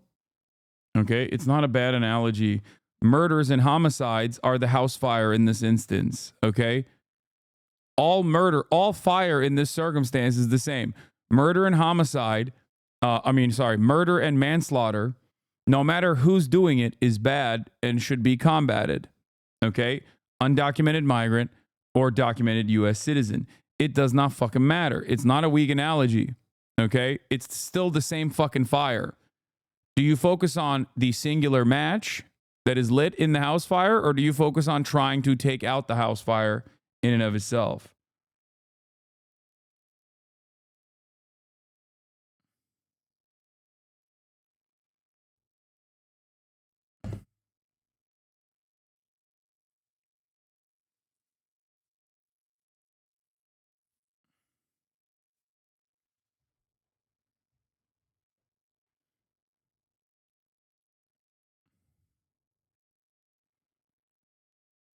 Yeah. The idea that you are going to forcibly deport 12 to 20 million people that are living on U.S. soil currently that have nothing to do with this 29 different instances of manslaughter, which includes car accidents in it, and homicides, which includes the case of Laken Riley.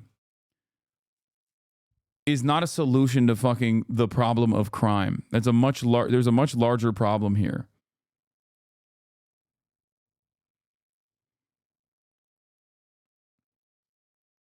To be a real dumbass.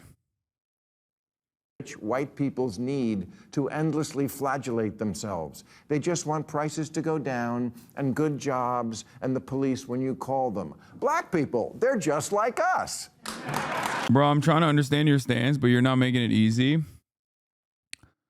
If there are 20,000 murders and manslaughters that take place on U.S. soil year-round, and undocumented immigrants that come from many different backgrounds, many different cultures, many different nations from all around the world that are far from monolithic and very diverse as a matter of fact. But even if you were to lump them all together, are responsible for 29 of them, okay? Do you think every single migrant being forcibly deported is an adequate solution to lower the number of manslaughter cases? Do you think you're putting a dent in the 20,000? Okay? You're not.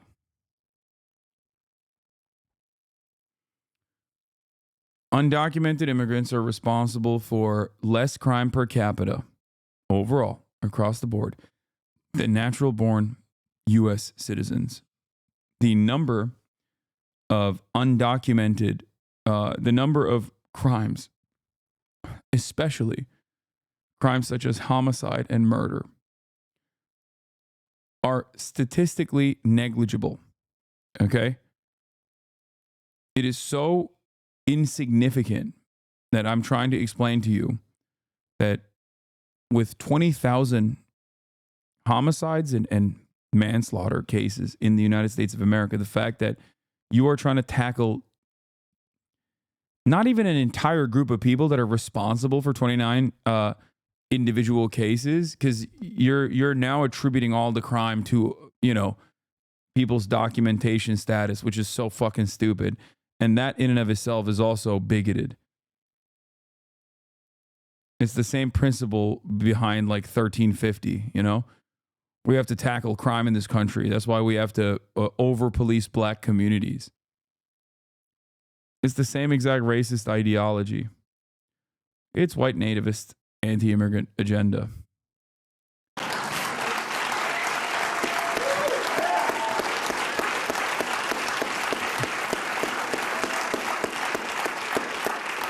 Kamala spent 100 days telling voters, I know it feels like crime and illegal immigration are bad, but fuck your feelings. Look at this chart.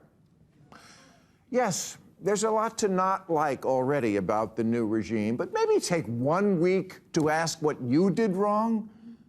The basis for Democratic campaigns has become... Not Bill, though. He doesn't have to think about what he might have been advocating for that's wrong. And he certainly will not be doing that in the process. He will not be doing that today. We're the smart people. That we know from the get-go. No need to look into that. We know that a priori, which is a Latin phrase the Red Hat people wouldn't have a clue about. Oh, they're so stupid. The Republicans are so dumb. Yeah, dude, they're dumb, but so are you, okay? This is the thing that I fucking despise about smarmy liberals that fancy themselves to be so much more intelligent than the fucking dumbass Republicans, while simultaneously they hallucinate in the same exact direction as those dumbass Republicans. They have a purpose, okay? They have a reason for this cognitive dissonance. They're mainlining it on a daily basis from Fox News. You, on the other hand, you're supposed to be well educated. So what's your fucking excuse, you idiot? Like, how the fuck can you be like, these stupid Republicans believe the dumbest things, and I believe them too? Ugh. Like, what? They're transphobic. So are you. They think we need to have a muscular border policy because immigrants are doing crimes. So do you. Okay? They want Israel to be able to fucking melt Gaza. So do you. What's the difference? That you're just like marginally more pro-gay than the average hog? Is that what it is? Yeah, they're anti-vaxxers. So is Bill Maher. What's the difference? Like, what is it? What do you want? What more do you want? It's just weed. Hogs love smoking weed. So it's not even that. So what is it? Bill Maher smokes weed, so do hogs.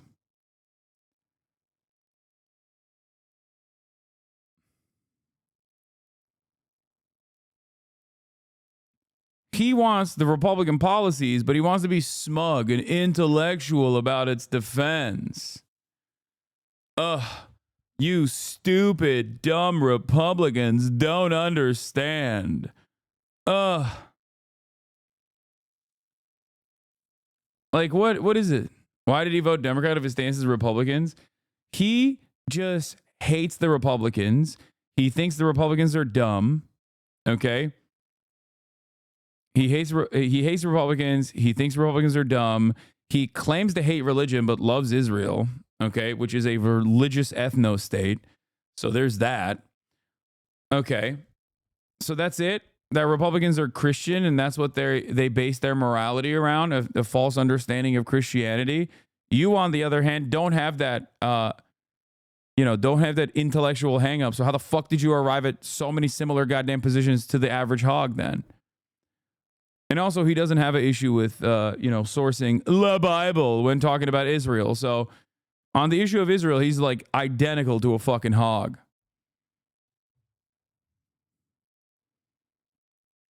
Yeah, I don't believe in God, but I believe that a higher power promised the land to the chosen sons and daughters of God. I'm Bill Maher. I hate religion except for the religious ethno state of Israel. Unironically, the same take as Bonarelli. I'm Islamophobic because I hate Islam because I'm an atheist. I know.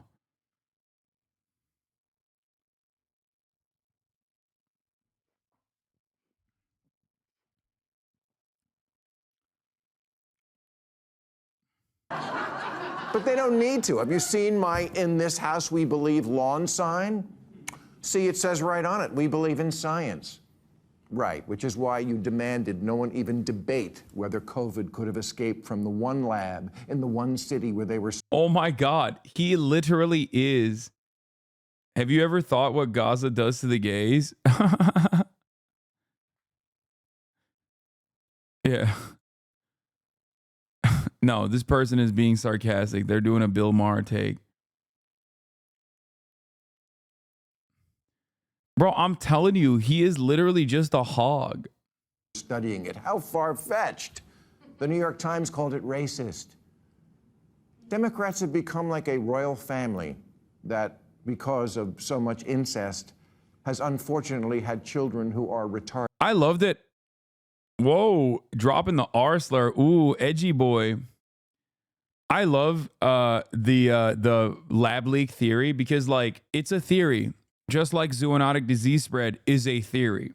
The scientific consensus at the time was that it was a zoonotic disease spread, okay, through the wet markets, whereas the CIA under the Trump administration, the State Department under the Trump administration was saying, no, they were literally fucking building this in a lab, okay?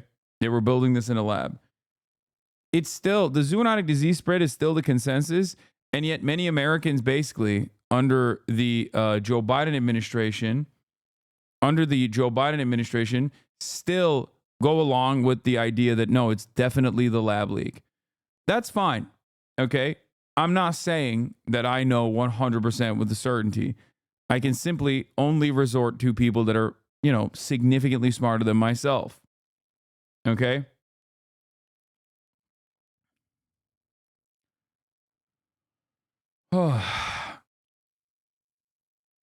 It is zoonotic. We have all the evidence except the animal itself, which is impossible to get. This is the main issue with China not being transparent.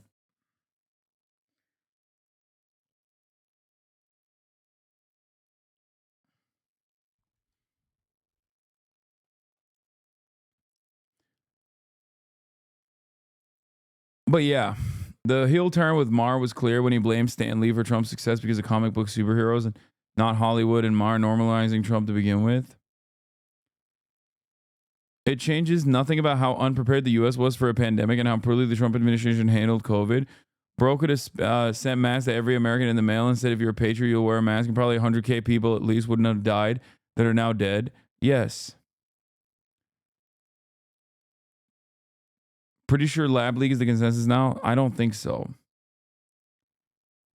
I don't think it's the consensus at all. I think it is a theory, just like the zoonotic disease spread is a theory.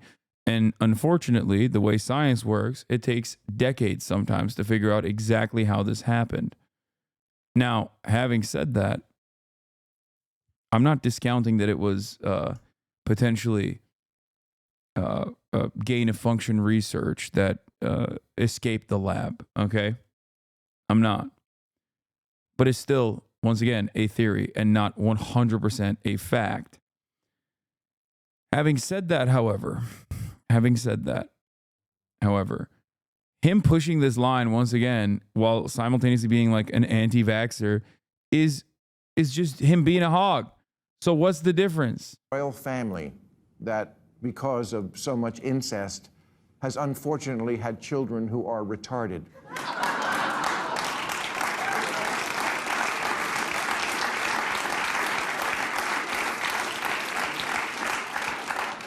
And the same thing can happen to ideas if they are also conceived in an atmosphere of intellectual incest. Maybe take the clothespins off your noses and actually converse with the other half of the country. Stop screaming at people to get with the program and instead make a program worth getting with.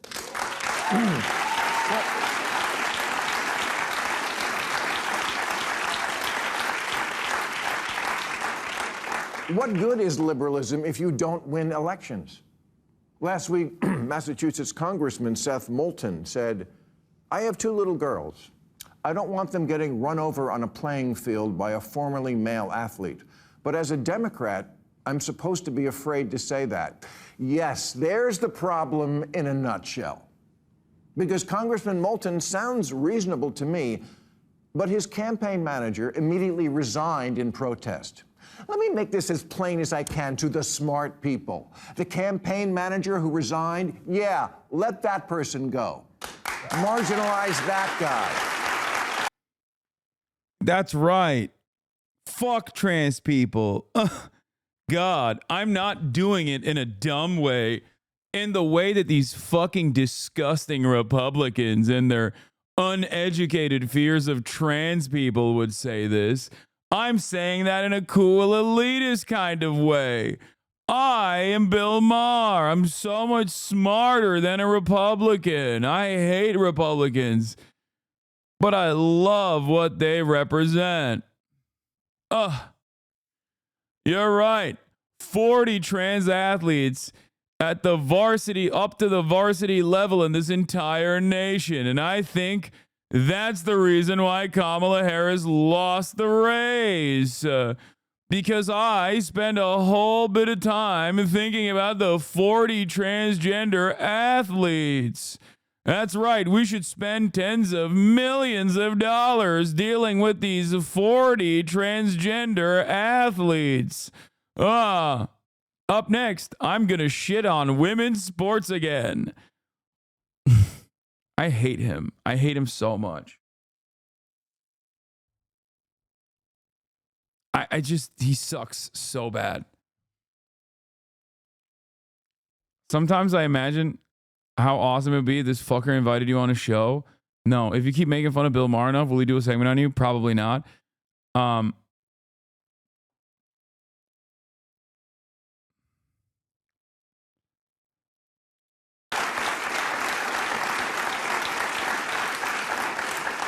Try making too woke be a cancelable offense. It's important for America to have a center-left party and for that party to be competitive and a good first step toward. America literally had a center-left party, okay? America now has a center-right party. America has a far-right party and a center-right party. And the center-right party, of course, lost because why would you ever go for the diet soda when you can get the real thing, okay? And many Americans were like, yeah, I want the real thing, dog. That's great. So it is entirely so stupid for Bill Maher to, run this theory when it does not correspond to reality at all, even a little bit. That goal would be to make the voters not want to punch you in the face. I will conclude by saying the reason I'm so mad at the Democrats is because as a voter, the issues that were important to me were democracy and the environment. And now, there's no one to champion or defend either of them because you, with your aggressively anti-common sense agenda and shitty exclusionary attitude, blew it. You lost everything. House, Senate, White House, Supreme Court, and left us completely unprotected and ready to be violated. Happy Thanksgiving, everybody! Actually, we're on next week. We're on next week for our season finale. I will see you then.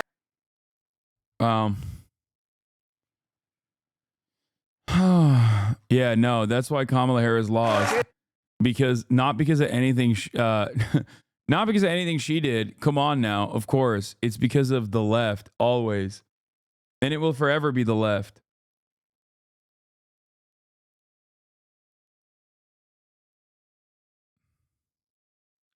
He's the co-founder of Levels and co-author of the New York Times bestseller Good Energy, Dr. Casey Means. She's a Fox News contributor, host of the Getting Hammered podcast, Mary Catherine Ham, and he's the host of... I can't deal with this. It's going to make me die. Okay, so this is AOC explaining the AOC Trump voter in the readout full interview. This was somewhat interesting, and we're going to take a look at it while I go pee real quick, but I'll be back in a second. Of all the confounding results in this past election, perhaps the strangest phenomenon was the surprising number of people who voted for Democrats down ballot and then checked off Donald Trump for president. That was the case in New York's 14th district. A number of voters cast their ballot for both Trump and one of the House's most progressive Democrats, Congresswoman Alexandria Ocasio-Cortez, better known as AOC. And while the Democratic Party is still reeling from the results, Congresswoman Ocasio-Cortez is doing something a lot of the D.C. folks aren't doing, which is talking to social media and actually talking to voters to figure out why this happened. If you voted for Donald Trump and me, or if you voted for Donald Trump and voted Democratic down ballot, I would really love to hear from you. This is not a place of judgment. I'm not gonna put your stuff on blast or anything like that or dunk on it. That's genuinely not the intent here. I actually want to learn from you. I want to hear what you were thinking, and I just want to hear from you. Joining me now is the aforementioned Democratic Congresswoman Alexandria Ocasio-Cortez of New York. Okay, AOC, what'd they say? I mean, there's a lot of different things that we saw. I think there's a lot of people. First of all, it's important to note that Democrats, oftentimes when we lose elections, we think that we lost people to Trump. And that is true in circumstances, but they don't look enough at the fact that we also lost people to the couch. Mm-hmm. We have two people that we're running against. So a lot of people say, this is why I voted for you and Trump. And some people say this is why I didn't vote or didn't vote top of the ticket. Right. Skip the top of the ticket, which, by the way, there's been a lot of paranoia about the fact that Democrats were able to win statewide in some places while Kamala Harris lost. And I keep trying to tell people there are voters who go in and either just vote the top, Trump voters who will say, I just want Trump and don't care about Republicans, and the reverse, who say, I'm not voting top of the ticket, but I'll vote everybody else. Right. And oh, did she say that Democrats only care if you vote Republican? That's the Hasan Abi method, baby. You already know. You already fucking know, dude. I've said it before, and I'll say it again. If you want the Dems to listen to you, you got to portray yourself as a Republican, straight up. She said they lost to the couch. Oh, she said the loss to the couch thing. That's another Hasan Abi method. But I do genuinely believe the second thing, okay?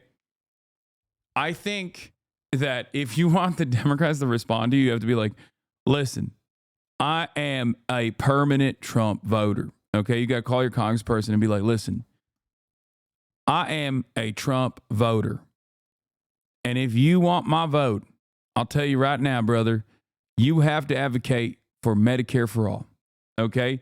As a lifelong Trump Republican who would have voted for Trump over Ronald Reagan, I'm willing to switch my party. That's a Charlemagne line. Hasan stealing credit. Shut the fuck up. No, that is my line. Get the fuck out of here.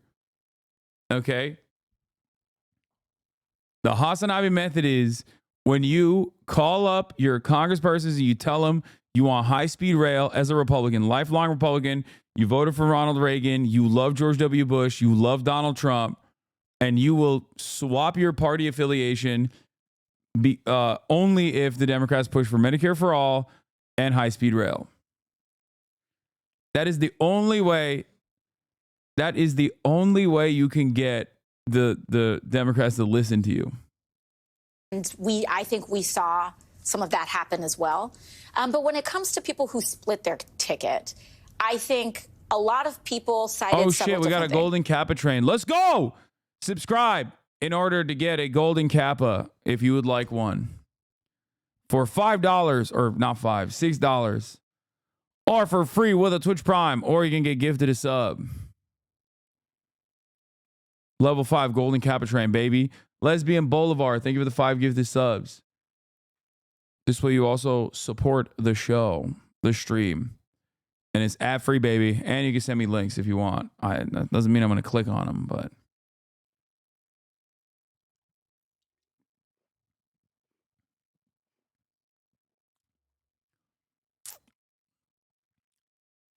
Level 5 complete. One is there is universal frustration in this country. Much of it, I actually think, justified.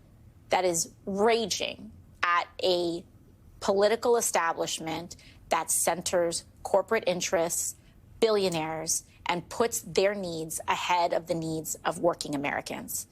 And we know that we can either channel this righteous rage, because there are people whose SNAP was cut off, their child tax credits were cut off, but they're seeing people like Elon Musk getting tax breaks and kissing up to Donald Trump in order to do so. But they vote for why vote for Elon Musk and Donald Trump? And I think almost level 8. That, of course, is the question. It makes no sense. And I think part of it has to do with the fact that, and I think we're still in a process of going through the data. It's important to say that. Yes. And I actually think that it's important to say that the people who are rushing to say, let me give you my grand theory of what's going on right now. The problem is you went too woke. Sorry, Kamala Harris was running with Liz Cheney at her side. She wasn't going, quote unquote, woke. If we had an election on November 5th and November 6th, you've got an answer. Right. Don't listen to those people. I agreed. Do not listen to those people. Co-signed. So I want to have the... Okay, to be fair, I had the answer before November 5th. I'm just saying. And I was right. That's it. I'll stand by that forever. I was fucking right. Every single one of my criticisms ahead of time panned out to be disastrous. I want to say that we should all have the humility of saying this is an ongoing learning process. However, there is something to be said about it doesn't matter that he's lying.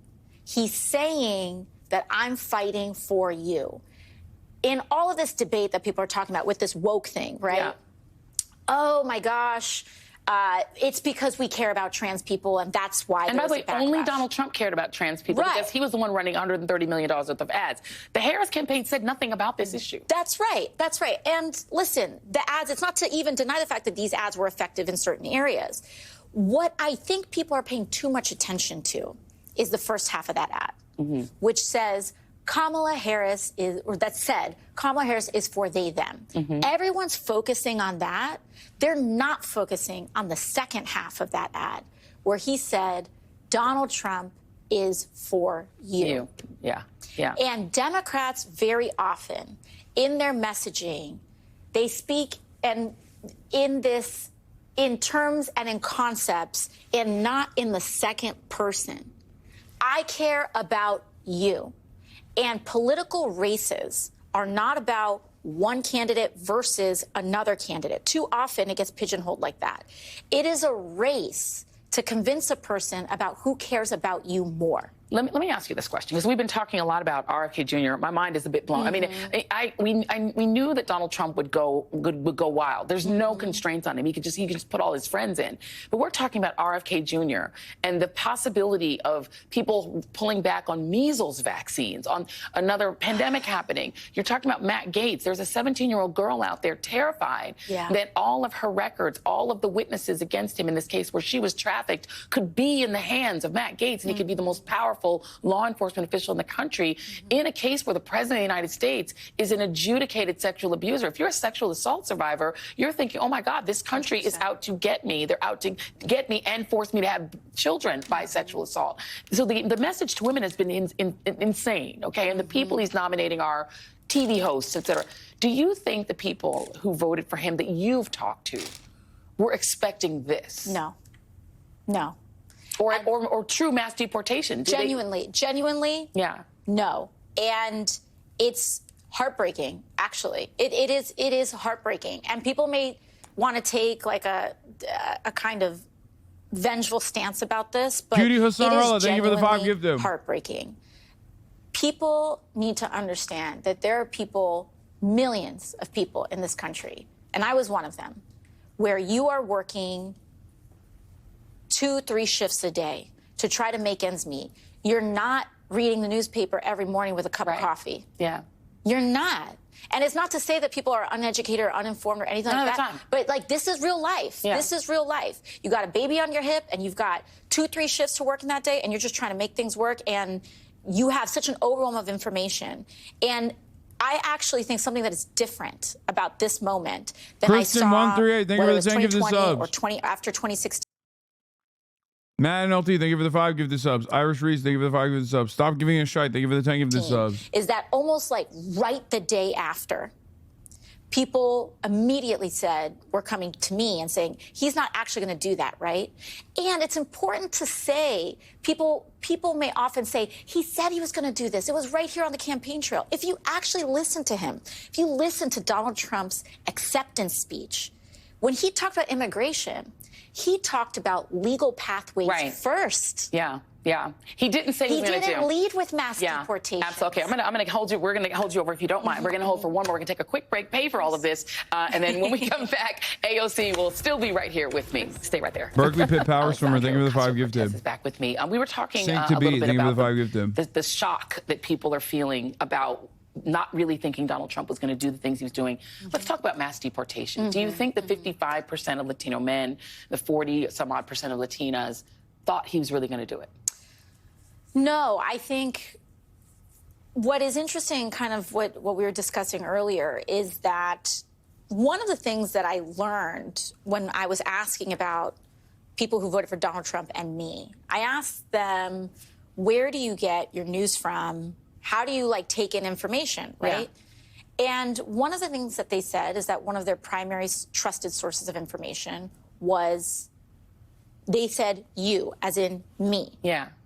That means that they rely on me as their elected official for information directly. It also means that they are listening to him directly for his information. And as we said earlier, in Donald Trump's victory speech, he said that when he talked about immigration, the first thing that he talked about was legal pathways. He talked about mass deportation afterwards. And so I think I want to stop here for a second and talk about something that's truly alarming and confusing. Glenn Greenwald sent in Adweek Nielsen ratings. Okay, said lots of articles about how MSNBC's audiences completely collapsed, disappeared once Kamala lost, and they got disillusioned. But the full extent is shocking. Their primetime shows can't even get 75,000 people watching the key demo, 18 to 54. Weekend shows don't even get 30K. And what that means is they're not even getting a fraction of the views that I'm getting.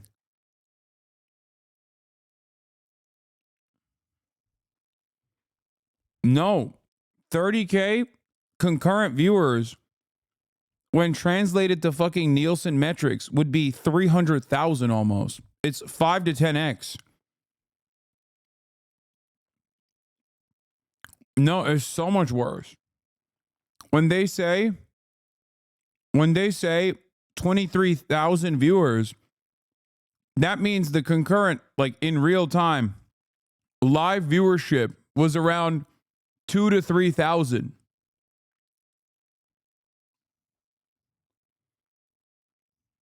That's TV.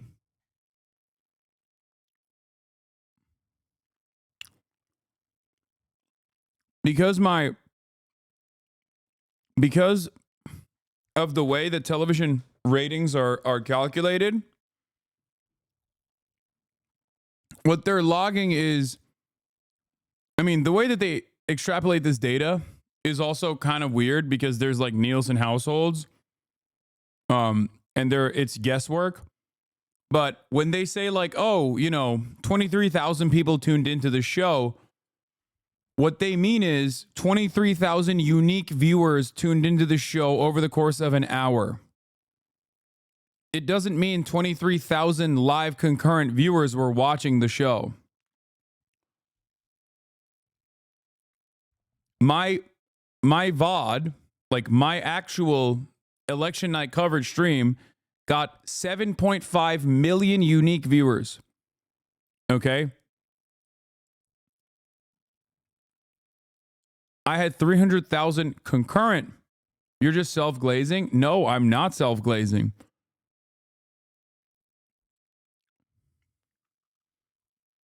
The way that it works is if I have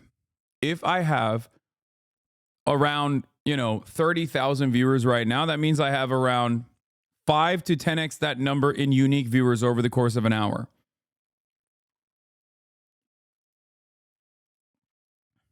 Okay? There's no perfect methodology to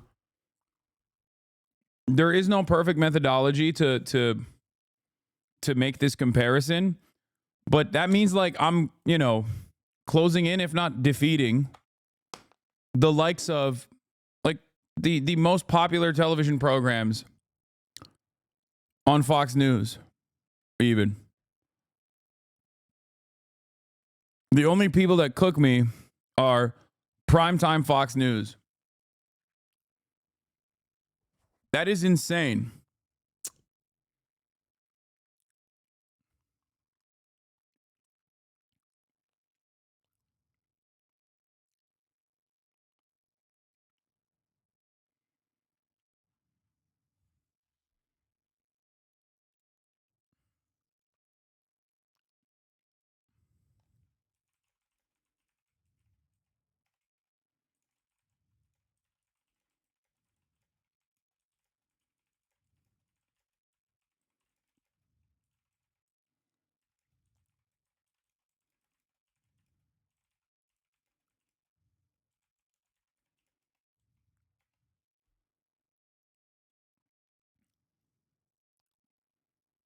This is absolutely insane because it means I almost have the same number of unique viewers in the same time slot as Fox News.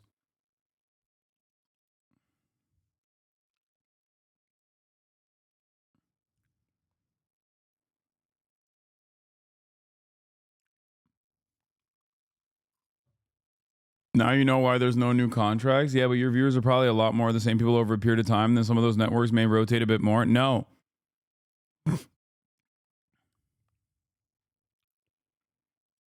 I don't necessarily know if this is a good thing, chat.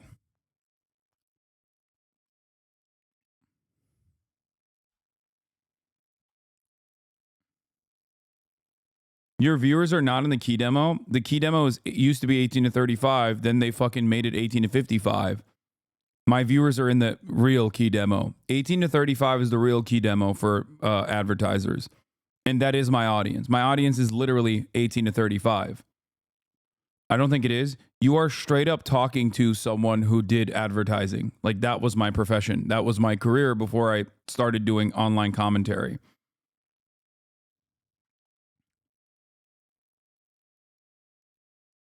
Originally, the key demo used to be 18 to 35. Then they increased it. And now they're saying the key demo is 18 to 55.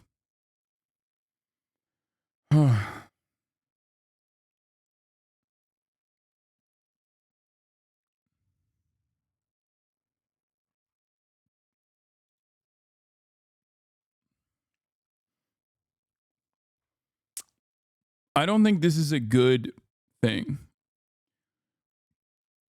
I think this is a bad thing. And it's especially a bad thing because that means like Jesse Waters is basically fucking destroying CNN and MSNBC combined times like not 10, but you know, times fucking 2, 3.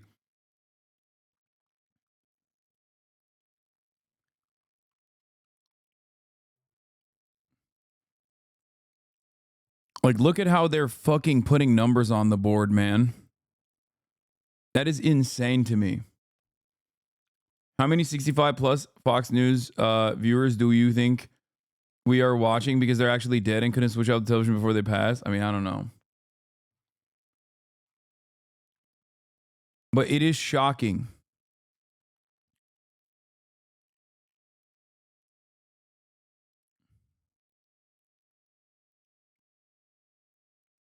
Here's the article numbers with a few more days. Overnight cable news ratings for now. For November 8th to 11th, CNN, MSNBC experienced post-election ratings blues. Yeah. So it's 1,000. So it's like Chris Hayes gets 77,000 unique viewers over the hour. Which means he's getting around like, you know, 7, 8, maybe 10K live concurrent viewers in any given moment. In that same time slot, Jesse Waters is getting 568,000 unique viewers an hour, which means he's getting around, you know, 50, 60, maybe 70K live concurrent viewers.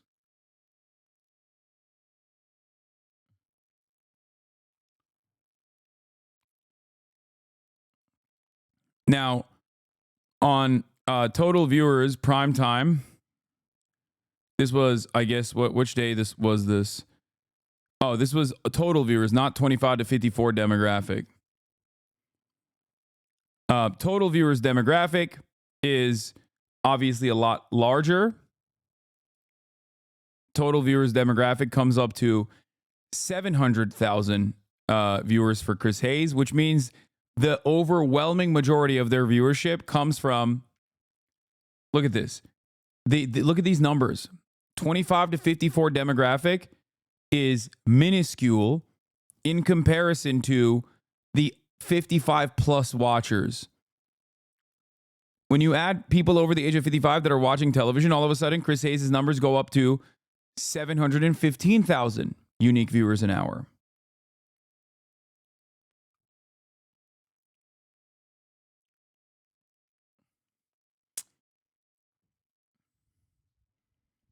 Sean Hannity sits there with 3 million, 3.4 million, 3.5 million unique viewers an hour, which means that on any given night, when you factor in people over the age of 55 on Fox News, you have like 300, 400, maybe 500,000 live concurrent viewers watching. The fact that it's so close to Twitch is kind of crazy. But when you look at the 25 to 54 demographic, once again, when you look at the 25 to 54 demographic on prime time, it's 200,000 for Fox News. That is crazy.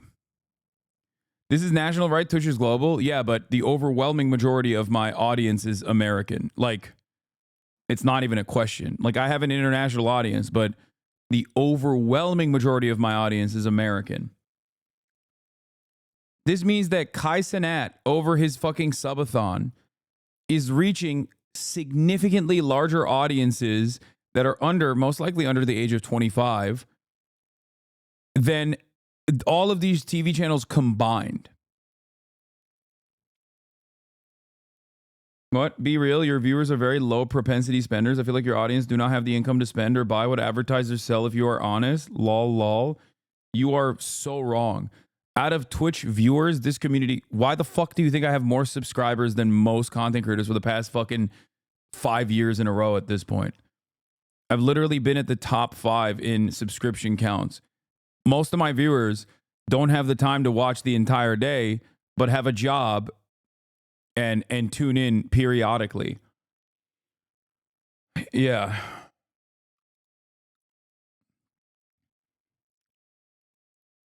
%30 of the audience has no salary or they're unemployed, which means that they're either in school or unemployed.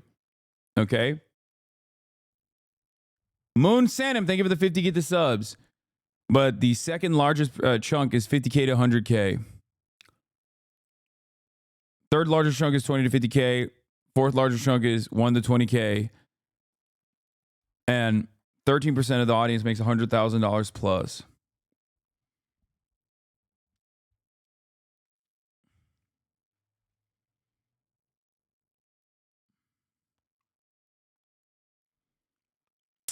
There's a reason whenever we there is a reason why whenever we do fundraisers, we raise like hundreds of thousands of dollars in a matter of hours. It's like shocking for a lot of people how fast we're able to do that.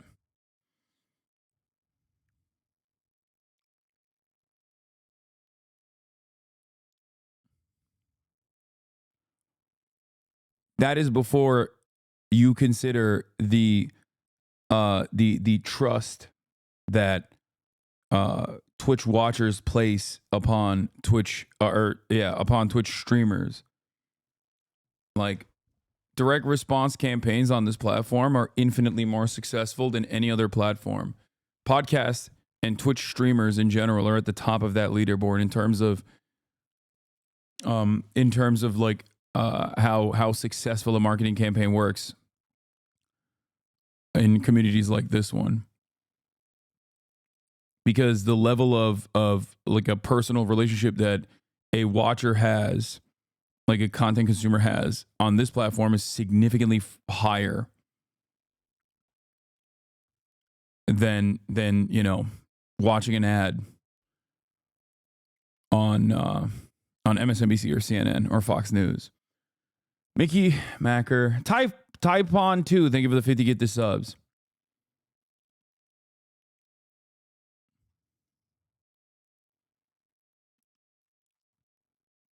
Anonymous Gifter, thank you for the 25 get the subs. This is the most shocking thing I've ever fucking seen, dude. Like, I should be nowhere near total viewership number for CNN and MSNBC. And the key demos are more important. The 25 to 54 demographic, mine is even 18 to 35, which is an even more valuable demographic than the 25 to 54 demographic.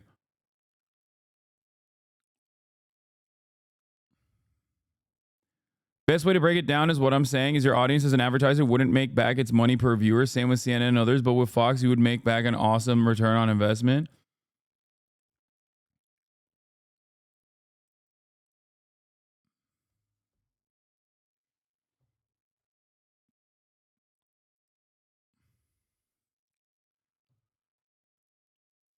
I don't want to be that person, but doesn't that mean you have a huge influence as well? Man, I didn't think so before this fucking information, but now I'm a little bit more I'm a little bit more concerned.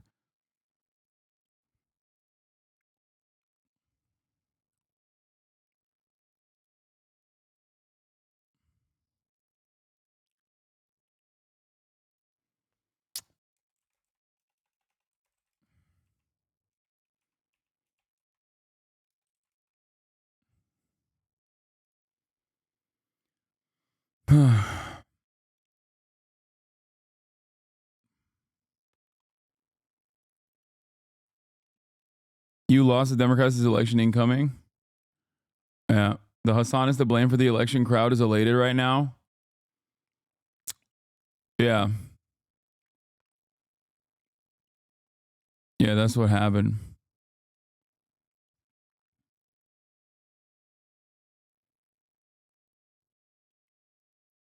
Why are Fox numbers so high given that America is split politically almost even? Liberals watch Fox News as well in their media diet, whereas conservatives only watch Fox News. And also Fox News is more entertaining. They're insane editorial. It's the same principle why the YouTube algorithm also favors right-wing content in general. It's more captivating. It's more interesting. It's more insane. You draw even hate watchers as well. Whereas like people don't really watch a lot of liberal content in the same vein.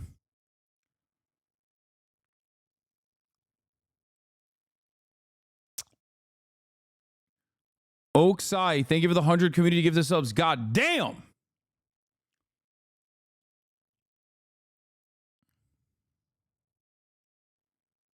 I think people who believe what he says, when he says we're only going after criminals, they think that he's going after somebody else. Meanwhile, the Republican Party, the Trump campaign, people like Stephen Miller, they believe that being undocumented means you... Unironically, I do feel you cost the Dems at least 5 to 7%. I initially thought 2 to 3%, but after final analysis, I think around 5 to 8% you cost them. That's insane. That is the dumbest thing that the Democrats have ever done. If I'm capable of... That's an insane estimation. You are making that number up. I still do not agree with that. But it's so funny because if I had the capacity to motivate 5 to 8% of the Democratic Party's base of support, then it would be the dumbest thing for the Democrats not to come and listen to every single thing that I'm saying, to come here and kiss my feet, okay? Like, that would be an unimaginable level of stupidity if they didn't come here to literally be like, I would be the kingmaker. Are you kidding me? No, I don't think I cost them 5 to 8%.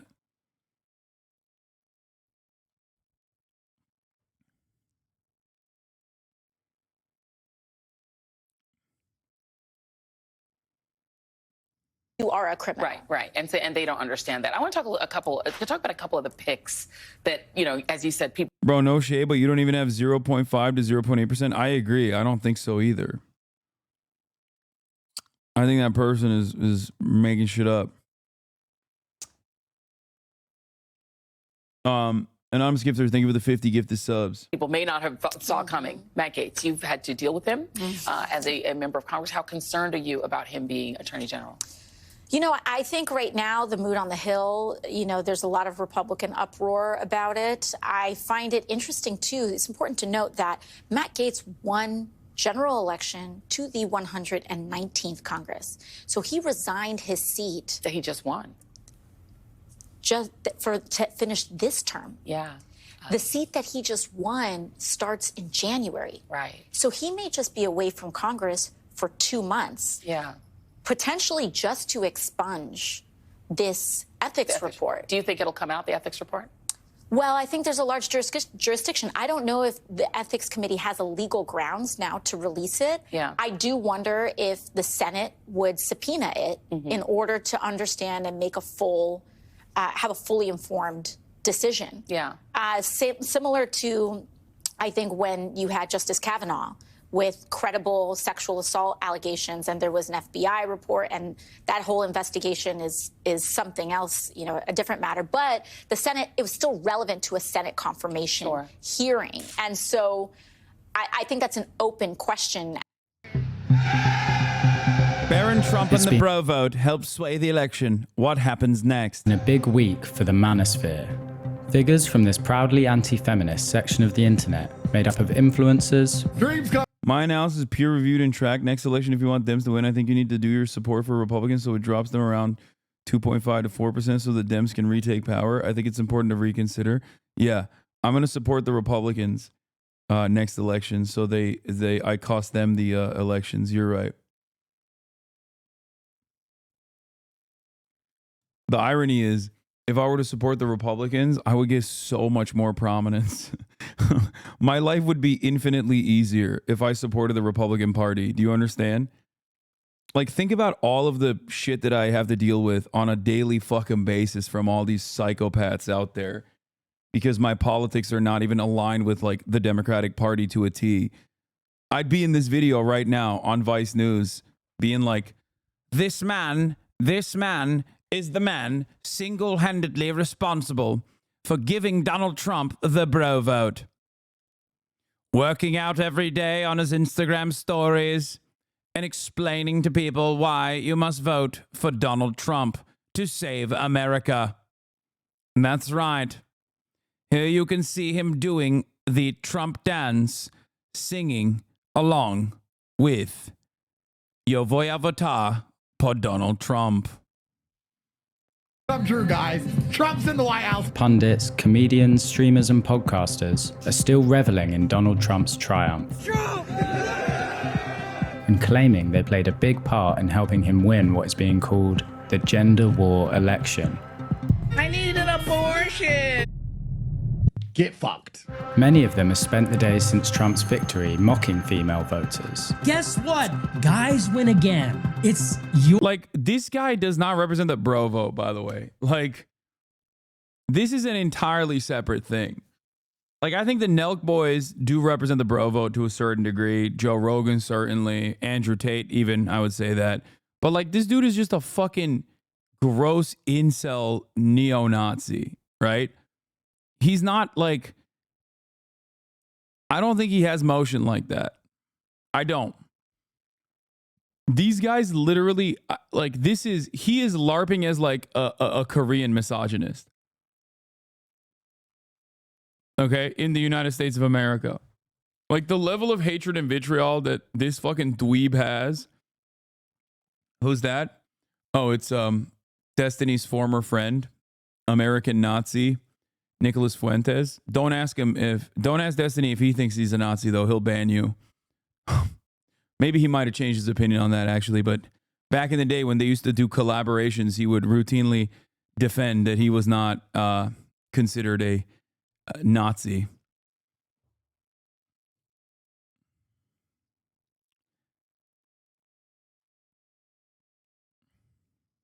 Your body, my choice. As a president who was found liable for sexual abuse ponders whether to radically redraw abortion rights across the US. I'm president. I want to protect the women. I'm going to do it whether the women like it or not. No, Hasan, they were never friends. They just debated once, according to a former friend of yours. I love Ethan's, like, final evolution, which is, like, defending Destiny. And also by way of that being like, no, Destiny did not elevate Nick Fuentes' platform openly. And ban members of his community for saying correctly that he was a Nazi and this was dangerous, and regularly debated people on whether or not he considered Nick Fuentes to be a full-blown Nazi or not. Oh, that's right. He did do that, actually. That's crazy.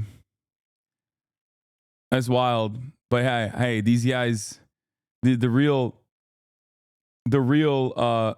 people fighting anti-Semitism out here, you know?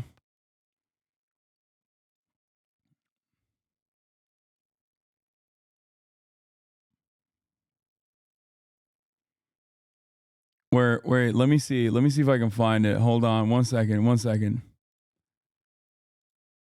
And when we talked a few times after that, he was saying, oh, I think you've changed. I think that you're like a Christian nationalist. I still think he has changed. That's why we had the whole argument over whether to call him a Nazi. I don't think they're as far right as they used to be. I've already said that. That doesn't mean that I don't think he has the same fucking, you guys, you realize that you are just as fucking retarded as Nick is, right? You guys are the same.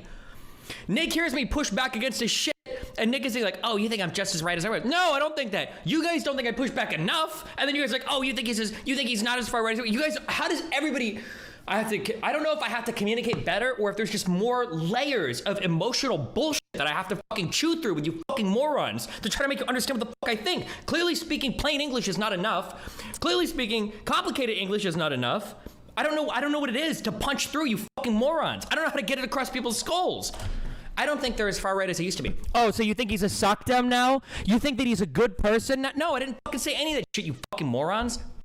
You guys are just as stupid as they are. I hope you realize that. I'm talking to all of you in my audience. You guys are just as fucking dumb as these people are. Holy shit. This is because his community was like, hey man, that's a neo-Nazi. Like, that's a Nazi that you're prominently defending and propping up. It's unreal the amount of fucking babysitting I have to do for your minds to make you understand simple fucking English. Like, look, his own community.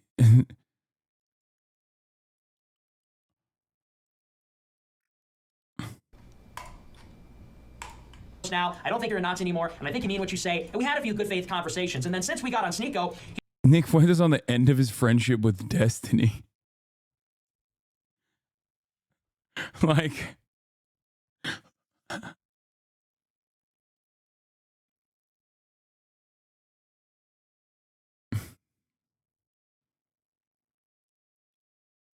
Yeah, this is the anti-Semitism destroyer. If you search with Reddit about it, you'll find multiple threads, all posters banned for saying Nick is a Nazi, Lamau. Yeah.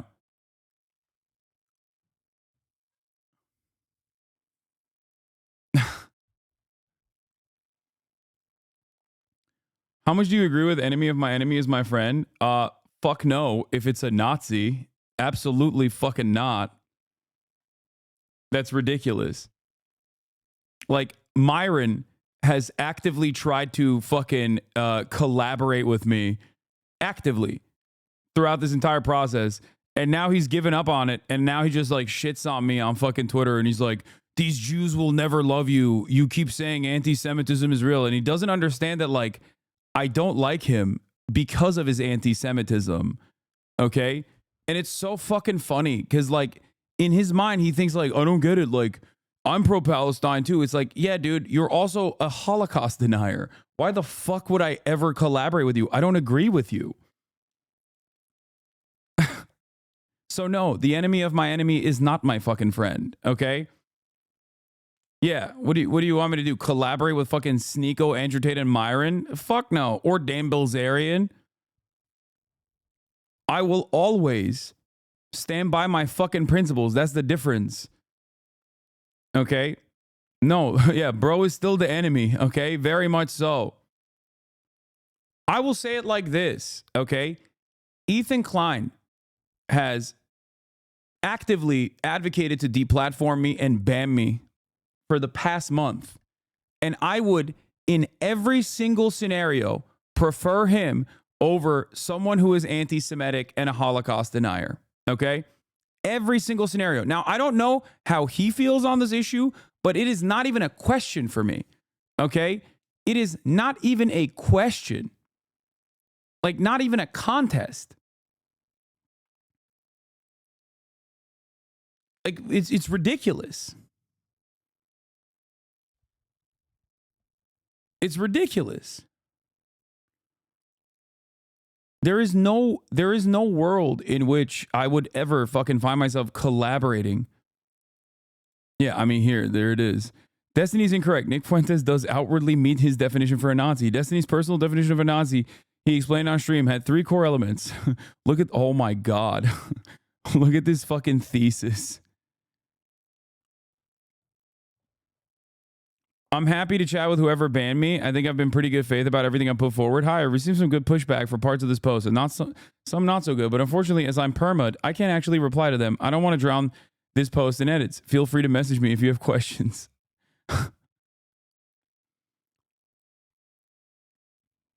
Now, Destiny will always, or his community will always fucking point to, so a genocide denier is better than a Holocaust denier? Abso-fucking-lutely not. Okay? Absolutely not. But I still, in spite of all of the things that Ethan has said about me and has said about Gaza, I still think he is infinitely easier to convert and snap back to normalcy than someone who has completely given up on the notion of like a historical atrocity that has taken place. Okay?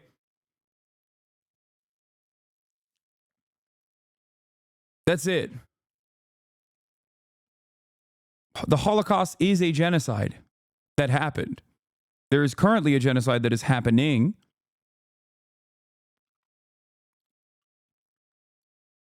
He's defending D and Nick. I don't know. I mean, it's ridiculous. Maybe he's like super fucking far gone off the deep end, but it is shocking. You have to let him go. I already have. I'm not saying that. I'm simply presenting this as a, just so you guys understand. The enemy of my enemy is not my fucking friend. Okay.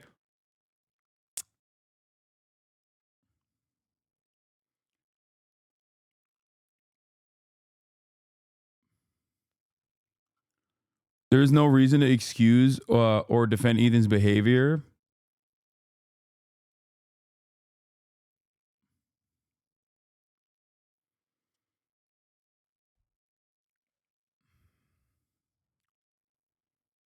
I think he has, I mean, I don't know. I think he's lost in the sauce.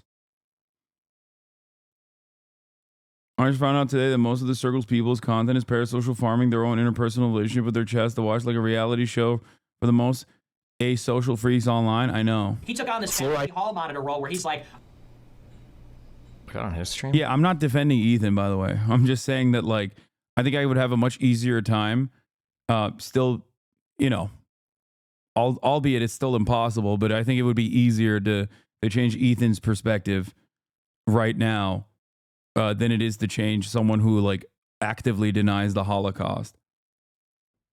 Like, there was a moment in time when Ethan, aside from this last, like, conquest against what he perceives as me being a anti-Semitic terrorism defender, there was a point in time when he was, like, openly aware of Israel's apartheid regime and actively talked about it. Which means that there's still somewhere down there where, you know, I hope that there's still some kind of understanding there.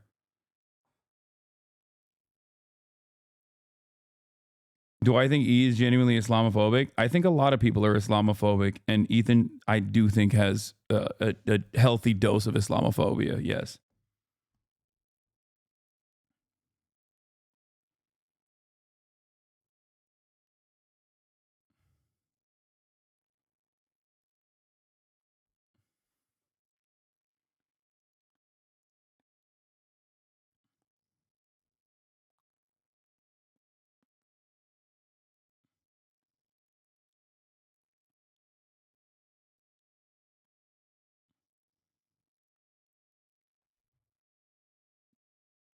Anyway, let's get back to the bro vote. Yet as the dust settles, the Republican Party has a problem.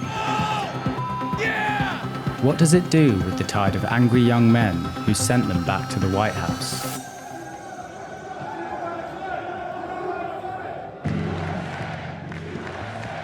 Though plenty of women voted Republican, the gender war election framing has been pushed by some of the world's loudest voices. Elon Musk, Trump's biggest supporter in recent months, tweeted, "The cavalry has arrived. Men are voting in record numbers. They now realize everything is at stake." The top reply came from the notorious influencer and accused rapist and human trafficker, Andrew Tate. His summary of the election? It's men versus gays and chicks. We have a new star. A star is born, Elon. Many have criticised the world's richest man for stoking the fires of gender conflict, and some have pointed out that more young women voted Trump than they did in 2020, with support increasing from 33% to 40%. Yet the increase in young men voting for Trump was even higher, jumping from 41% to 56%. Trump's support is strongest among young Republicans, Gen Z, and young millennials, giving him a crucial edge in what's being described as one of the most consequential elections in US history. Fuck Kamala. Trump 2024! And Trump's secret weapon in securing the so-called bro vote appears to have been his gigantic, chronically online 18-year-old son, Barron. Barron Trump. Hey, you're pretty popular. He might be more popular than Don and Eric. We gotta talk about it. Barron Trump, along with his MAGA influencer best friend, Bo Loudon. The strategy is reaching an audience that you know, maybe isn't being recognized. Joe Rogan obviously picked President Trump. I helped set that up too. I definitely talked to some people about that. Were tasked by the Trump campaign with helping to reach out to Gen Z men. Donald J. Trump! And they did it through their favorite influencers, many of whom were name-checked live from Trump's victory podium by UFC boss Dana White. I want to thank the Nelk Boys, Aiden Ross, Theo Vaughn, Bustin' with the Boys, and last but not least, the mighty and powerful Joe Rogan.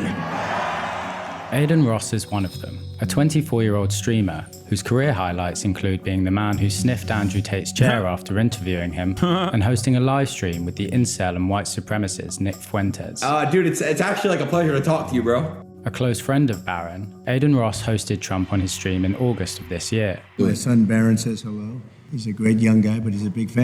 Yeah. The platform, you know, other people who have platformed him are currently on a vengeance quest to claim that Twitch is anti-Semitic, okay? Like, here is Nandre, who is a streamer on this platform and a friend of the show. The image on the left is fake.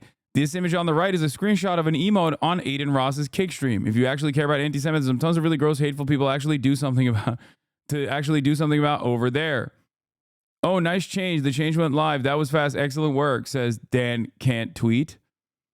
Putting this fucking gross anti-Semitic meme on sensitive social issues. This is a real emote.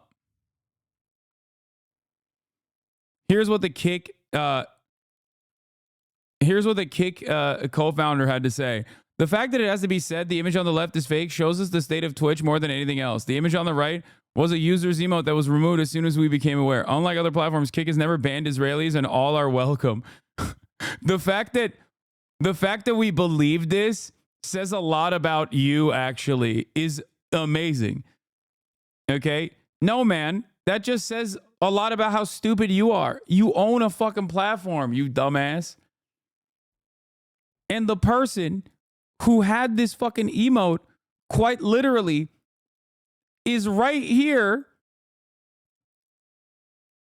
hanging out with one fucking Holocaust denier who advocates the lower age of consent, saying, oh man, I'm so excited that you are fucking, side by side, talking to an open fucking out and about neo-Nazi.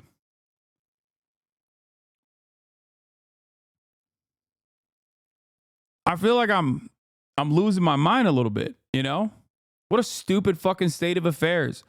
People are talking about how anti-Semitic Twitch is for, mistakenly, in my opinion, like a major fucking issue that I have with it as well, unbanning Sneeko and Fresh and Fit, only to fucking turn around and make these call-out posts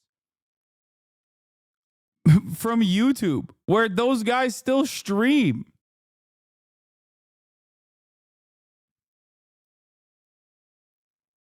This is the one thing you were wrong on. Unfortunately, after the Aiden X Trump live stream, the dudes did not look into the background of Aiden like they should have. Yeah, no, I talked to Taylor Lorenz about this. And the thing that was really interesting about that was that the culture, like the culture reporters are just gone. They're basically non-existent. Like the media, legacy media publishers have just completely dropped the fucking ball on understanding how these guys operate, what they fucking see.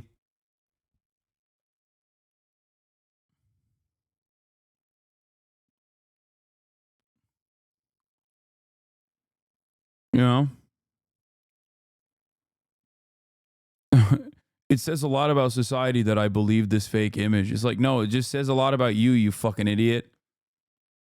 It doesn't say a lot about society at all. It just says a lot about you. It says that you're a dumbass. Here's another version of the events. Destiny's good friend and co-host making a fake video to make it appear that Hasan has played a Nazi anthem is a weird choice. Okay? Like, Mr. Combating Anti-Semitism is over here fucking fantasizing about me playing a Nazi song when I never would do that.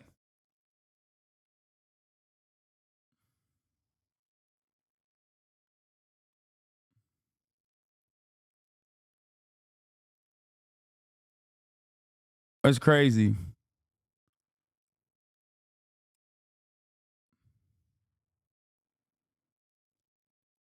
The funny part is that this fake clip arguably breaks less rules than the original. Nazi Germany doesn't exist, so it isn't a propaganda state.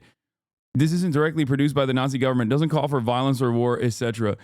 And then he ends up defending in a hypothetical that he created. In a hypothetical scenario that he created, a fake scenario that he created, he then ends up defending me playing the Nazi song, which is insane.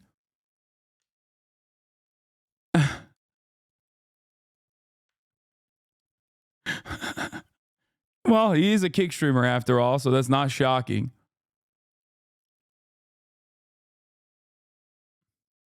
Here's him saying the N-word. Wait. Bro, are we doing the fucking show? Collins? Nigga, please. Whoa. Discord. Jesus Christ.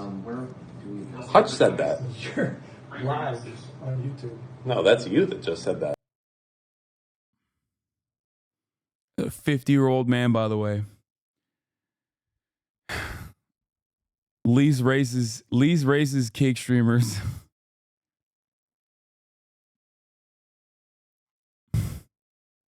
They're so edgy, man. I mean, on their podcast, Destiny has openly said the N-word as well, so many times. This should be the end of that campaign? No, they don't give a fuck. Okay? It's the way to go. I'm sick of the anti-Semitism, so I'm joining Kick, the most anti-Semitic mainstream website aside from Rumble, maybe. Tis Dan Stop Saltman. interacting with DGG chat too. Push people. Get used to pushing people to your Kick chat. Okay, it's the way to go. It's the way forward, Dan. Okay. No, I already set up a deal with Kick. Doesn't matter on that stuff. I'm already good. Oh Jesus.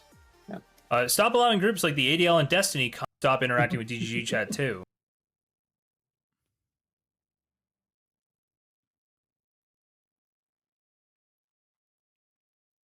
Yeah, these guys definitely really care about anti-Semitism and are not like cynically claiming that I'm anti-Semitic.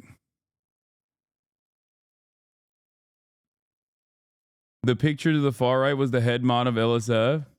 Oh yeah, the head mod of LSF is a massive Destiny orbiter. He used to be a person in this community as well years ago. And so if you're wondering why LSF is so brigaded all the fucking time, that's one of the funniest parts about it is that, like, not only do they very obviously brigade LSF to oblivion, and it doesn't really have a lot of motion, but it doesn't really matter. Ultimately, I think a lot of people think, like, why isn't this getting people to, like, change their minds about Hasan? I don't understand. And it's like, no, not RTBA.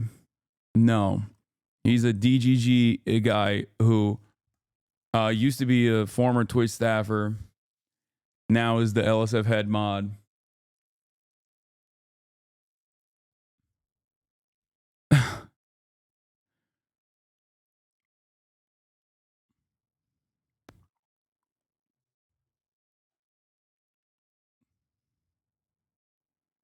Look at this shit.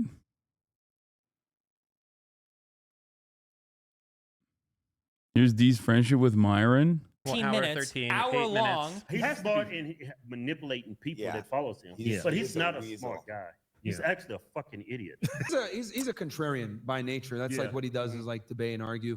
I get along with him. We have a respectful. He's in Miami. We have a respectful relationship. We disagree on everything though, but it's crazy. In all my years doing content, I have more respect for him than any other individual. He is the only person that I have seen that will consistently go into areas where there's so much like laughing and jokes and fun times to be had right here. If he was shit on me, but he doesn't. He won't do it. He's the only person I think I've known in like my entire professional career who has like a large like independent career that's Reason not to like do it. yeah that wouldn't do it. Him calling you contrarian is when he calls me contrarian, he just means I like to argue a lot, which is true I do, but he doesn't read it in like the super malicious way. But yeah, I give him a huge credit for that. But anyway, okay. What did he lie about?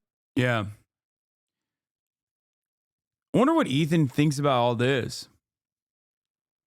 I'm sure Ethan will look at that and still say like, "No, you don't understand. Like, they have a respectful relationship." Myron throws out more anti-Semitism than anyone besides Fuentes. I know. Huh.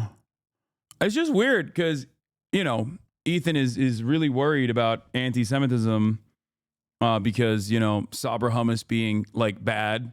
That's peak of anti-Semitism. His favorite content creator here saying, I actually have much more respect for Myron than anyone else. Myron, who is a Holocaust denier himself. Ethan would be like, "Oh, well, he's just the edgy guy. I really like him."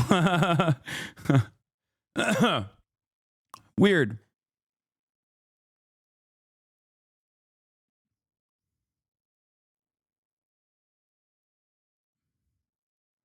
He's defended 2 Nazis so far? Nope, not 2. More than 2.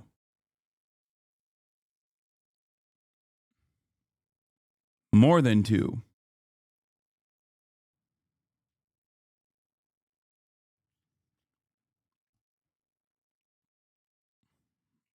Not 2.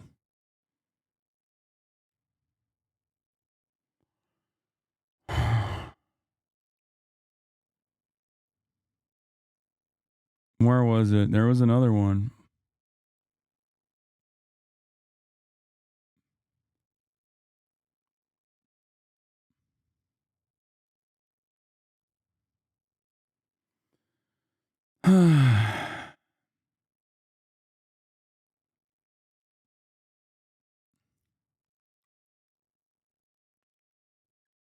He's defended Lauren Southern. He's defended Sam Hyde. We need a better way to combat all of this. Lauren Southern is better than the online left, according to him. It's on your Reddit. Yeah. What is this? Footage of Destiny going on a racist rant, dropping the hard R as surface? To go and study biology to know that niggers are fucking stupid. I don't need a PhD in criminal background to know that niggers just fucking commit more crime and do more drugs. Than I don't need a. This clip is of Destiny. What is cut out of context to make Destiny sound racist? Destiny was responding to a Ben Shapiro conference.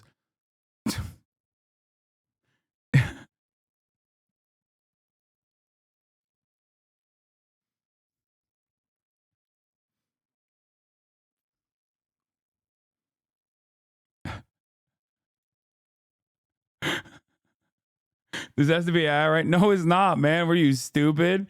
It's so funny that he's doing this face when he's like, bro, you're just as racist. Like, the fuck do you mean? God, I can't stand any of these motherfuckers, bro. They're all so goddamn annoying.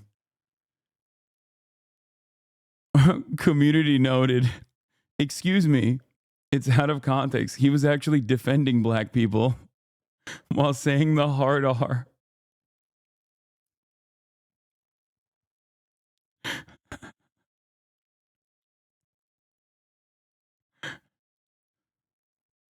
We are so back. What up, nigga? No! What's up? What up, nigga? No! Dude, I don't get it. This guy's the Democratic Party's Joe Rogan, guys. What are you talking about? What's up? What up, nigga? No!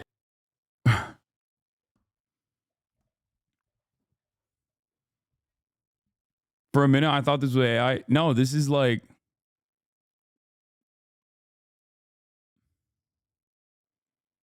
I've been kind of offline the past couple of days, and I think it serves a good litmus test for determining who the normal people are in this conversation. Yeah.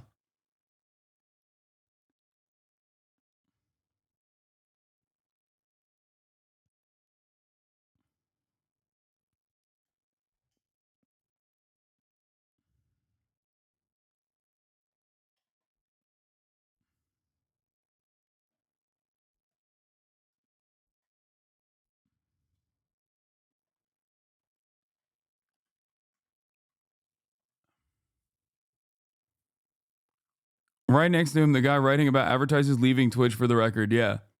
That's the guy talking about how advertisers are fleeing Twitch on his Substack. Right across from him is the guy that's also his second in command on the podcast. They've a real meeting of the minds here.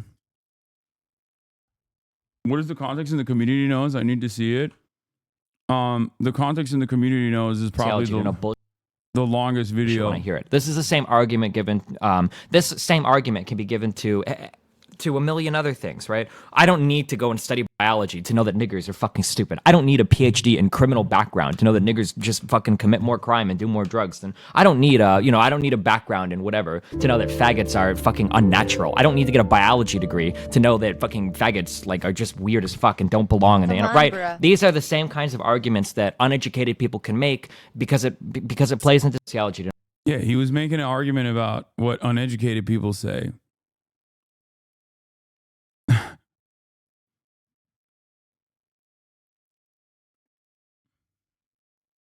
Like he was actually defending black people in the argument when he was saying the N-word with a hard R.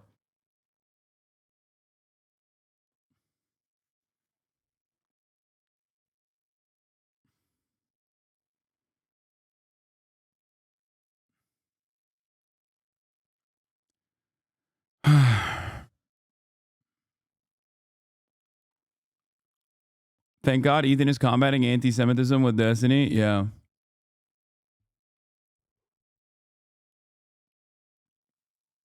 Yeah, no, these guys are activists, dude. They're activists. Never mind, you're being sarcastic. No, I'm not. In his mind, he does think he's making a reasonable argument against how racist people think. He's like, oh yeah, this is how racist people think. It's a tactical slur. It's a waste of time talking about him. I mean, is it though? There are thousands of people that see like one fucking Jubilee video on TikTok and think like this guy is a real Democrat warrior, okay? Not realizing that a congressperson is actively supporting this guy and following this guy. A black Democratic congressperson by the name of Richie Torres has worked with him and the other guy.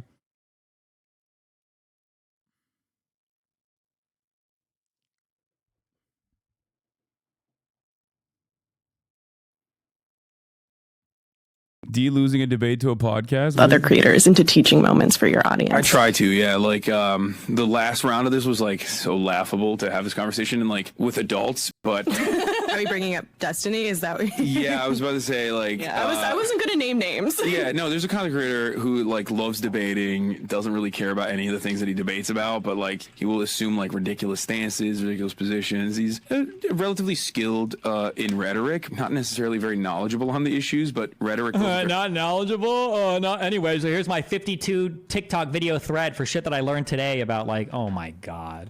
Very long way in debates, but beyond that, this dude is very edgy. Loves saying gamer words, the N-word specifically. Yeah, that's me. Yeah, when you think of Destiny, Destiny, he's the guy that loves saying the N-word. That's like definitely the totality of what I do. God. I mean, that's weird. It is though.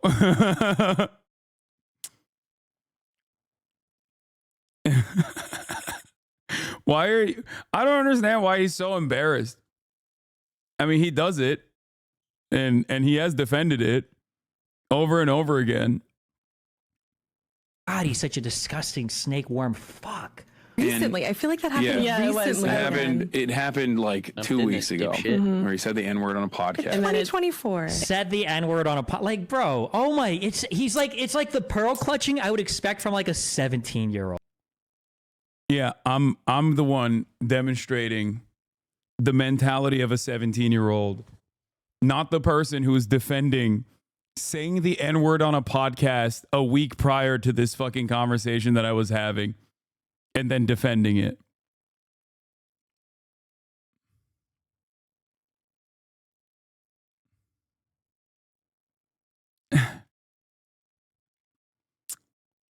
You're simply lying, Hasan. That is simply not true. Okay, if I show you the exact moment where he said it on a podcast, because he already admitted it, and he's saying right here that I'm pearl clutching, as in this is not a serious issue to get mad about. Will you say that you're wrong and then commit to subscribing to me and becoming a loyal warrior? Dipshit. 15 minutes. Go again. Wait, what did I say? He's smart in manipulating people that follows him. But he's not a smart. Because this is the clip that we're talking about. What's up? And right before it, he was like, I'm going to say the N-word. What's up? What up, nigga? No!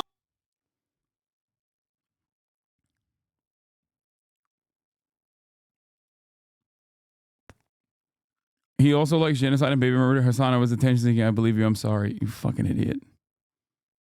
Okay, well.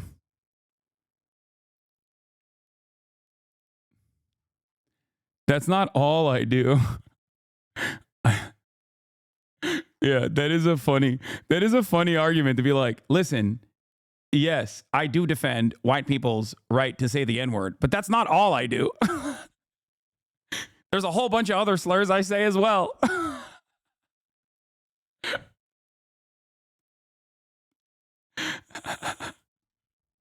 recently. I feel like that happened recently. It happened like 2 weeks ago, where he said the N word on a podcast. And 2024 said the N word on a like, bro. Oh my! It's like the pearl clutching I would expect from like a 17-year-old. Someone said 19 days ago. Look at his community throwing up the soy face. Oh, soy saying the N word. They are so mad, Lamau. And we have people getting really upset about the word cracker. Yes. Destiny sue him for slander? What the fuck? How is he going to sue me for slander? He did say it.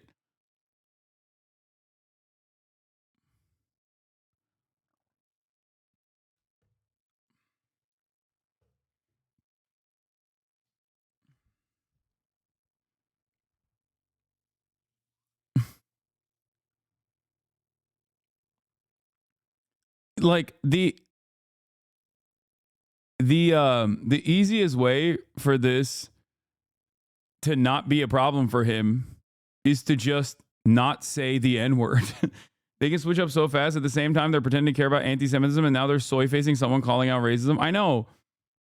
There is no real conviction here. Years ago, a D-fan tried to convince me that his N-word manifesto wasn't actually about the N-word, actually the level of delusion. The other level of delusion is that they claim that I agree with him. They've made like documentaries on it.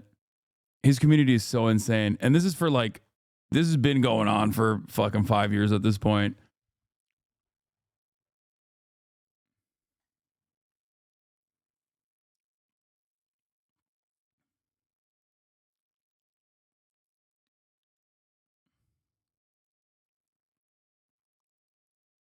Yeah. Which is what is this? To be fair, that is what you're recognizable for outside of this community.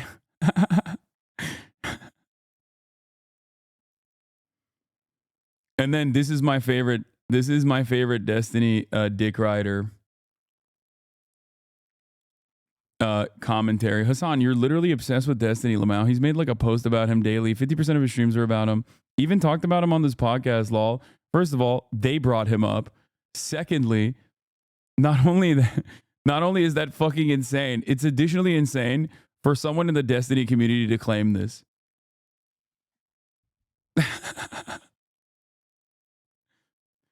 Nonstop for the past 5 years.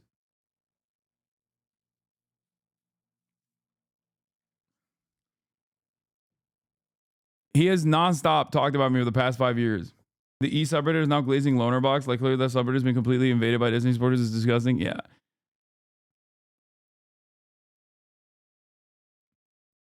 Now they want you to not talk about him. Yeah. Fucking 5 years of endless harassment, clips out of context, openly trying to get me banned, sometimes successfully getting me banned, like the cracker brigade that happened. And then God forbid I hit back a little bit, you know, just a light tap. This is not even like there is an endless well to be tapped with Destiny's depravity. He gets in his own way. I would love to never talk about him for the rest of my fucking life. Ever. It'd be great. I did it for 4 fucking years of the last 5 years. The Israel stuff was like the last straw for me. Stop the cap. You literally can't stop talking about him. It's funny that you can finally say his name, though. That's hilarious. When you can't debate current Destiny, we have to travel to past Destiny as a standard, the one you were friends with. No, that wasn't the past Destiny that I was friends with, actually. That was years before the past Destiny that I thought had actually no longer believed those things. I was wrong. The way y'all treat Destiny is disgusting.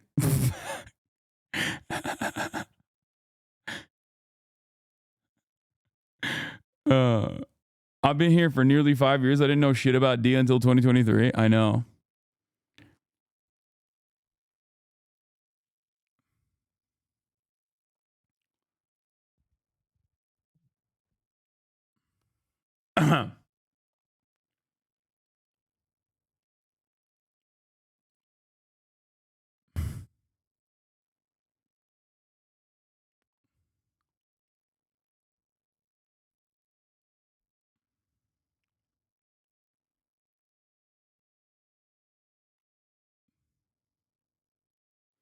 Did he become divorced then like this, or like this then divorce? Oh, well, he got divorced twice, so I don't know. Yeah, listen, I don't think people understand. I watched Hasan for years. Yeah. It's just weird. It's just weird because, like I said, if you key search Hasan on Destiny's YouTube channel and then do the same on mine, you will find like 4 videos total, and 4 videos total from this past year, I would say. Whereas he has like probably 200, 300. If you key search Destiny on my Discord, there's like 4,000 mentions. If you key search Hasan on his Discord, as people have done, I think it was like, what, 90,000 or some shit? And the 5,000 mentions, most of them were coming from the gaming server, which is, you know, where they're talking about the video game Destiny. I promise you, I like that you're hate watching for 4 years for him while simultaneously talking about me being the obsessed one.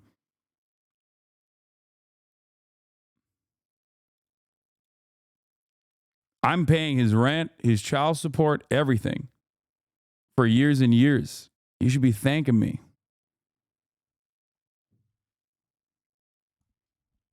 Paying the goddamn bills.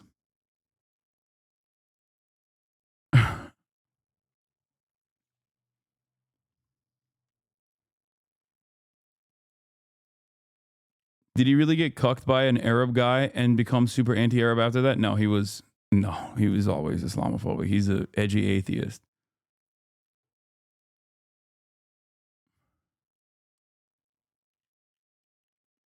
Not gonna lie, there has to be like 1 million search results for Divorcelli or Cuccarelli, but fuck it, we ball, the sky is blue.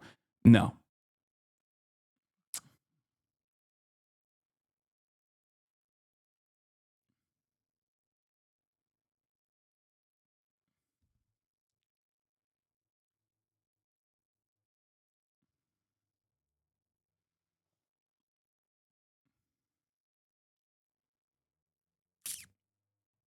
Let's get back to the bro podcast vote. My son Baron says hello. He's a great young guy, but he's a big fan of yours. What's up, Baron? Yeah, Baron's awesome. Baron also appears to have close links with the notorious influencer Andrew Tate, after the two were linked to a failed meme coin cryptocurrency. I'm gonna text Baron. Him and I talk quite often. In private messages acquired by Vice, senior members of Tate's misogynist network, The War Room, speculated for years that the 2024 election would be a gender war, where the nuances of identity politics would fall away, leaving a direct battle between men and women. To ensure the result they wanted, Tate, Ross, the Nelk Boys, and a whole host of alpha male influencers spent election day telling their followers to go out and vote for Trump. If Kamala's in charge, we're one period away from global destruction. We need a man in power. We need a man in charge. When Donald Trump was announced as the next president, those same online figures were quick to gobble up the credit for galvanizing the so-called bro vote. Bring down the temperature. Despite outgoing President Joe Biden asking Americans to unite and set aside their differences, Trump's victory looks likely to kickstart another 4 years of division and rancor. It was always bigger than Trump. If you take... Isn't it weird how we've never heard Barron talk? It'd be really funny if he had like a really funny voice, kind of like Jared Kushner. Him out now, it won't even matter. 7 people will replace him, bro. Women across the US are vowing to stop dating, marrying, having sex, or having children with men, inspired by the 4B movement in South Korea. We are just really sick of men's shit. This is the consequence of toxic masculinity. An offshoot of Me Too, formed after the murder of a Seoul woman in 2016, is grown in response to concerns including revenge porn and digital sex crimes. Yeah, dude. I mean, South Korea is the method of like, South Korea is the example of like what happens when society, when the gender wars reach its fucking peak and it just like completely collapses.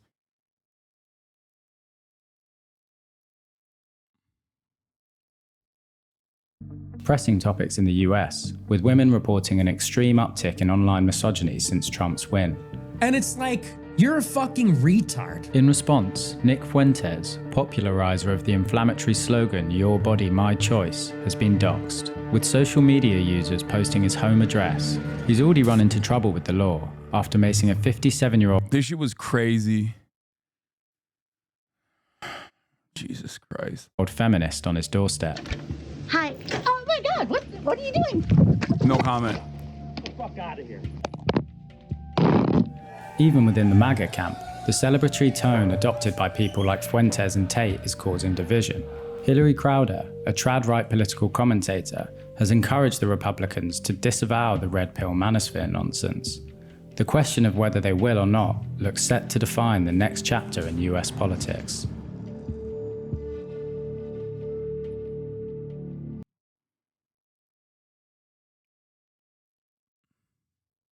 Did you see him Hinkle fighting out on the timeline?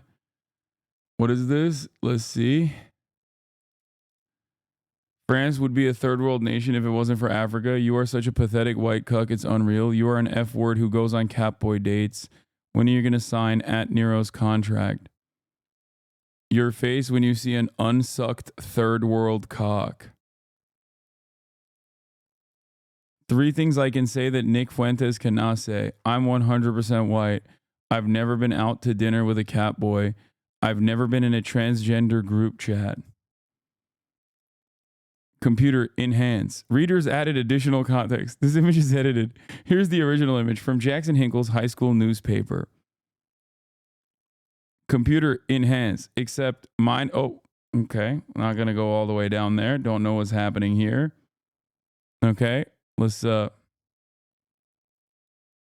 see what that is. Okay, there's some images on there. Never mind. Except mine isn't a fake photoshopped image, and then it's a femboy catboy sucking on what it looks like a dildo. Was it also photoshopped when you got down on your hands and knees to worship George Floyd with a mask on? Says Nick Fuentes. How many boyfriends did your girlfriend pick up in Africa? Okay, controversial opinion. I think this is just gross across the board. Like, it's not even funny. Like, at first I was like, oh, that's funny. Haha, they're like duking it out. But like, they're just fucking gross. Like, they're both gross as shit. Like, I don't even derive satisfaction out of these fucking morons fighting one another. You know what I mean? And it's weird because, like, I thought after 9/11, there was more intra-agency communication, right? I never thought that a CIA agent would be duking it out on the timeline with an agent of the FBI. And it is always shocking to see these agencies fighting with one another, like their operatives fighting with one another. I find it odd. Stop fed on fed violence. Okay. We have to put an end to this infighting. Okay. I don't like it. I think it's inappropriate. Okay. Yeah. I thought 9/11 happened because of a lack of agency communication. Like, I thought that played a formative role in our intelligence communities, intelligence agencies not speaking to one another, not clearly communicating with one another, when they could have all gotten together and done 9/11 together. You know what I mean? And it would have been more coordinated.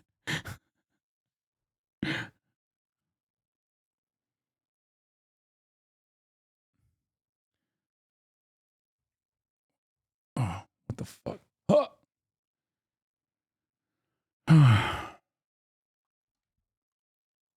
Feds are fighting.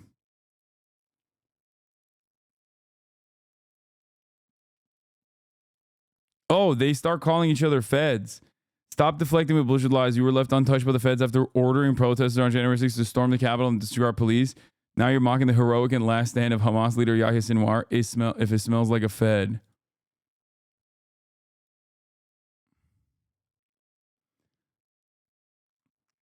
You were left untouched by your fiance after kneeling for her boyfriend, George Floyd, and chanting Black Lives Matter. Then you mocked the heroic last stand of Adolf Hitler. If it smells like poop, Jackson will be sucking its cock for foreign money. Here you have Jackson Hinkle. Here you have Nicholas Fuentes saying that Adolf Hitler had a heroic last stand with what? The barrel of a gun that he sucked on in his final moments? Like, what do you mean, heroic last stand? Okay. Also, Jackson Hinkle saying the Nazis were trans, Hitler was gay and lost the war and killed himself.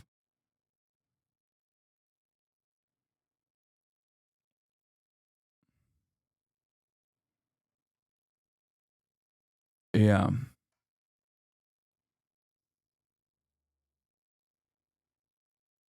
Bro, your haters are everywhere. I was watching a Mexican streamer playing Valorant and his name was Hanabi and something, and it was a massive Trumpy trying to make it seem like Trump was the better shit ever. If you were to pick one of them to be a Fed, who would it be? That's difficult, but I think Jackson Hinkle is more likely.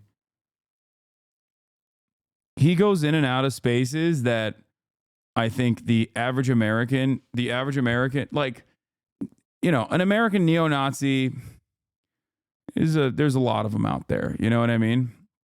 Whereas having a guy like Jackson Hinkle be able to like fly to Russia and then come back with very little scrutiny is so wild, because I know there's Russian motherfuckers in this community who can't even go and see their family members. You know what I mean?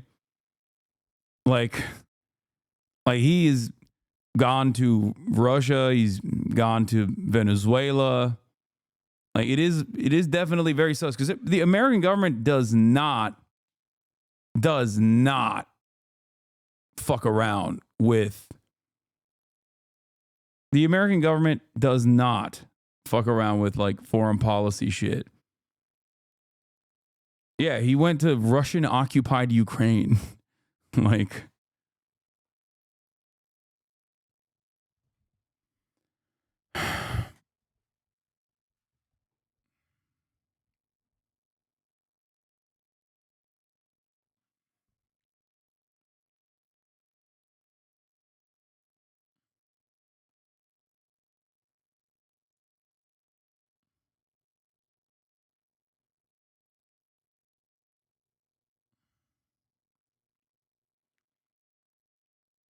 what is this? I infiltrated the manosphere. This video is really good, as long as fuck, and I'm not expecting to watch the whole thing. It addresses why young men often fall to the alt-right pipeline and why the left often fails at appealing to this demographic. This video is so good and dives deeper into the topic.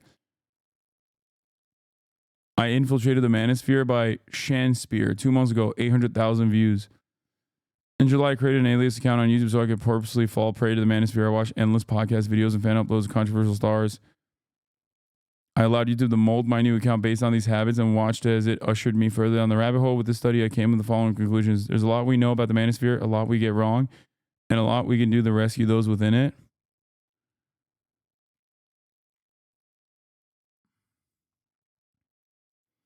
He's huge in China. He has 600K subs on Bilibili. That hurts me.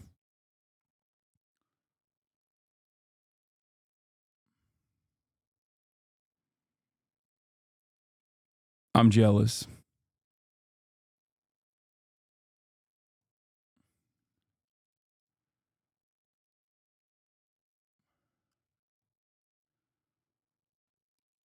President-elect Trump made official what CNN has been reporting for several days, namely that Stephen Miller will join Tom Homan in taking the lead on the issue in the new administration on the mass deportations, fulfilling an oft-mentioned campaign promise. Rosa Flores has more now on what this could mean for Hispanic families facing deportation, even those who supported the president-elect. How many of you are U.S. citizens? How many of you support Donald Trump? You're undocumented and you support Donald Trump. I support Donald Trump for the economy. Two Hispanic families with mixed legal status in Houston with two different takes on President-elect Donald Trump's return to the White House. This is the Espinosa's first gathering since Trump's win. How many of you fear that deportation could impact your family? Cesar Espinosa, a husband and father, was a DACA recipient until this summer when he got a green card. His sister and brother-in-law are DACA recipients. His sister-in-law is a green card holder, and the rest of his family here are U.S. citizens. Some who are not present are undocumented. You're a green card holder. Your wife is a U.S. citizen. Why are you afraid of deportation? I just became a green card holder after 33 years of being in this country. I don't think people understand the fear. It's a constant shadow hanging over our heads. What was your reaction to Donald Trump winning? I cried a lot. It was emotional. Have my family, like, if they're gonna be here or they're not gonna be here, and how do you tell all of our kids? Like, my nephews, they're also our kids. To tell people that this doesn't live in kids and children's mind and teenagers and young adults' life is a lie. Gelacio Velázquez is an undocumented mechanic who has worked in Houston for 25 years. Oh. He plays in this park with his 2 U.S. citizen children, ages 5 and 9, and stands by Donald Trump. So you support Donald Trump because of the economy? For the economy, yes. But you don't support the anti-immigrant rhetoric? I'm not support the anti-immigrant action. Do you support his mass deportations? No, it's not human. Are you afraid that you could be deported in this mass deportation? I'm not afraid. I'm not afraid. Espinosa runs a migrant advocacy group and says many people are afraid and have called him in tears. I think there's a heightened sense of fear. Explain why Latino men are going to Trump. Democrats forget the promise when these guys are in the office in Washington. The Latinos want a better nation. Espinosa believes some of the Latino support for Trump was a vote against the prospect of the first black female president. There's still a lot of machismo. There's still a lot of misogyny. And something that we need to say aloud is there's a lot of anti-blackness. Velázquez says he hopes Trump finds compassion for immigrant fathers like him who are not criminals. If you get deported, would you regret your support to Donald Trump? No me arrepentiría. He's saying that he wouldn't regret supporting Donald Trump. So you're really not thinking about yourself. You're thinking about your children and the future of your children. Yes, I want the better for my children. Cesar says he feels guilty for bringing so much uncertainty to his family. What's it like for you to see your wife go through this and the emotions that she's going through? I apologize to her a lot. But we fell in love right away, and we got married almost right away, because when you know, you know.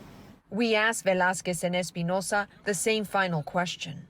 Do you have a plan in case you get deported? I respect that decision. I leave the country. I'm not come back.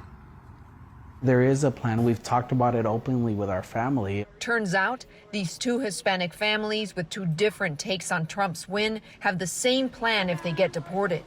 They would go to Mexico as a family. As for how organizations across this country are preparing for possible deportations, first of all, nationally, the ACLU and LULAC, they're preparing for the legal fight to challenge some of these policies in court. And then there's organizations, for example, in California, who are calling for immigration reform. And in New York, organizations who are switching their mission a little to focus on the possibility of mass deportation. And Anderson, I talked to some organizations here in Texas on the border who say that if the federal government is actually going to deport a lot of migrants in this massive way, that they should do so with dignity. Anderson. Rosa Flores, I appreciate it. Donald Trump heading back to the White House. This will usher in an unprecedented era in American history. Can you talk about the proposed denaturalization? I mean, once they're done with like deporting every undocumented migrant in the country, they want to start the process of denaturalization, as in like people that are naturalized U.S. citizens will no longer be able to maintain their citizenship. All of which is, of course, deeply unconstitutional. But then again, what is the fucking Constitution?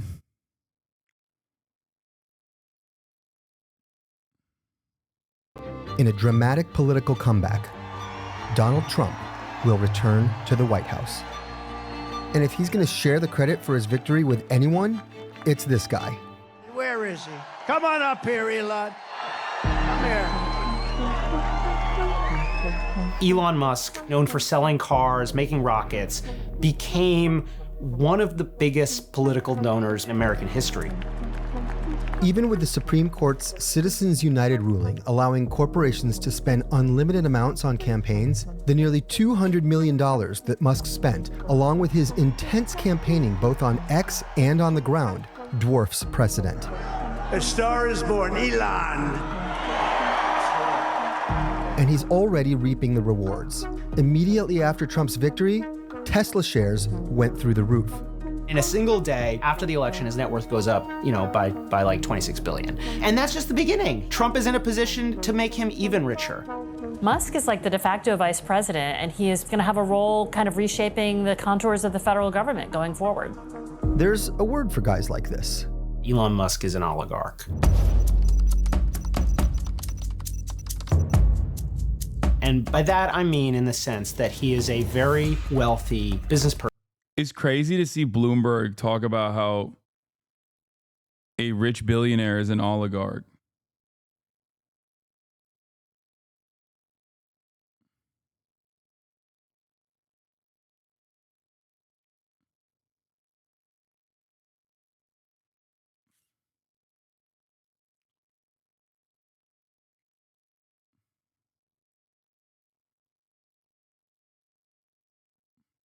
You admitted you don't know what the Constitution is? How can you question anyone?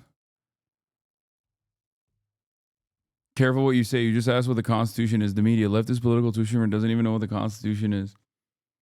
Yes, I don't know what the Constitution is what I meant, and not that the Constitution no longer matters, given that the Supreme Court has a supermajority of reactionary right-wing justices that will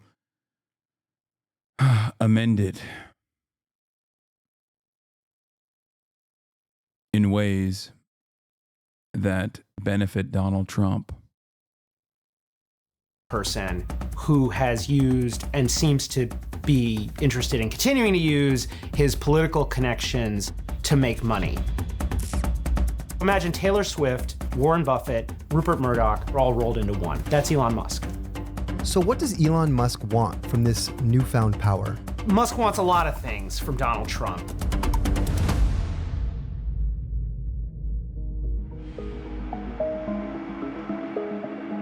Elon Musk's journey to kingmaker began, intentionally or not, with his acquisition of Twitter in 2022.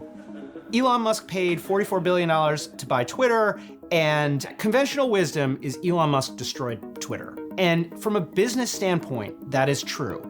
If you look at what investors have said is about 80% less than it was when Elon Musk bought it. But I don't think Elon Musk looks at this as a business decision. He looks at it as a cultural and a political play, as influence, as a way to change the culture from what he sees as, too left-wing, too woke, however you want to put it. It is now basically the center from which a lot of right-wing culture and political advocacy is originating. One of Musk's very first actions at Twitter, before even rebranding it as X, was to reinstate Donald Trump's account, which had been suspended in 2021 following the January 6th insurrection. His return to Twitter was marked by this notorious post. He saved free speech. Even though Trump's own platform, Truth Social, is in competition with Twitter, Musk's reach exposed Trump to a whole new audience.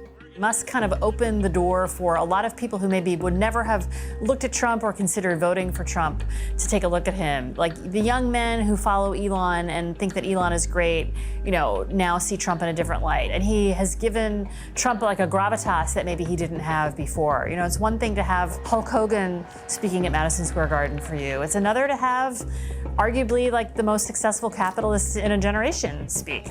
The future is gonna be amazing. Bloomberg I can't even talk. Bloomberg guy making Elon's purchase of Twitter seemed like it was calculated and intentional. Elon originally tried to get out of the deal, then was forced by the courts to do it. Yeah. He is a billionaire after all. So they are gonna fucking do a healthy dose of pro billionaire propaganda. It is Bloomberg. Come on.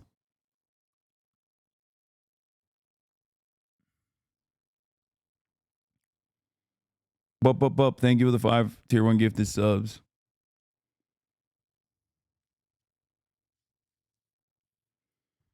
Legit hate Elon more than Trump, and Trump is definitely on my shit list. I hate Elon more than Donald Trump as well, I think. And only because, like, he has the one-to-one exact same worldview as Donald Trump.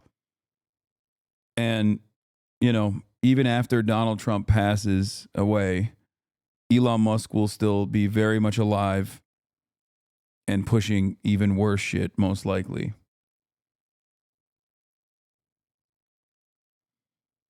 And also on top of that, Elon has no fucking riz. He has no riz whatsoever. Like, at least Donald Trump is telegenic. Well, we don't know who dies first. Come on, brother.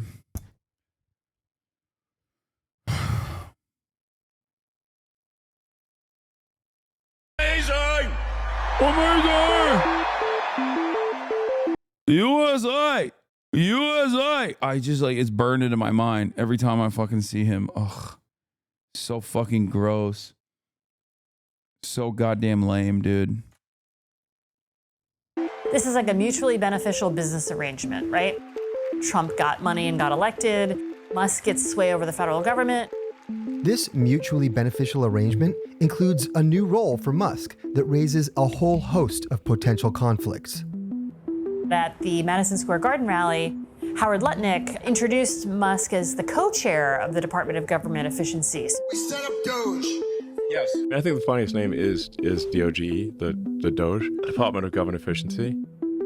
Musk wants the federal government to mostly get out of his way.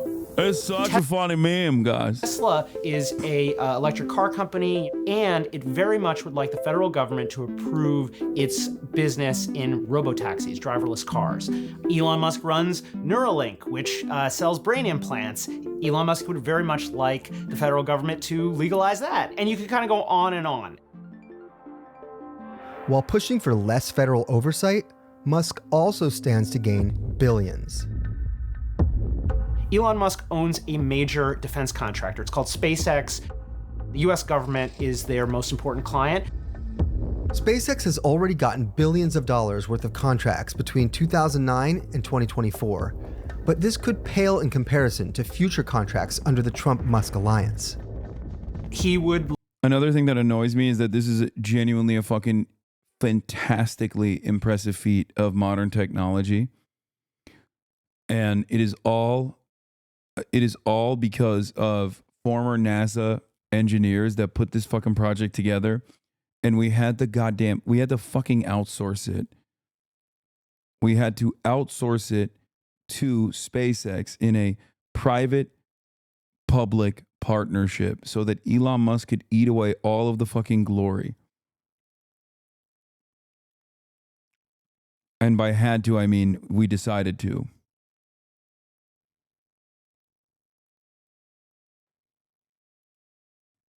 But I do think that inevitably he will get canned. Elon Musk is pissing off everyone on Trump's team. He wants to be seen as having a say in everything, even if he doesn't, one person in Trump's orbit said. Yeah.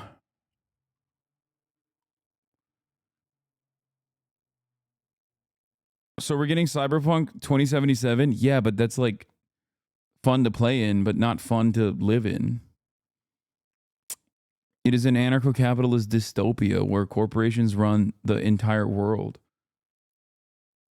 Like as many more contracts as possible, and would like a president who would say, create a new Mars program and hire him to send the rockets up. Starlink is SpaceX's network of space-based satellites. They are operating in roughly 100 countries around the world.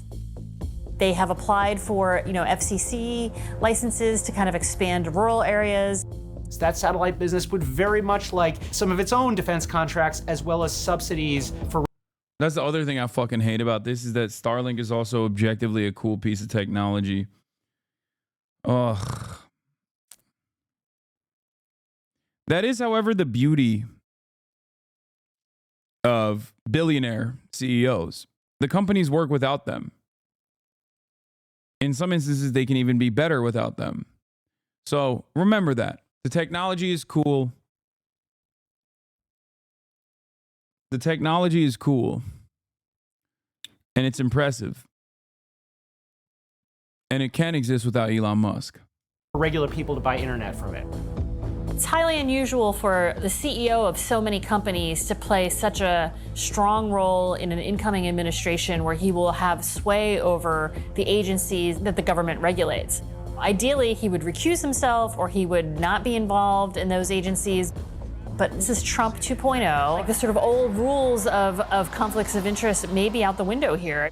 He's a great business guy, and he's a great cost cutter. You've seen that. Elon Musk just sort of like laid off 80% of Twitter's workforce, basically by waving his hand back in 2022. He cut around 20% of Tesla earlier this year, just kind of spur of the moment. So if I were a federal worker, a civil servant, or maybe running a union that represents federal workers, I would be very worried. He's going to go through every agency, the Securities and Exchange Commission, the Department of Justice, NHTSA, the FAA, but I think that everything is on the table. Musk has proposed cutting up to $2 trillion from the federal budget. $2 trillion is a huge amount of money that really hits at entitlement programs like Social Security and Medicare and Medicaid and veterans benefits. That's going to bring real pain. Even with a friendly Congress, however, it's unlikely that members would approve such major entitlement cuts, given the political risks. And perhaps the most alarming conflict of Musk's cost-cutting role is his potential ability to halt unfavorable investigations into his business dealings. Right now, there are between a half dozen and a dozen different investigations into Elon Musk's companies. I can't comment, because it's legal stuff. But I'm curious what you guys think. It's not like he can just order those investigations closed. When was it your fuck greetings from Germany? They don't realize that this impacts you too, brother.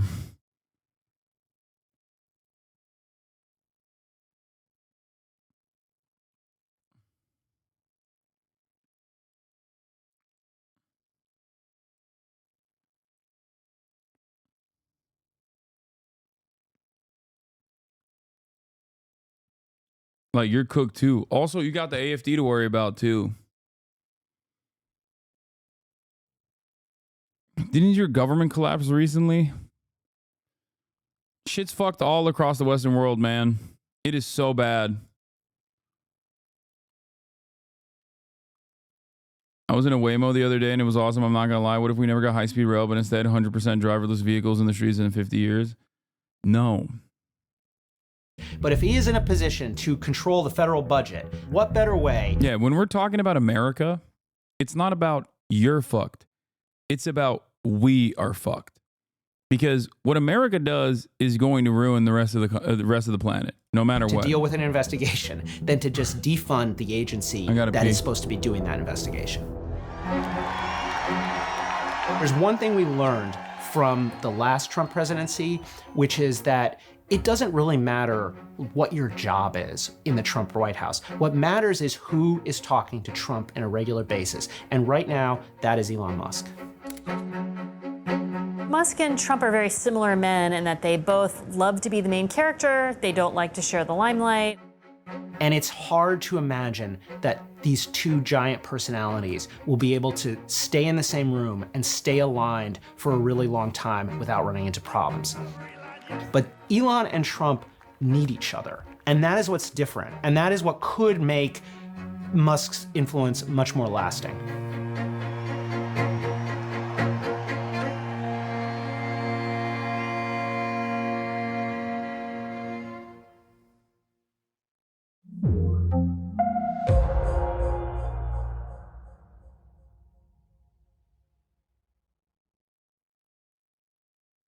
Whole thing. I only watched I think I watched bits and pieces of it, specifically the Democrats, right? Maybe.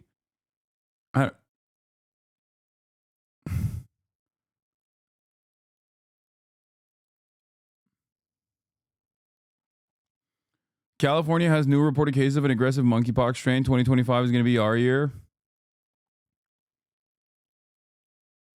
Please don't skip. Like, I've had this genuine thought. I mean, before the Trump election, like before the Trump victory, this year is the first year where I've legitimately seeing what the Democratic Party was doing against, you know, the dramatic wave of fascism coming from the Republicans. This was the first time where I was like, damn, dude, like, maybe I should leave. But then I was like, what the fuck am I talking about, dude? I'm a stubborn piece of shit. That's coward stuff. You know? Also, there's not really anywhere you can go that isn't going to be impacted dramatically from the specter of American violence and American imperialism. You know what I mean?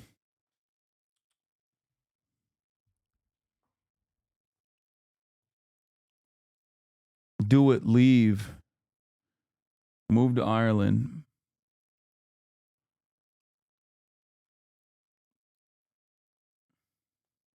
No, you just like it here? No, I mean, I do. I do like it here, but it is really fucking annoying.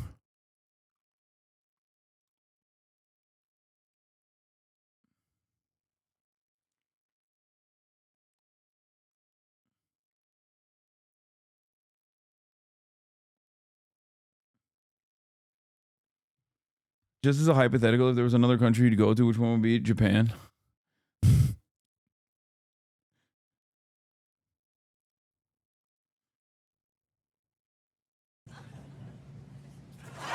And I have every right.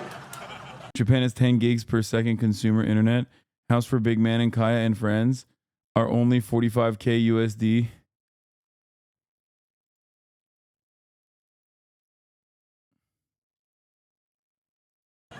Every single right within which to turn around would we stop so we can. I'm gonna do the streamer awards voting after this, okay? I just have to deal with the fact that they will always look down as you as a foreigner.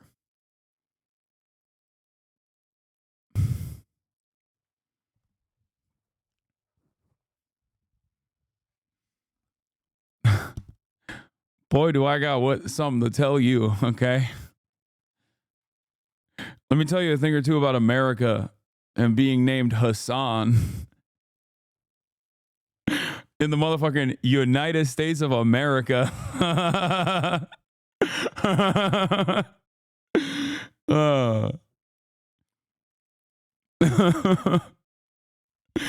Damn, dude, right? Really?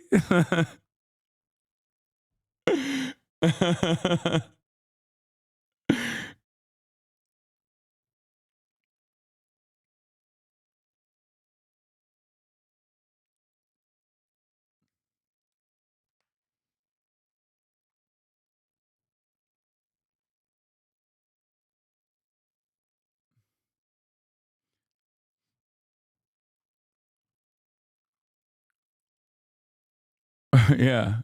My former podcast co-host is out there fucking comparing me to Osama bin Laden, brother. What are we talking about right now? Like, these are people that I know personally. No, before people go, actually, it's not Islamophobic. It's because you're literally a terrorist. You're just proving my point further. Okay?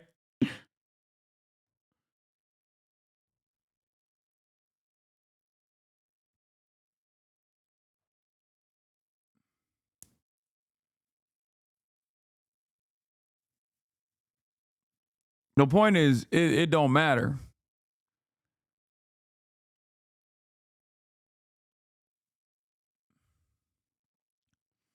Also, shit like this.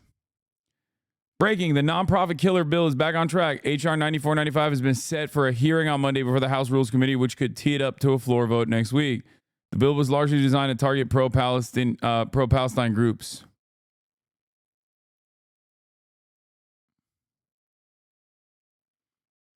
But listen, it doesn't really matter. I'm too stubborn, like I said.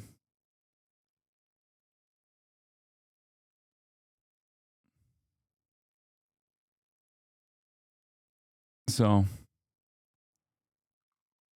yeah. It's wild that like HBO houses both this man and Bill Maher at the same time.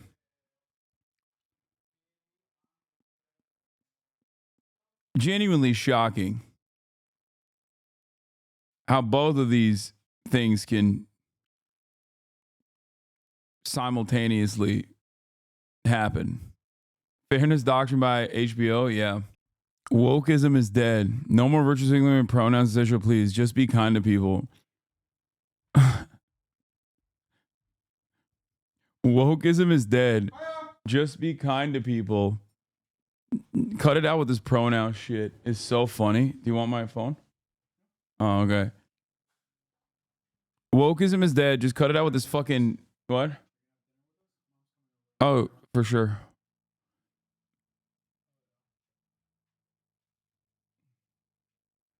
Dude, how good are those? And they're only 100 calories. Oh no, don't eat two though. Just eat one. Yeah, they're sick. Okay. The range for a song, Kate.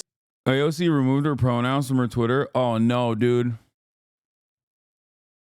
She's going they, them. She's going non-binary. She's going non-binary. Do I have pronouns in my bio? I don't even know how you do that. Damn, I don't have pronouns in my bio. They OC. I don't even know how to put pronouns in my bio.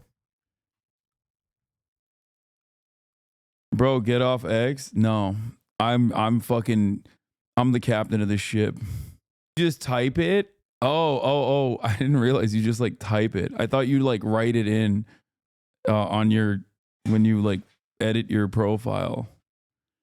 Like you put it in somewhere, like a gender.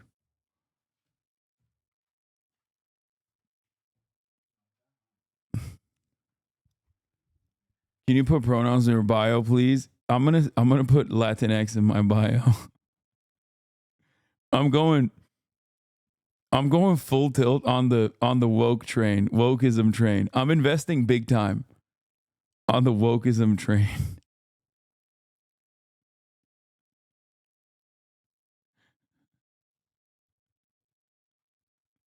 Crazy, dude. Guy who's getting absolutely shellacked by the economy. How do we fix this? Gotta vote more right wing. What a massive messaging gap from the Democrats. What an unimaginable gap in messaging from the Dems. Oh my God. Democrats actively pushing their base of support into the hands of those who will eat them alive. Is that Felix in your house? No, that's my brother. If shit keeps popping the way it is, I swear to God, they're going to fucking keep the wall to make sure that the Americans and the undocumented immigrants stay in and not run to Mexico, okay? They're going to be using the wall in the opposite direction. Do you understand? Trump did not talk about the wall, no, not really. It was Kamala that was doing it for him. Every day she was like, I love the wall, I wanted to build it. And Trump doesn't want to build the wall. Hey, guys, stop talking about deporting Americans from Mexico. I'm looking at living in Mexico as an alternative. Okay? Everybody calm down. You understand me? I guess Turkey, like my Turkish passport might come in handy in that situation, but like fucking chill, okay? Chill with this like let's deport Americans out of Mexico narratives, okay? I'm just saying.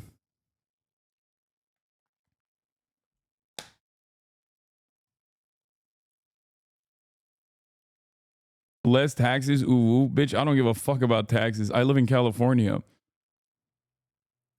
What are you talking about? You think that plays a role in my decision making? I pay the most taxes.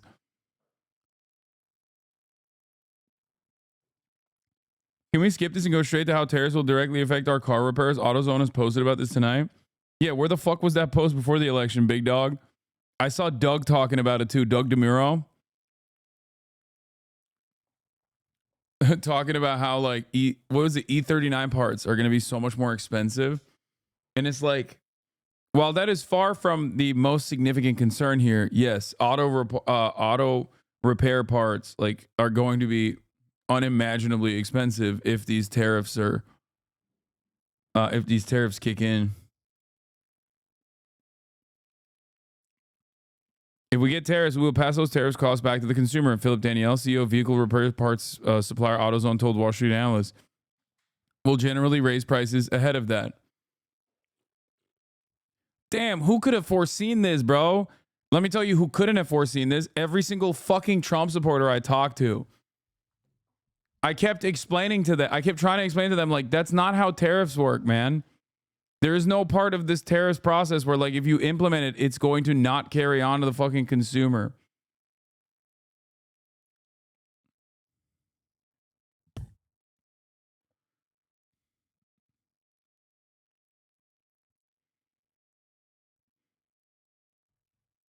It's so stupid.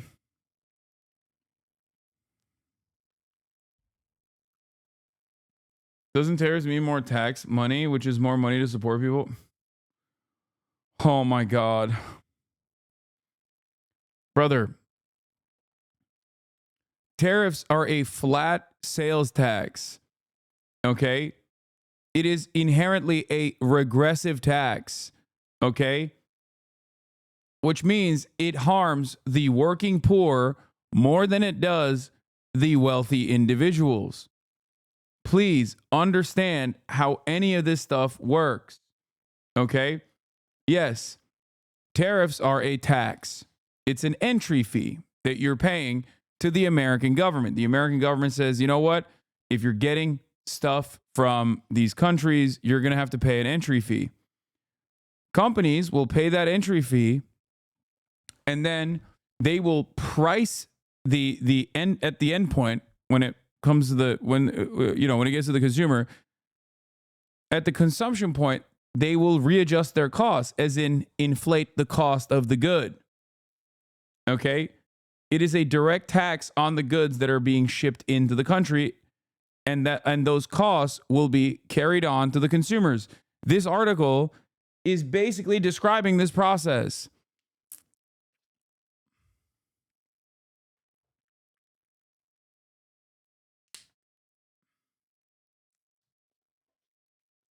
Tariffs will be used by Trump to bring companies to heel is so stupid. Oh my God. The one good thing about the tariffs is that it's going to ruin the Trump merchandising industry. Like, it's just straight up going to ruin it. And it's awesome. And fucking, they deserve it. Okay. I have smoke for no one in this country except for all the dumbass Trump merchandise stores that pop up in every fucking rural town. Okay. Just them. Only them. That's the rare silver lining, is that it fucking destroys drop shippers, which I also hate, and the Trump merchandise dumbasses, the Trump merch store owners. Oh my God, I can't wait. I can't wait when Trump supporters are like, what the hell? What the hell's going on? Last week, my Trump underwear was $35. Now this week is $65. What the hell's going on? I thought this wasn't branded in America. The Trump store-based economy, you knock it, but it's so real.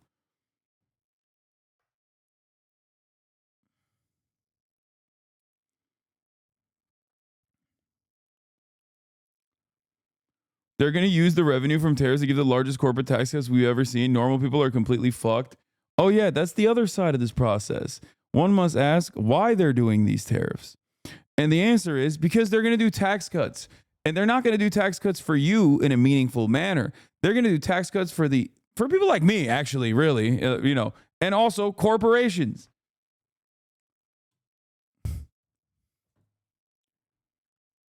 Good luck. I still live in California, so I'm still going to be paying more than most people, but it doesn't matter. Oh. Will that make your labor union merch cheaper than cheap imports? No. Because now there's more competition for the union-made, well, not union-made, but at least like American-made domestic manufacturing. They're not going to be able to ramp up domestic manufacturing to keep up with the additional demand. So no, those companies are also profit seeking. So they will most likely they are also going to have their own fucking litany of complications, because domestic manufacturing also still, in our current state of affairs, relies on sourcing materials from other parts of the world. So the raw materials that are outsourced from China is going to increase the price point regardless. And on top of that, domestic manufacturers are still not going to be able to make up for the additional demand and will most likely raise their prices. So it's just, you know, all the way down, it's going to be inflation.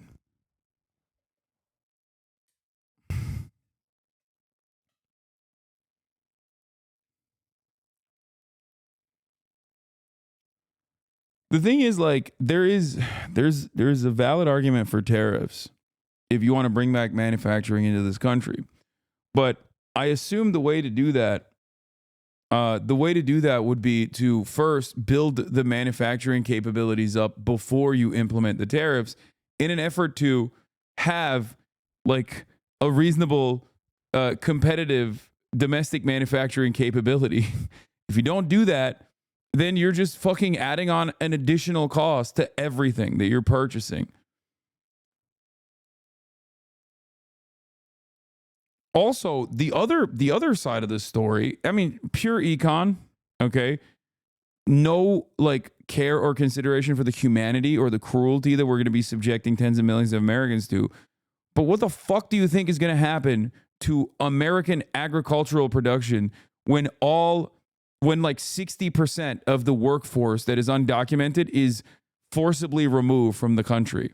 What do you think is going to happen to the construction industry, where a big chunk of the construction industry relies on undocumented labor? What the fuck do you think it happens in this situation after multiple decades of neoliberalism and relying on outsourcing all of our manufacturing capabilities to other countries? What the fuck do you think is going to happen?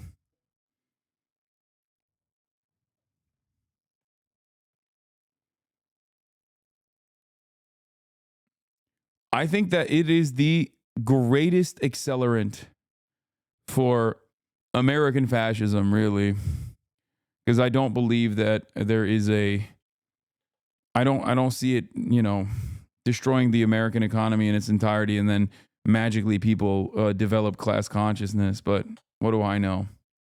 Bring on the JD Pawn tariffs. Yeah. It's like when Donald Trump was talking about abolishing NATO, and I was like, he's not going to do that. It is America's baby. It's the most consequential American foreign policy achievement. Why the fuck would he destroy it? Okay. Why the fuck would he destroy NATO? You're so dumb if you think that he would destroy NATO. Because he's stupid? No, dude. He's stupid, but he's still... Even a stupid person knows who runs the show, okay? And NATO works hand in hand, side by side with the American defense industry.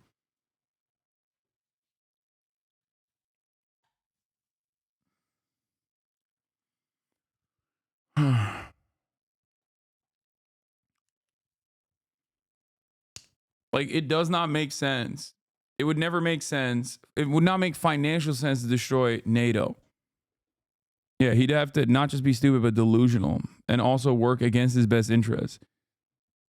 It would literally be akin. Destroying NATO is like saying, I'm going to increase taxes just on the defense industry. You know what I mean?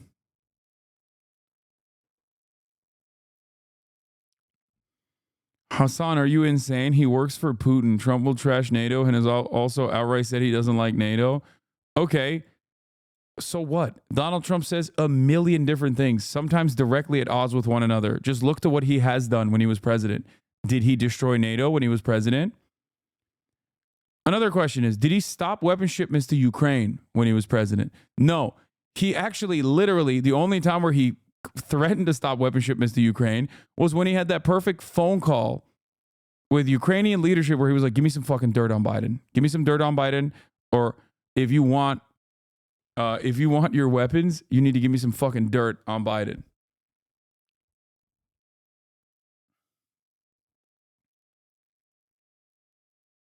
Why did he not stop weapons to Ukraine? Not only is he a massive fucking liar, but also on top of that, when he was president, he did not de-escalate America's military conflicts globally. He only kept escalating it. That's not a very good argument. Wait, what? Why is that not a very good argument? Not only does Donald Trump lie regularly, you have to look at Anna Kasparian uses that same argument.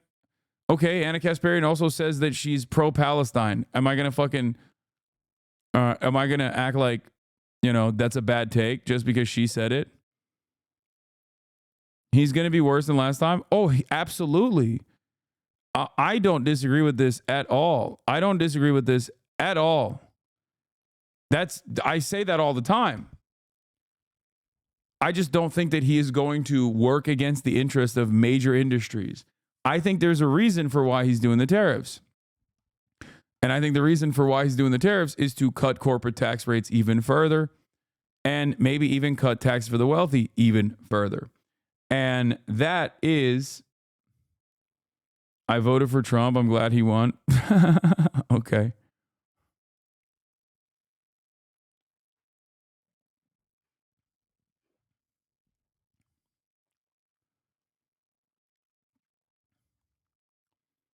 There's two ways he will utilize tariffs. One, to win favor in competitive industries by threatening to put tariffs on certain industries just to dominate American manufacturing to his will. Okay, that's number one. And number two, I think he's going to institute tariffs as a mass sales tax, basically, and then use that as a justification for why he's going to cut tax for corporations and the wealthy. Do you think people will have buyer's remorse for their casted vote? Yes, absolutely.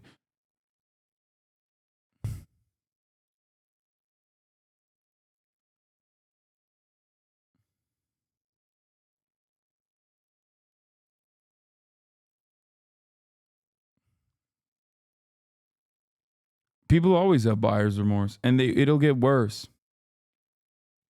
It hasn't even started yet. I'm sure anecdotally, you have already probably encountered people being like, oh man, maybe that wasn't the best decision. Having said that, however,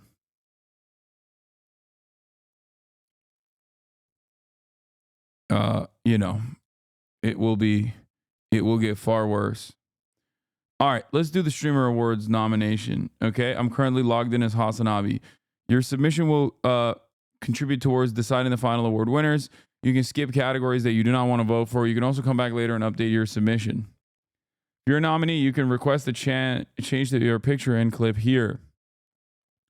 All right, up first, we have the best strategy game streamer that creates the best content while playing strategy games like Teamfight Tactics, StarCraft, chess, Hearthstone, Balatro, daily games, and the like. Obviously, this is not even a fucking question for me. I mean, we can watch the clips if you would like. So, what is Anna going to do? The most logical is to go e5. You grab the center, and this is what Anna is doing now. She's playing e5. Here we have the move here. She is playing e5, and here we have it. He go knight d2. He is playing against Anna. He is playing Anna's opening, and she is smiling here. We can see how Anna is smiling. I think this is absolutely the first time Anna play against her cow opening in a classical game, in a over-the-board tournament. I think so. Let's see what Anna will say. Okay. Chatters, I mean, it's not even a question. I have no idea where we are. Ask Chad. Oh, I can't ask Chad. That's cheating. It's a good idea, though. It's kind of overpowered. Oh. She's not wrong, though. No, she's not wrong. I mean, it's not a question. I already voted for Northern Lion. We can watch everyone else, though. A new baby, a new human. Make sure that they pick orc, okay? Greetings, not night elf. friend. Okay. We did it!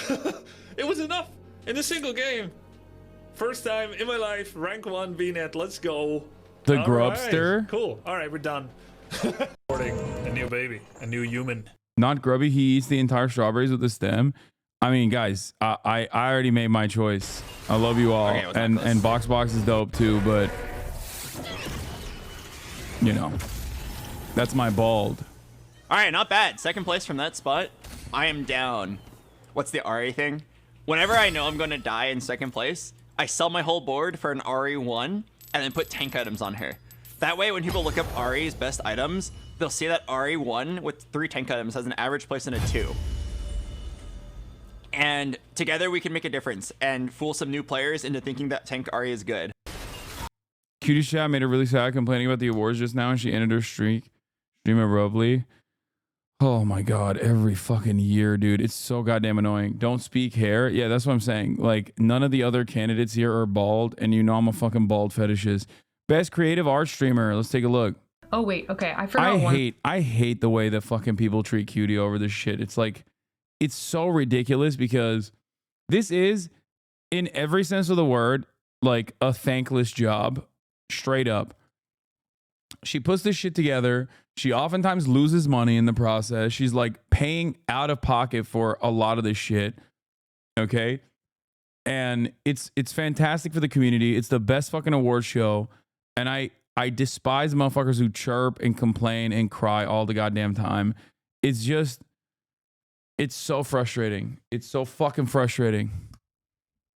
People need to shut the fuck up.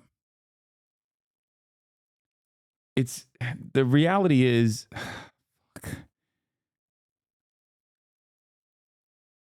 chatters have a really bad habit, and I say this as a streamer, and I see this in my own community as well. Chatters have a really bad habit of getting in their own way. Okay? They just like, they can't let their streamers put something together without like constantly fucking chirping. You know? You get in your own way sometimes, and this is one of those instances where it's like, shut up. One thing that it still needs. I'm so sorry. This is sick. Okay. Now it's done. Now it's done. Amazing. Mm-hmm.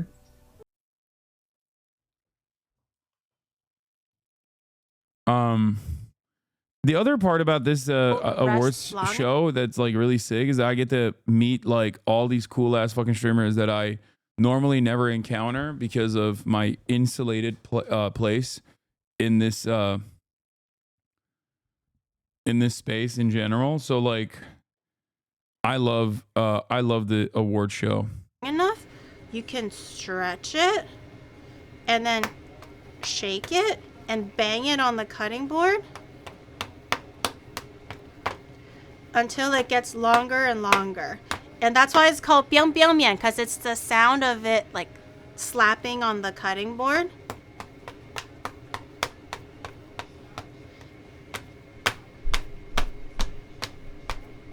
This is crazy. Whoa, okay, I'm gonna grab the center just a little bit.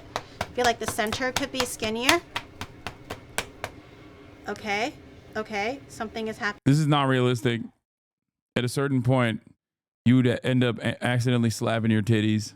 It's doing something.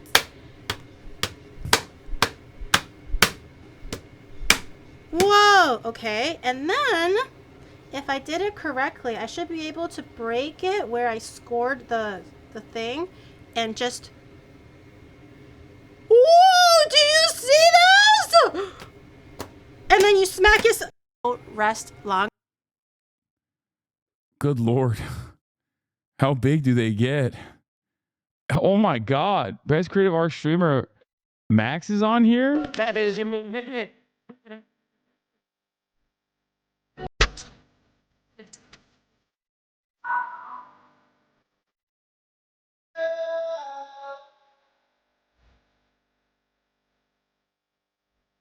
yeah.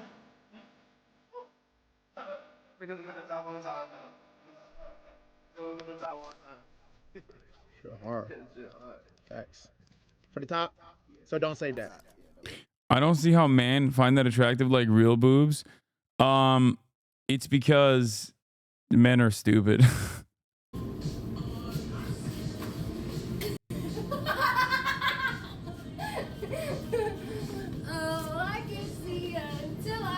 That's crazy.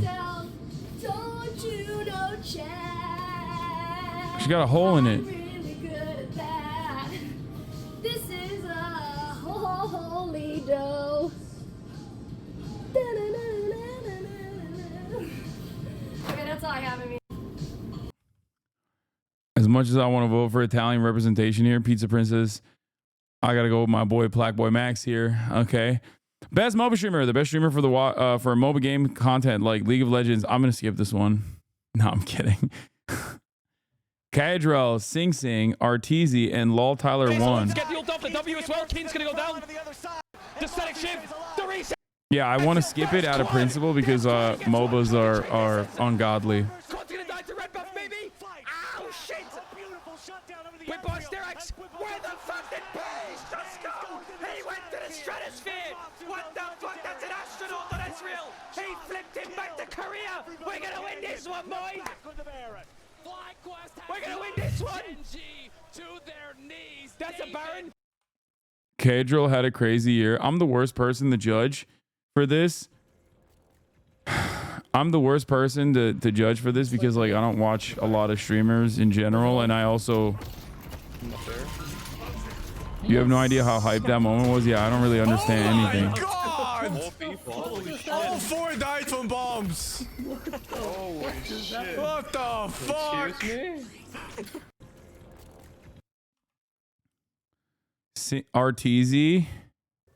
I think we split for another 5 minutes, guys.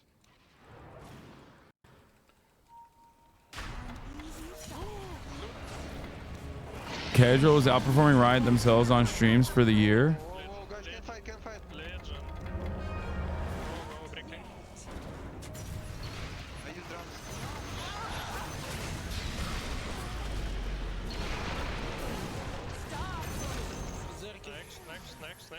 Push. I'm under attack.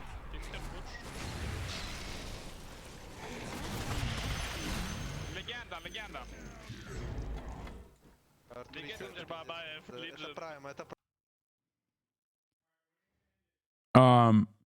And then Lol Tyler won. Bro, your Lowry's looking solid, but fuck that After I'm Heimer. done with this. He's about as useful as a rubber dildo and a nuttery. What? Darius around, you got this. Wait, what? He's about as useful as a rubber dildo in a nunnery. Wait, what the fuck? Whoa, wait a minute. What is that line?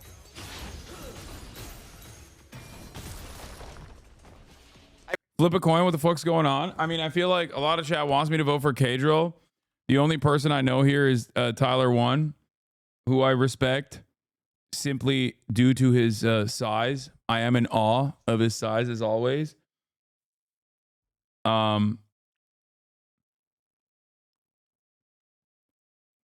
don't know if I should go with. I feel like I'm gonna vote for the short king. Well, he's not short; he's 6'5". But once again, I'm not. This is, I'm not very good at this, so don't take anything I said. Hidden Gem. This award serves to highlight an amazing streamer with less than an average of 200 viewers in the past year. They're a hidden gem that deserves to shine. Oh, what the fuck? How do you mean? Huh? Oh no. We're not misfits around here. We're odd people, but most people are a little bit odd when you get to know them. Everyone in here seems to fit in quite well. I think it's our uniqueness that makes us mesh together so nicely.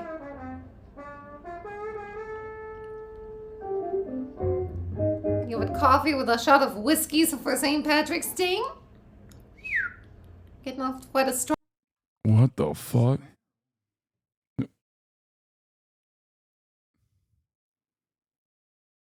This is interesting. Luckily, they couldn't hear what you said, Marat. Not the best clip. But I fucked up everything that I've done. I don't know. One's in the chat if you feel like this and you're like, One's in the chat if you feel like this in your fucking life. Everything that I've done. I don't know what I did, but I fucked up everything that I've done. I don't know what I did, but I fucked up everything that I've done. I don't know what I did, but I fucked up everything that I've done. I don't know what I did, but I fucked up everything that I've done. Did, but I fucked up. It's kind of a jam. Okay. Chomp TV. Oh, damn it. Coloco, no. Come on, buddy. Sit down. He gets so cranky at this age. Coloco, sit. Sit. Sit. No! Guys, do you know what time it is? No, I misclicked. No, Everyone, no. If you have Amazon Prime, you can sub. Discord if you aren't in the Discord yet. September subs are 20. It's fucked up. Sauce kill. What? Why is it? I'm probably gonna see you in the morning. Yo! What? Why is there a hole? Don't. There's no. What the fuck? Don't do that, bro. Why is there a hole in the back of Pikachu? Yo! Justin, I can call you cut a on call hole right in the now back for of more Pikachu, proof. bro? Like, bro, stop lying to your family. Oh my god. Okay, what does chat think? I mean, I think all these guys are cool.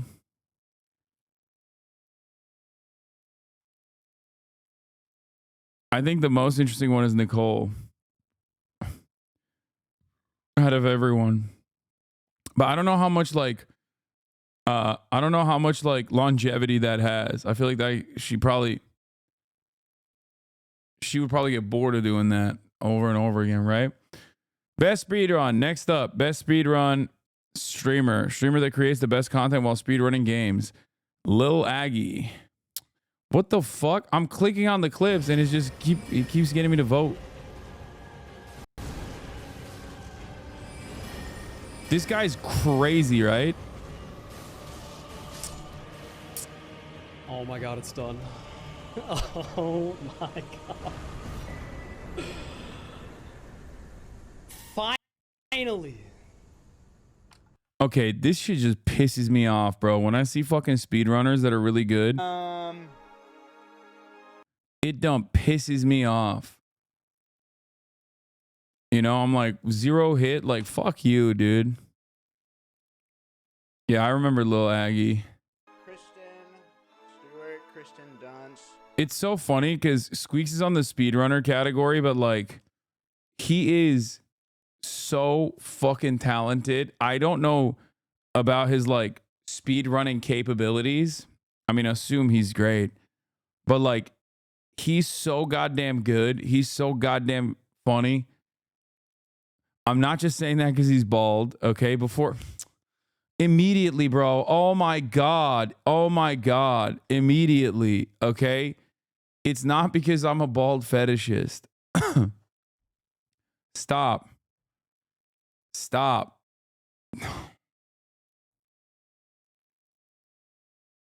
Bald equals glaze. I am not a bald chaser, okay? I'm not a fucking bald chaser, bro. Stop.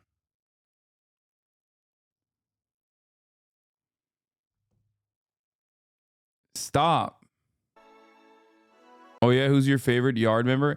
Okay, dude, that's inappropriate. Now you're making it seem like there's a consistent through line here. Okay? You're just asking questions like, "Oh, who's your favorite leader of the Vanguard party?" Like, oh, my bad. Like, yeah, okay, they happen to be bald. Like, these people all happen to be fucking bald, you know? Who's your favorite comic? Stop.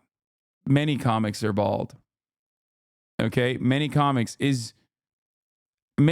happen to be bald. It's not just the old Billy bitch tits. A lot of comics are bald. I just happen to prefer him.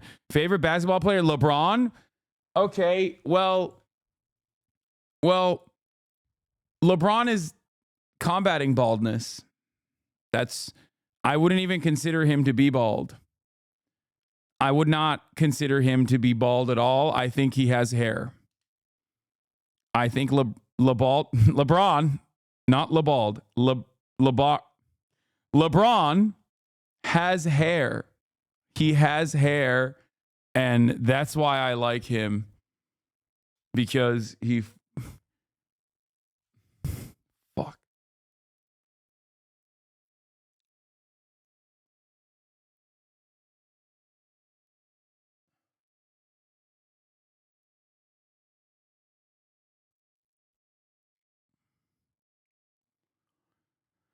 Oh.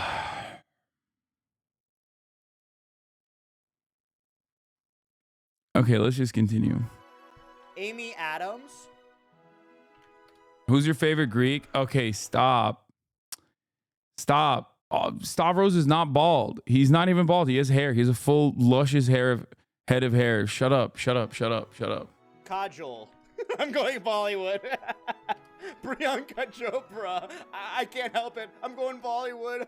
Kajol, Priyanka Chopra, Preeti Zinta.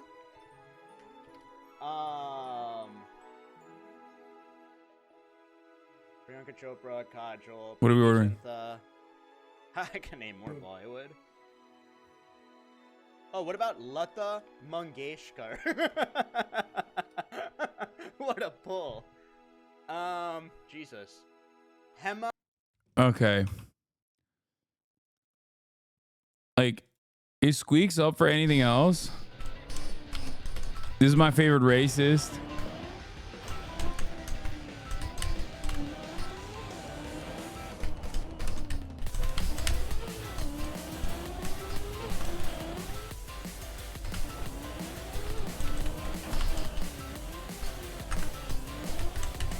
Let's get this, guys. Let's get this. Come on. Come on.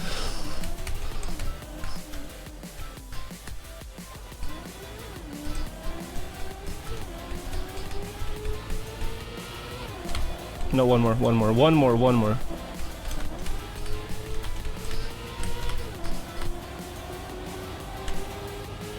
Yes, deep dip world record, and it's insane. It's insane. 37 minutes.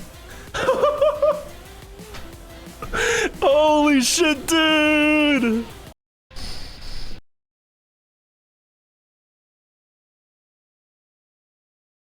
Let's see. Sorry, Murad is making me order food. You? No, we're ordering food for you, bitch. No, it's for my whole family. Yes, it's true.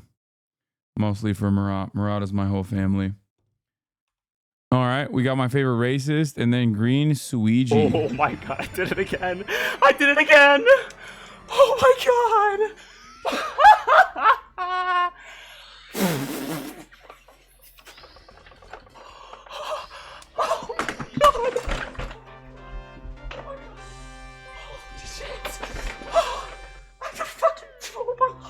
Green Suiji got 5th of 5 world records. Completely unheard of in the biggest speedrun games. Oh my god, I did it again. He holds 5 of the top 5 Mario records. That's crazy. Which is the most competitive speedrunning game.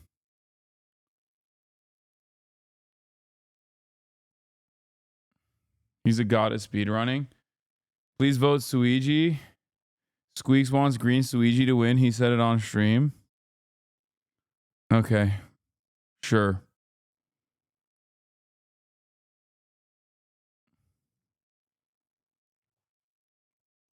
Best Battle Royale streamer. Best streamer to watch playing Battle Royale games like Apex Legends, PUBG, Call of Duty, Warzone. Where's Nick Merckx? Where's my fucking goat Nick Merckx on this? His Watson. Going. Low ground, yep. I'm getting bottom right. I'm getting here. I'm not kidding. Watch above, maybe. Above, careful. Just hide against the wall. Yeah. Come back, Menace. Above. Still above. Top 3. Play back here. Just hide. Shield. God damn. Walk forward, walk forward. It's a 1v1. It's a 1v1. It's 2v1. 2v1. They're trying to kill us. Nice, just chill. It's a 1v1. 1v1. You win this. You fucking win this. He's gonna get arm swap. Okay. It's Timmy, the goat. Damn, lots of goats in the BR category. Timmy is a fucking insane legend. He's Mr. Crack. Wait, people are saying Nick Merckx is too busy restarting polio outbreaks. What does that mean? Oh, he said he's not. I saw a tweet. I can't tell if it was real or not. Is Nick Merckx actually not vaccinating his children?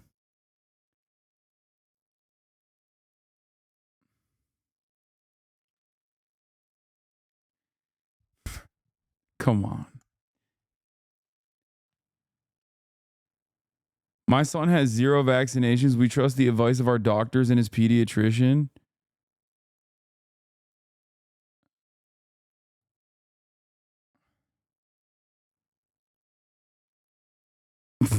You're killing your own son to own the libs. Based. I'm a conservative, bro. I'm a conservative as well, but none.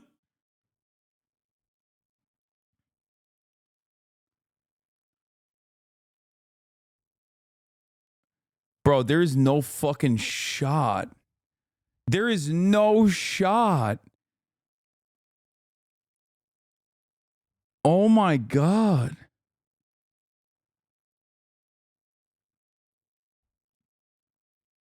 Dude.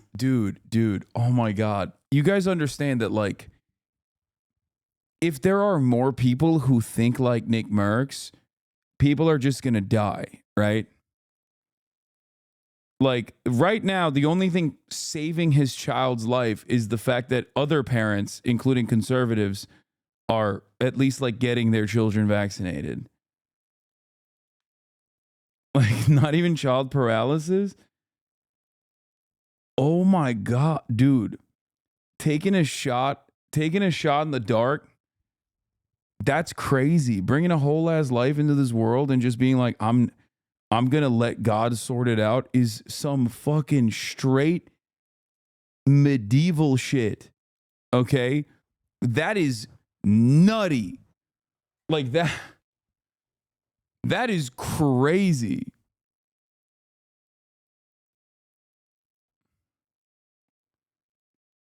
The thread starts with some raw milk. Wait, what? Massive W. RFK Jr. by far the best candidate to fix the health crisis in this country and establish a proper healthy culture. Dude's an anti-vaxxer, raw milk drinker, and dumps dead bears in a Central Park. Perfect pick for these clownish R words. He's not anti-vax, but I strongly agree with him that we do over-vaccinate. Raw milk has many health benefits. In moderation, it's much healthier than the red cap shit at Walmart. We pick up ours from a local farm weekly. So he's just going to give his fucking child, like, raw milk and then not vaccinate him? Raw milk is, like, unpasteurized. Remember when the fucking günlük şey arabayla getirirlerdi böyle bidon. I mean, it can still have health complications.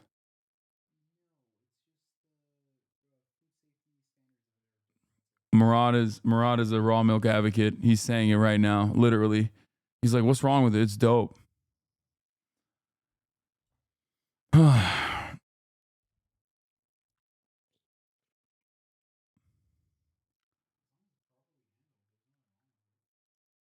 You think he's boiling it?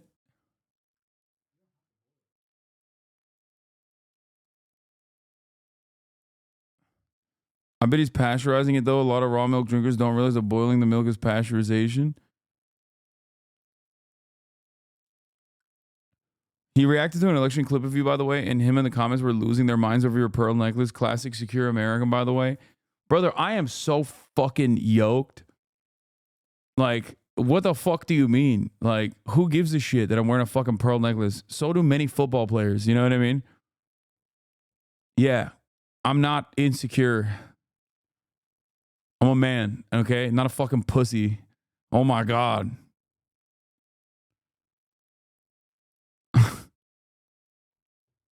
The fuck? Football's gay now? Yeah.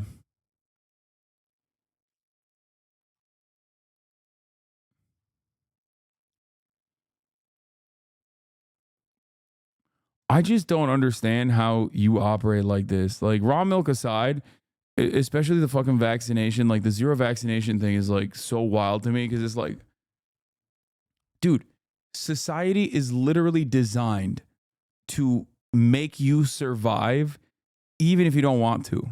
Okay?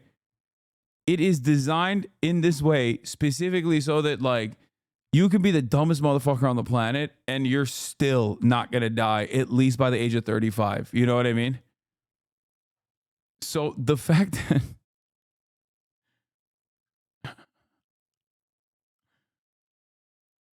that I don't know. I mean, hey, good luck. Even fucking Matt Walsh disagrees with raw milk. Raw milk is disgusting. We live in a first world civilized society and people are actively choosing to consume milk riddled with E. coli and listeria. Pasteurization is not some evil sorcery. It just kills the dangerous bacteria, you morons.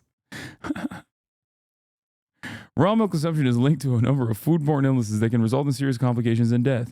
Drinking or eating products made from raw milk can expose people to germs such as Campylobacter, Cryptosporidium, E. coli, Listeria, Brucella, and Salmonella. No, he's just saying this is, you know, the number one transphobe. Even he's like saying it's kind of dumb to not consume fucking unpasteurized milk.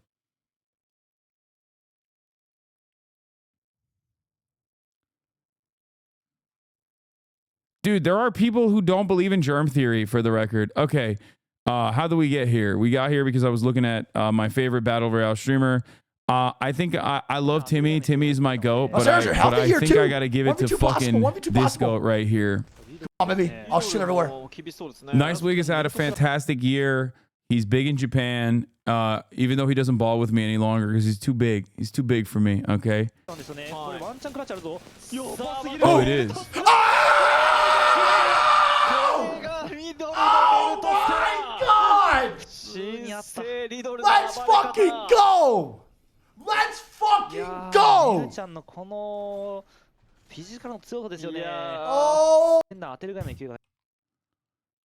And then last but not least, phase swag. Phase the fuck up. Phase the fuck up. Nice. No self. Last one's outside. Outside on the back. I know. Run in.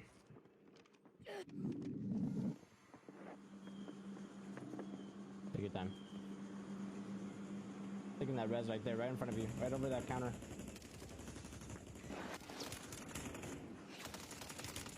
Take a shot. Oh my God, just fucking 1v3'd him. Oh my fucking God, bro. One out. He didn't watch Saints for years. Look at that Fox and Fans clip. I know. All right. I'm going to go with Nice Wig because he's had a big year and I love him. And I voted for Timmy every year. And, you know, Amos's Merchant. That's funny. Best fighting game streamer. Streamers who create the best fighting games content playing games like Street Fighter 6, Super Smash Bros, Ultimate and Melee, and Mortal Kombat Tekken. Étoile. This is my French go. Le nid de fou, frère. Ok. Étoile. Ah, Rayou, non. Il est le pop-off, Rayou. Ah, c'est un jour de plus au travail. Le côté. I'm voting for Étoile, but we'll look at the rest of the players as well. I got level 3. Punk the God. Did I hit it? Yep. It like turns into a weird popularity contest in this situation, or at least in my case, it's like who I know. So you guys make up your own minds, obviously, off of like who you like, who you think deserves it the most. but I like Etoile. You can't do that. You can't do that. You can't do that. This guy's like the LeBron of Street Fighter. No. I thought the LeBron of Street Fighter was oh no, that's Tekken. I was gonna say he's a Pakistani guy, but that's Tekken. Tekken is big in Pakistan. You can't do that. Nah, you can't do that. I told you. Nope. Nope. Let's go. We staying into top 8. It's okay though. I got level 3. Sajam.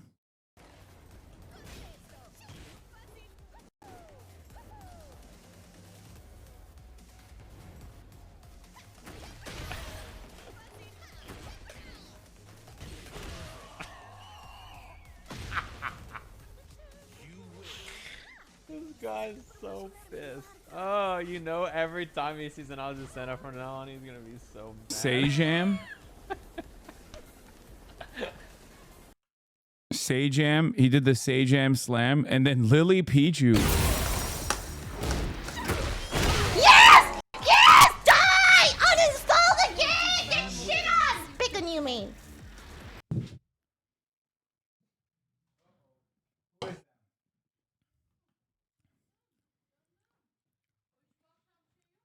Nay. Higher.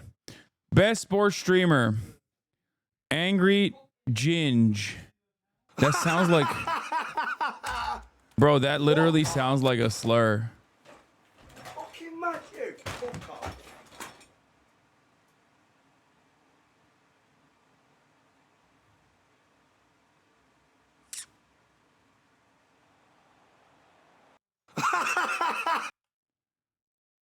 Fucking hell, lads. S-Fan TV. Okay, just rub some damn dirt on it. Here comes the option. Frick! Oh, there's always football on the bad pitch. Picks up the ball and tries to make something. Oh my gosh, oh my gosh, oh my gosh, oh my gosh. Bug! Bug! Go! Go, Bug! Holy shit! No way! Oh no, the controller! Oh my gosh! Oh. Okay, just rub some damn dirt on it. Joe Rogan. Flight. Oh my God, Flight made it. I got mashed out. Yep. Nice. Shit, boy. Fucking defense. Where you at, Flight? Down the court. One more. Let's go. Good Yes, pass. sir. That's Good green. ball. That's Don't green. worry about it. No! You got it back. Good rebounds. Come on, Yeah. Flight. Green. That's all. Oh, I'm in a white. Irish green, but not really. Irish white. Let's go. I'm in a white. Okay, 2K. Yeah. I got mashed out. Yep. I can't believe Flight made it on here. And then the sketch reel. Yeah, right. What would you have done? Damn, this Knocked is down? a stacked. I would have picked it. No, I would have took it for 6. This right here is stacked. Yeah, I do it all the time. You should watch the show. Oh, buddy. When are we gonna spar? Anytime, anywhere. No gloves, no headgear. Thanks, bro. Thanks, bro. Where's your king now? Where's your king now? Ball was out of bounds. Yeah, right. What would you? This is a fucking stacked ass. I'll go with sketch, but this is pretty fucking stacked. Actually, nah, I gotta give it to S-Fan.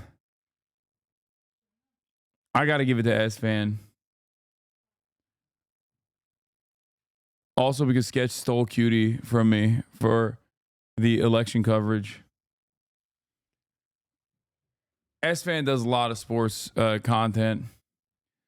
Best Fortnite streamer presented by Fortnite. One of the consistently biggest games globally. Fortnite. Okay, Glaze. Okay, sponsored by Fortnite. Obviously, duh. S-Fan's on there later. You can do it for RP. Okay, sure. Best Fortnite streamer. Happy Gal, Clicks, Mr. Savage, and Peter Bot. On roof.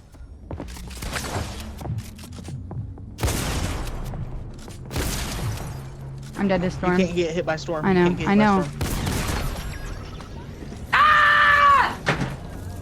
Bro, these games are so fucking crazy. What the fuck? Dude, I just don't even understand it anymore. Like, Fortnite is... You debated Tate on Click's stream? Yeah, I know. Oh, 360? Oh my god! You're crazy. You're crazy. Nice. Emote. No, shoot. No. No matters. Gosh damn it! Old man can't keep up anymore. I agree. Mr. Savage. Not your unc's Fortnite. You're the unk. Yeah. I am, brother. I am the fucking unk. Oh, come on. Oh, you shoes.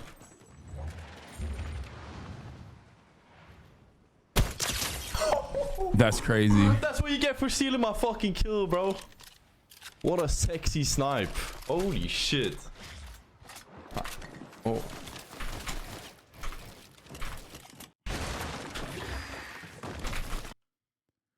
What a sexy snipe. Peter bot. 100. No, that one. Careful, watch your right side. 40. We're good. Okay, hell no. We just stay up. Stay on top of the building. Okay, One more under bumper. 1 HP, 190. Dead. Here. 100.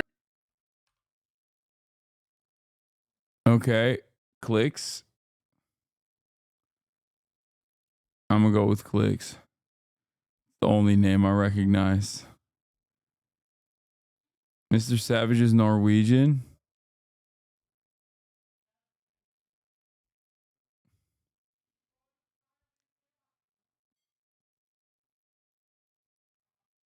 Best roleplay streamer. SFan TV. Streamers are the best roleplay content in games like GTRP, Rust, VR Chat, Ark, and Dungeons and Dragons. Sponsored by Kingdom Come Deliverance. SFan TV at the top slot. Oh, your turn. I'm sorry. Put your arms behind your back. Interlock your fingers. Do it now. Don't cough. Simulating coughing. Hit me, Corwood. All right. Did everybody tase everybody? Did y'all go at least once? Don't hit me in the dick, okay? Okay. I remember those days. All right, EMS, can you... Robbed Goon Goon. Phantom Tax. Good, I'm good, y'all. I'm good.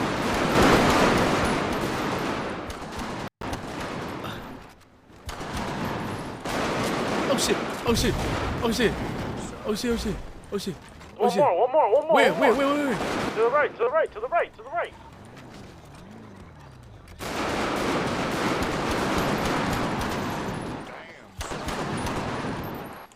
Damn, they're just straight murking cops. One more. Oh my god. They all dead. Ah, come on, beat the homies. I'm on the side of bike. Beat the homies up. I'm pulling up. Come on, beat the homies up. Come on, boy. Fuck, nigga. That's John, nigga. Where you at? Come on, nigga. Hey, we good. We got the homies. This is kind of fun, like, as opposed to the type of RP I... Prefiero morir a simplemente darme la idea de que tú... What the fuck? This is crazy. Sin mí no eres nada, Tino. Nada. Valentín, no. Te hubieran cancelado a la primera sopla pollez. Llevo toda la vida arreglando tus cagadas. Tú sin mí no eres nada. Yo soy Marbella Media. Descubre que tampoco soy. Acaba conmigo. Descúbrelo. Acaba conmigo. Aquí tienes tu puto café. ¿Quieres correr un poco? Va, está bien. Démosle.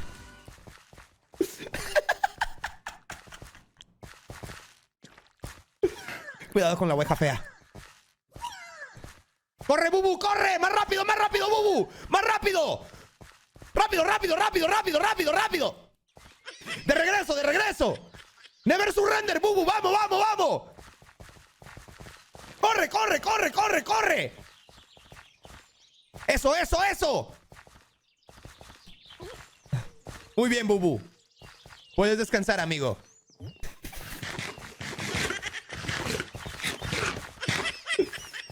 I don't know what's going on here, but I like it. Chatterbox. I had similar problems, like 2 sides of me. You're Chatterbox. Chill out! But you're also Jagger. Don't move! Don't fucking move! I did bad things. This is 8 minutes long. I'm not gonna be watching that, but I'm gonna give this to S fan.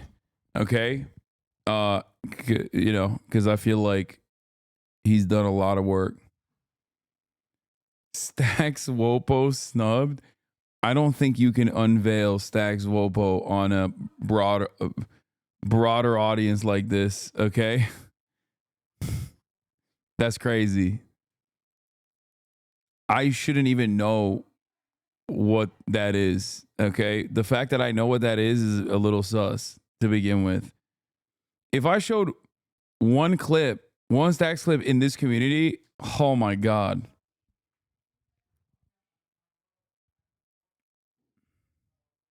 He does have fantastic timing. And I will not be showing you any of his clips tonight.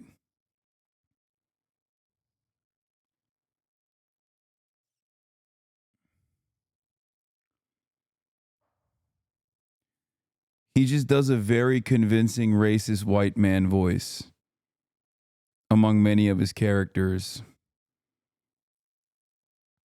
Okay. Gatekeeping Kino.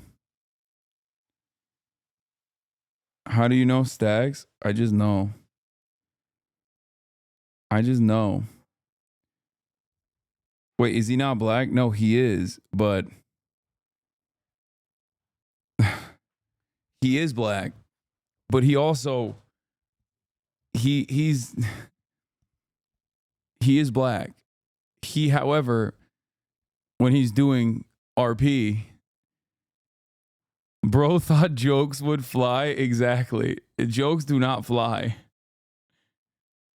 I think if I showed one clip, I feel like if I showed one clip of his in this community, half of the chat's brain would melt. The only black man that loses N-word pass. Anyway, best FPS streamer, most enjoyable streamer to watch playing first-person shooters.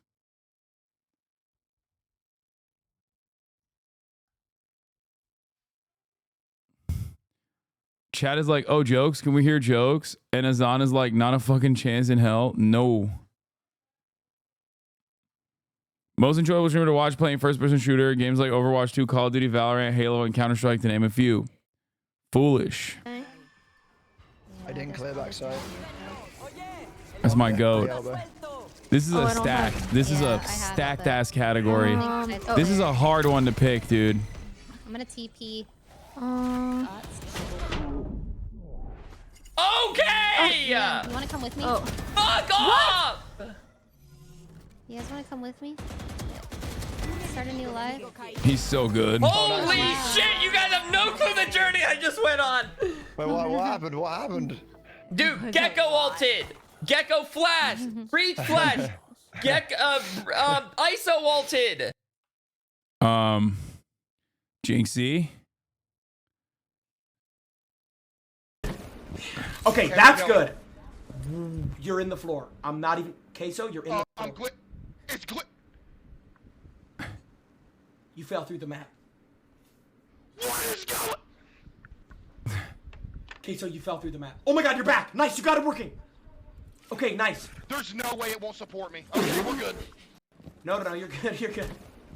Okay, that's good. You're in the floor. I'm not even Queso, you're in the floor. I'm glitch. It's glitch. You fell through the map. What is going?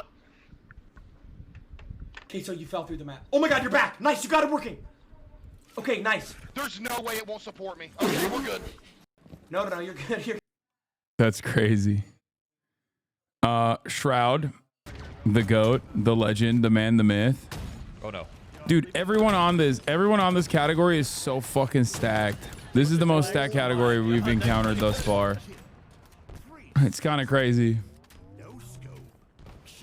Alright, I got my clip. I could leave now. I'm good. I got my... Red bar is watching. What is a red bar? Why do people always say this? I don't know what this is. I don't know what this means. And I've never looked it up, and I probably never will look it up. I don't know. Like, what the fuck does that? What is that? What is a red bar? My clip. Posting that shit on Twitter. Let's go.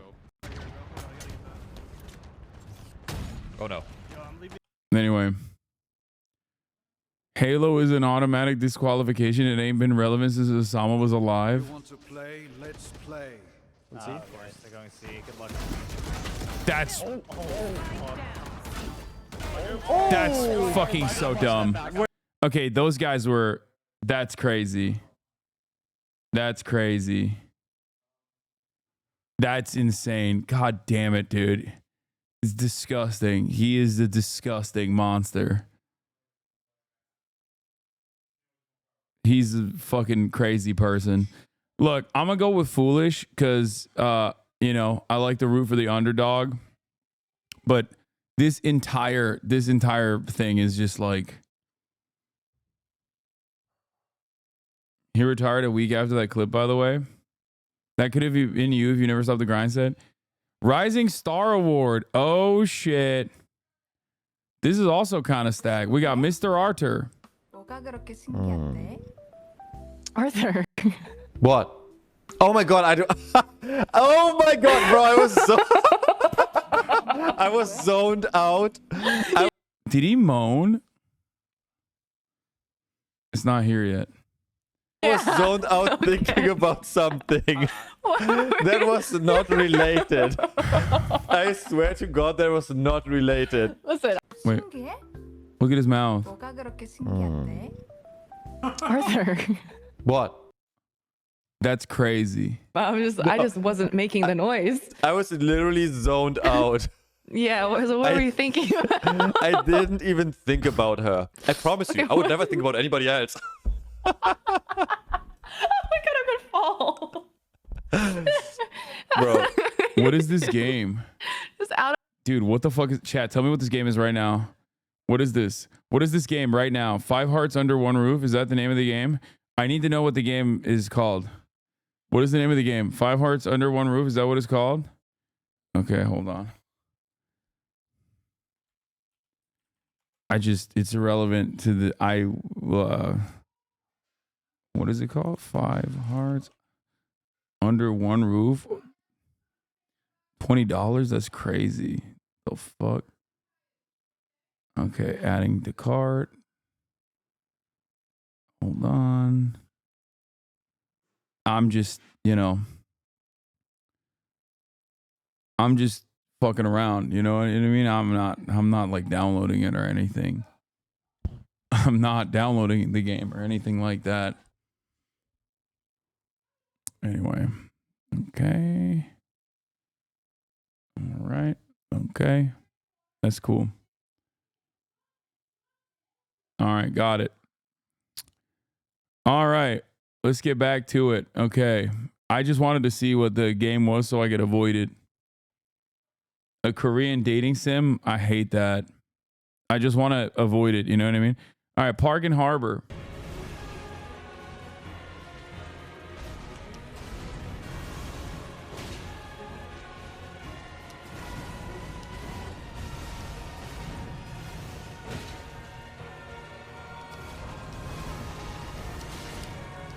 It's Steam Deck compatible?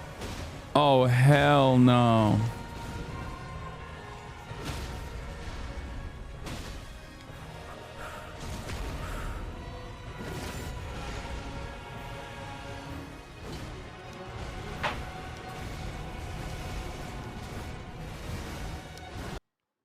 They should clip that and send that to the ADL. It'll be like, this guy wants the goon. Young Dabo. Like, so when you did that with your nails, when you get my name, Yeah. Wait, so when you get your nails on my name, I mean my name on your, I mean my name on your, I mean my initials on your. I met him, right?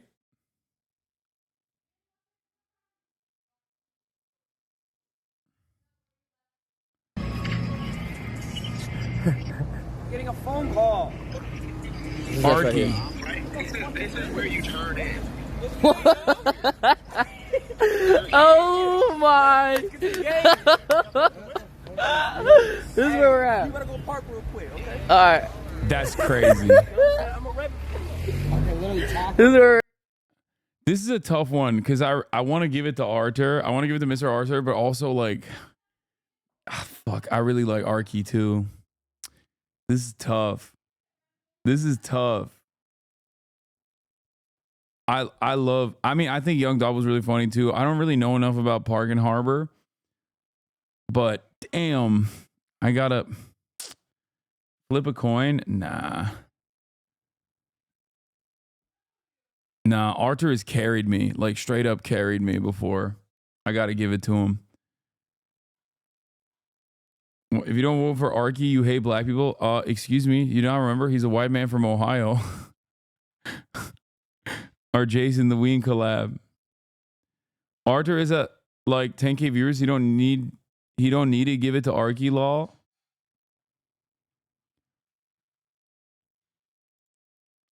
Stream game of the year. Best game to watch on stream during the past year because it was very entertaining, novel, fun to watch, interesting, etc. I mean, dude, that's a tough one, dude, because I fucking Elden Ring is goated, but Black Myth Wukong. I think Black Myth Wukong was more fun to watch than even Elden Ring, but I don't know. What did you guys think?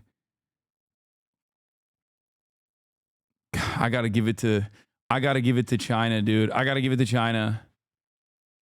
Wukong was amazing. I loved it.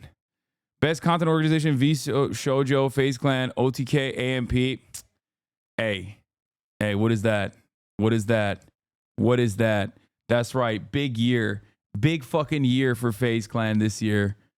Big year for FaZe Clan. AMP had a great year as well. AMP has a great year every year. I'm fucking phased up. I'm always phased the fuck up. China sympathizer Hasan at it again, it seems. League of Their Own. The streamer's a pioneer that creates one-of-a-kind content. They fill a niche or a category that is otherwise not represented because they are simply in a league of their own. This award goes to a creator who has become known for something that no one else has. Daytune. Hey, yo. What the fuck is this? Yup. Helen. Yup. Helen, keep that to yourself, man. She knows. Okay.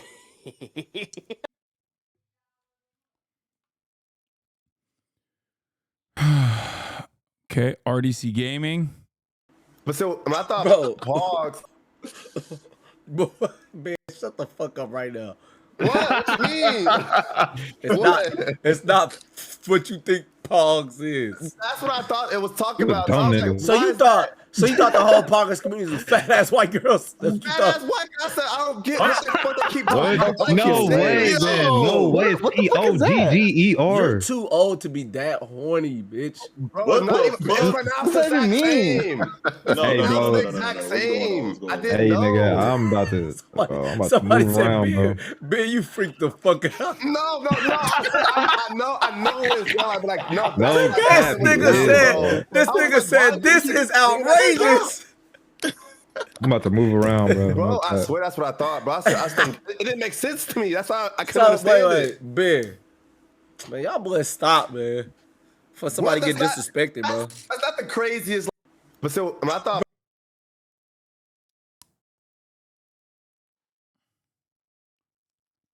RDC Hasan collab. I already have collab with them. Pirik Karyal.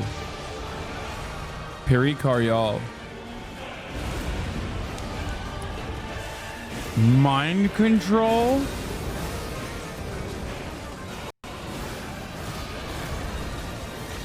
Mind control.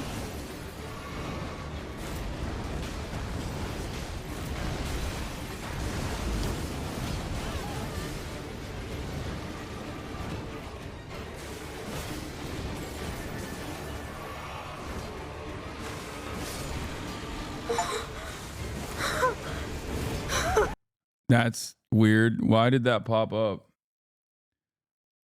That's got to be an accident, right? Wait. I don't know why that happened, chat. That's odd. That's just weird, honestly. The fact that like it got, I don't know. I think I might have gotten hacked or something. It says 5 hearts under one roof, like downloaded. And I honestly don't know why. Cause I didn't do that. That's weird. I guess I have to like test it out. You know what I mean? Just to check it out, to make sure that it's like.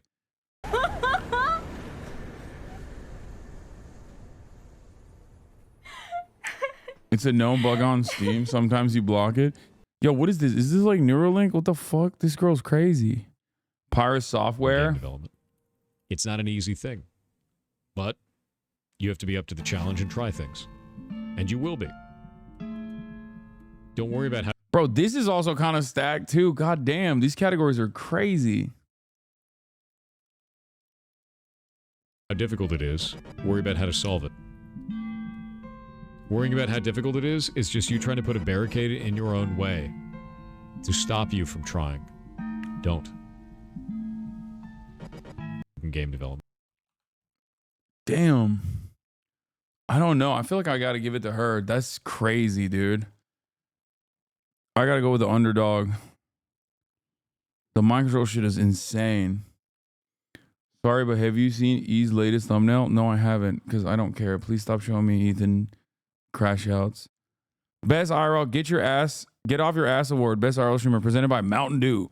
Thanks to Mountain Dew this year, best IRL streamer award will be called Get Off Your Ass Award. This award celebrates streamers that create the best IRL content by getting off their ass and getting outside, streams away from the desktop, traveling, exploring, experiencing life off their ass. Extra Emily. On your left. Hello. Bing bong on your left. Thank you. Oh, are you okay? Oh my God. Sorry. She hit a Are cop you okay? car? Is this okay? Oh God, I'm so sorry, sir. Is it okay? Dude, yeah, I'm okay, but do you need my insurance or? That's incredible. I didn't even know she did that. Do it before an I love Extra no. Emily. She's fucking funny as hell, dude. An employee comes. Yeah, let's do it. No. Hold on, reset.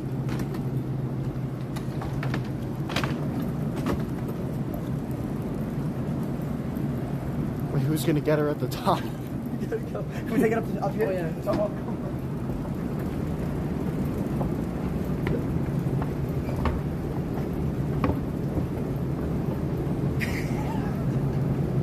Hang in there. You're almost at the top. Anxiety.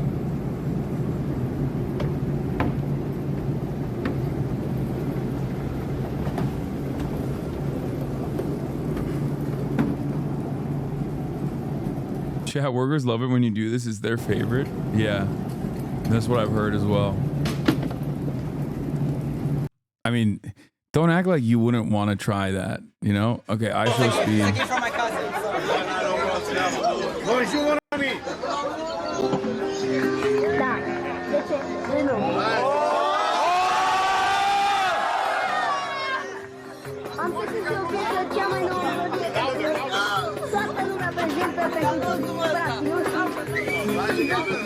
Bro, I'm not gonna lie. Like, I think I Show Speed is not just one of the best IRL streamers, if not the best IRL streamer, but also the best streamer.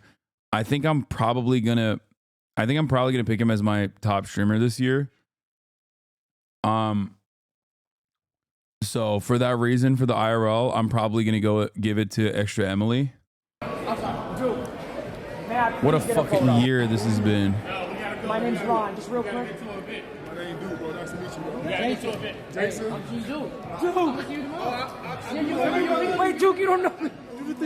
If you wasn't invited.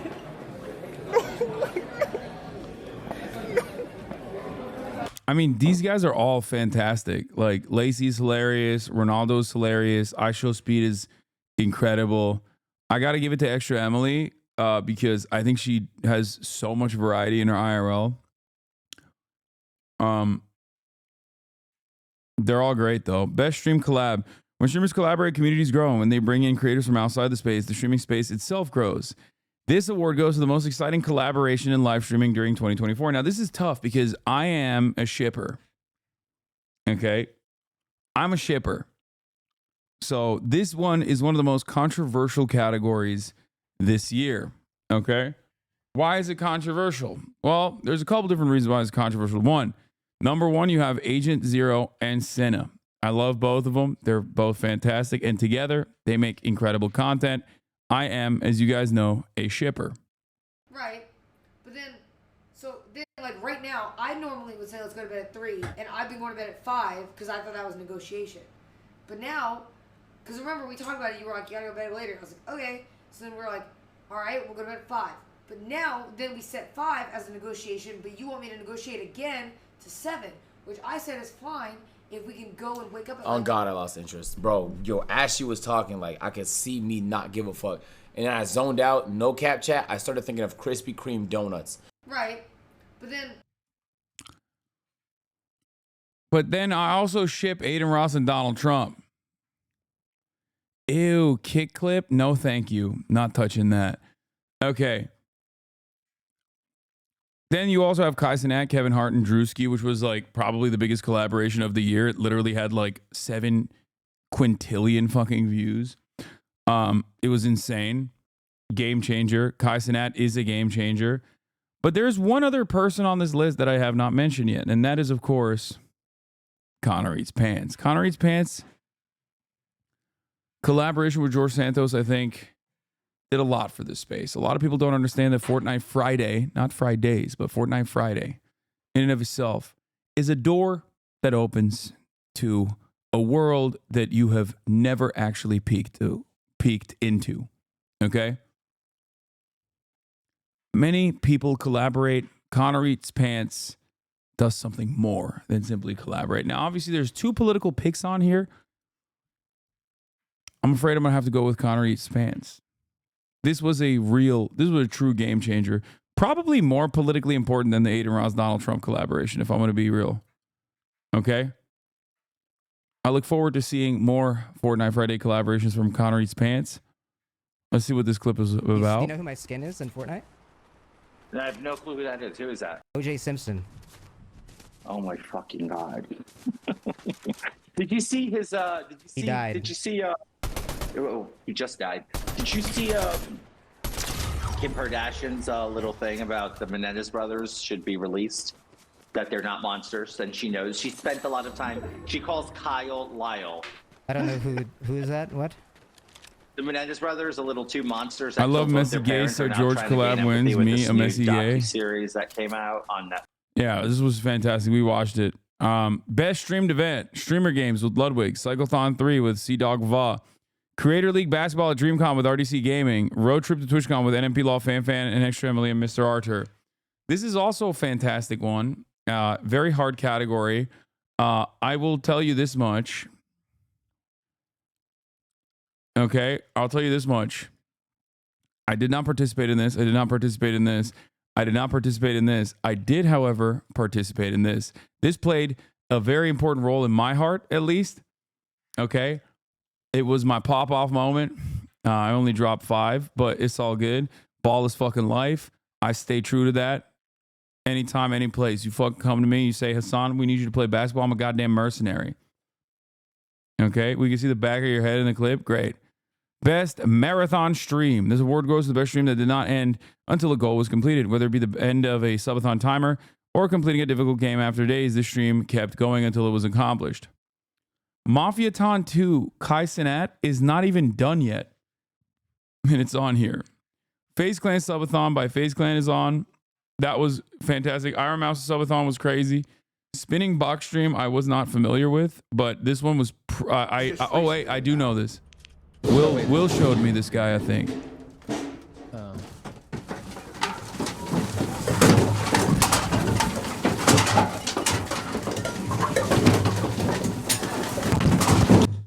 I mean, it's crazy. I'm afraid I'm gonna have to go with the Face Gun subathon, which I participated in, also because I phase up. I mean, like, just because I'm not voting for Kai doesn't mean that other people. Kai's gonna win every award. Let's be real, okay?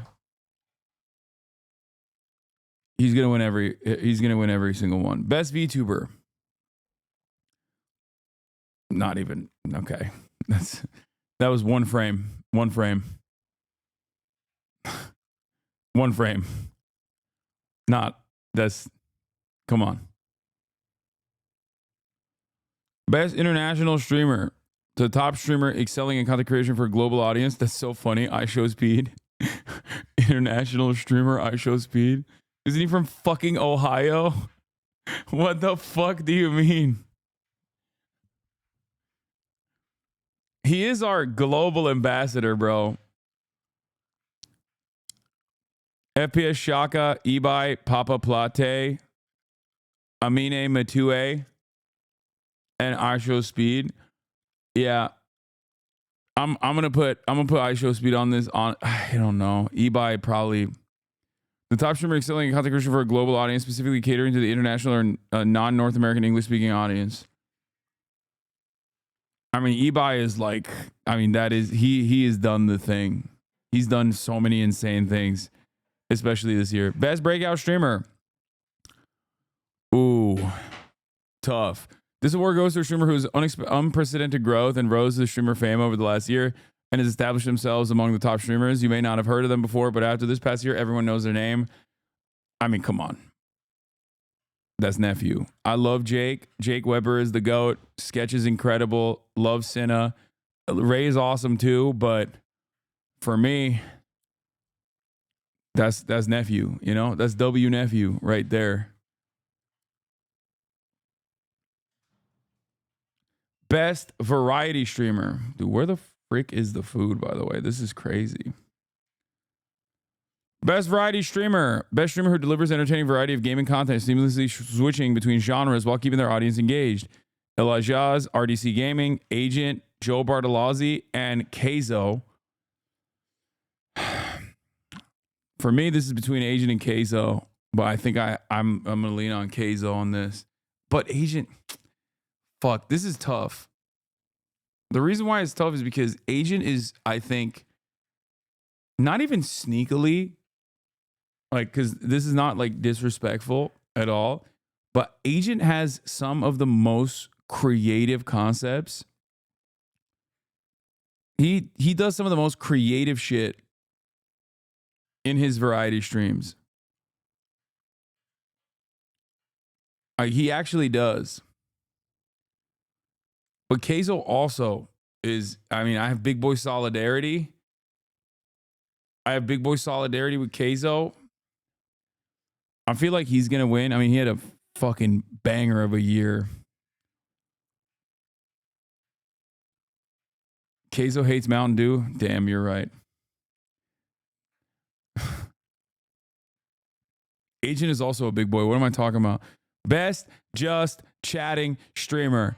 I'm going up against a lot of people in this category. A lot of people that I like. Okay? A lot of people that I like. I'm voting for myself, obviously. Get the fuck out of here.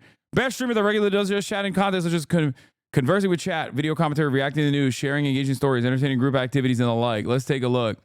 Not only am I voting... We're back. I mean, I'm not even doing an intro, you know? I just wanted to have you experience the joy of the late, the 2020 Kamala Harris by Satch K-Hive song. Experience it in all of its glory. We're live, folks. We're back to the desktop portion of the broadcast. You already know what it is. We're here. It is... Is there an issue? Oh, okay.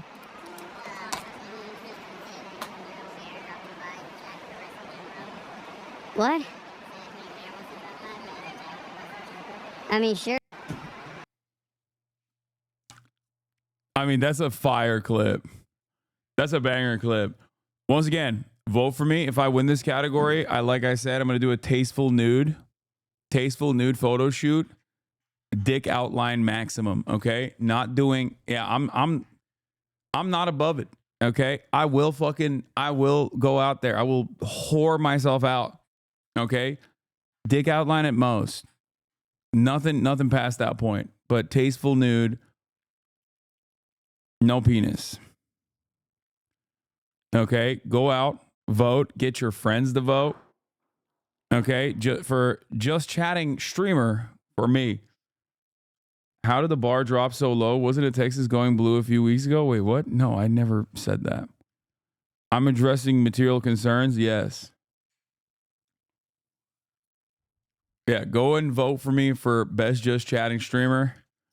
And you will get a tasteful nude, no dick, maybe the outline if I'm feeling frisky as a reward. Okay. This is an FEC violation. Yeah. The Sapphire Award. Best female marginalized gender streamer of the year. This award recognizes a streamer who, like a Sapphire, is formed against the odds in an industry where 97% of the top streamers are male. Yuck.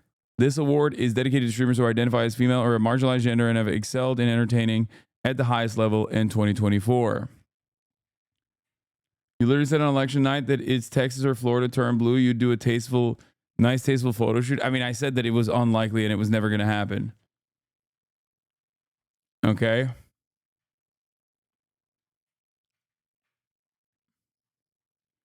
Watch the Ray clip. Our minds have swapped. What do you do first?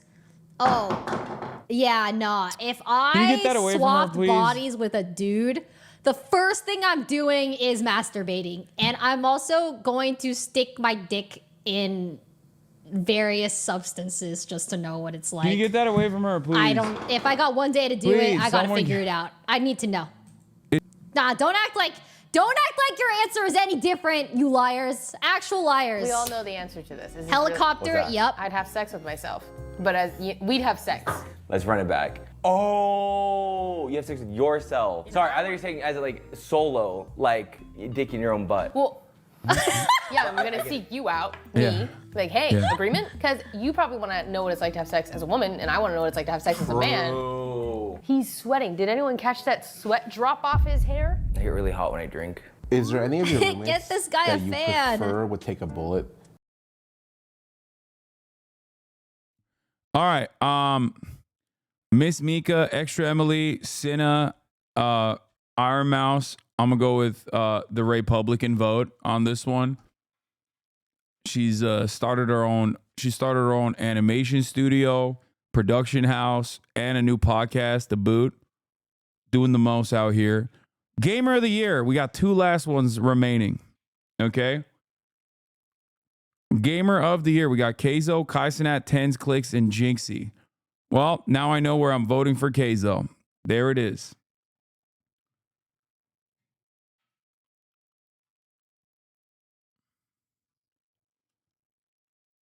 Why are you not nominated on this? I wonder why. My gaming this year has not been, it's been subpar. Okay.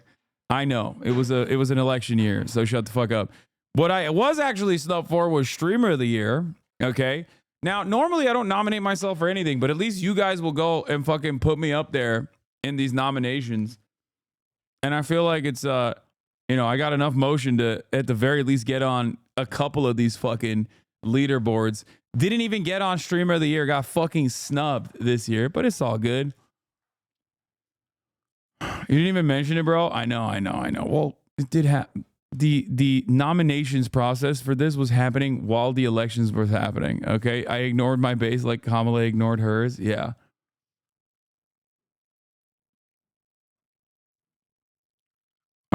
Bro, you do no PR. I know it's an election year. I'm busy. It's all good.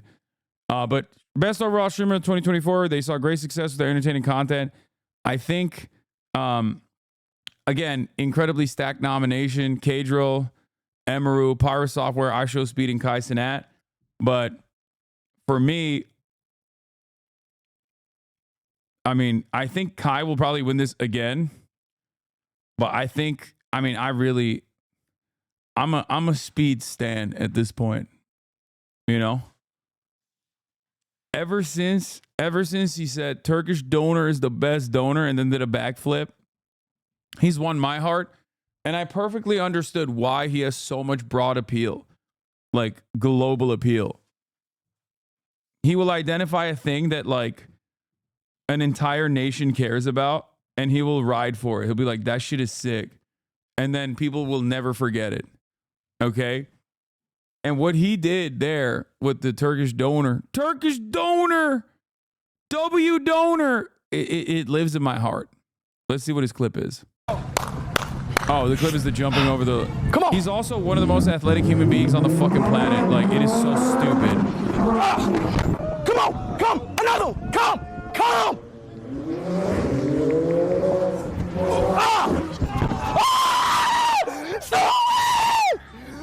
No, he's insane, dude. I mean, he is fucking so crazy. Real life Monkey D. Luffy, yeah, 100%. He raised Noah Lyles and like was suspiciously close, so much so that Noah Lyles didn't want to run with him again. I saw that clip. Not only that, but also recently he was with a Olympic, like he was doing something else with like an Olympic athlete, and the dude was shocked. Noah wasn't trying, stop playing. Okay. All I'm saying is, yeah, Olympic gymnast was shocked at the hops that he had. What is Kai's clip? Let's take a look. 5, count down. You 4, 3, 2,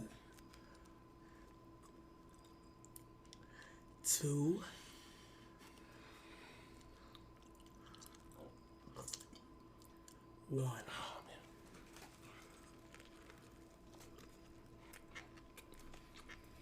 Phantom.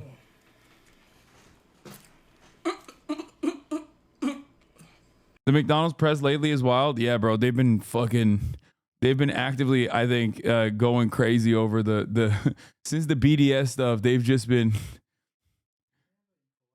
since the Israel-Palestine stuff. McDonald's been going extra hard on the fucking advertising. They spend an ads on. Okay, well, regardless, Kai has a lot of fucking banger clips. And Kai is obviously, the best of the best, the cream of the crop. Straight up. I mean, he is a brand that has successfully gone above and beyond. It's not even the BDS shit. They're just price gouging and failing. Yeah. One opened up literally not even 250 feet away from my apartment during last year. Haven't even been there once. Yeah, I gotta give it the speed, and then that's it. Submit all, baby. Your votes have been submitted. We did it. Oh, this is the I Show Speed clip. This is the last clip I'm gonna show you, and then I'm gonna go hang out with my family.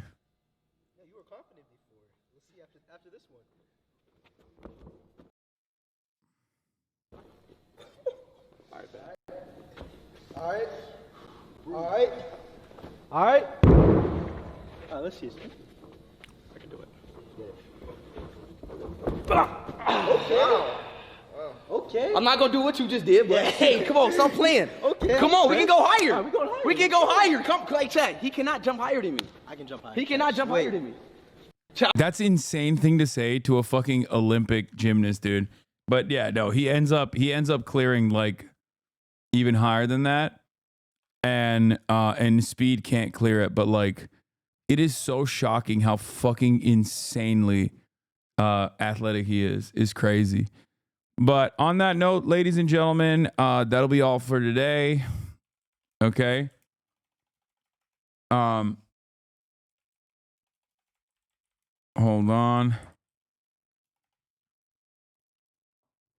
I'm gonna hit you with the old head outro. Dude. What a fucking Weasley little liar. Anyway, dude. Love you all. I'll see you tomorrow, okay? Liar, we got a lot of Holy shit, dude. We got a lot of news to cover tomorrow, okay? Only a 9-hour stream. I know it's fucked up. Dr. Mike this week as America well. deserve love. Peace, everybody. Peace and love. I'm saying it. America Bye-bye. deserve happiness. Fuck it. I'm saying it. America deserve love. Fuck it. I'm saying it. America deserve happiness.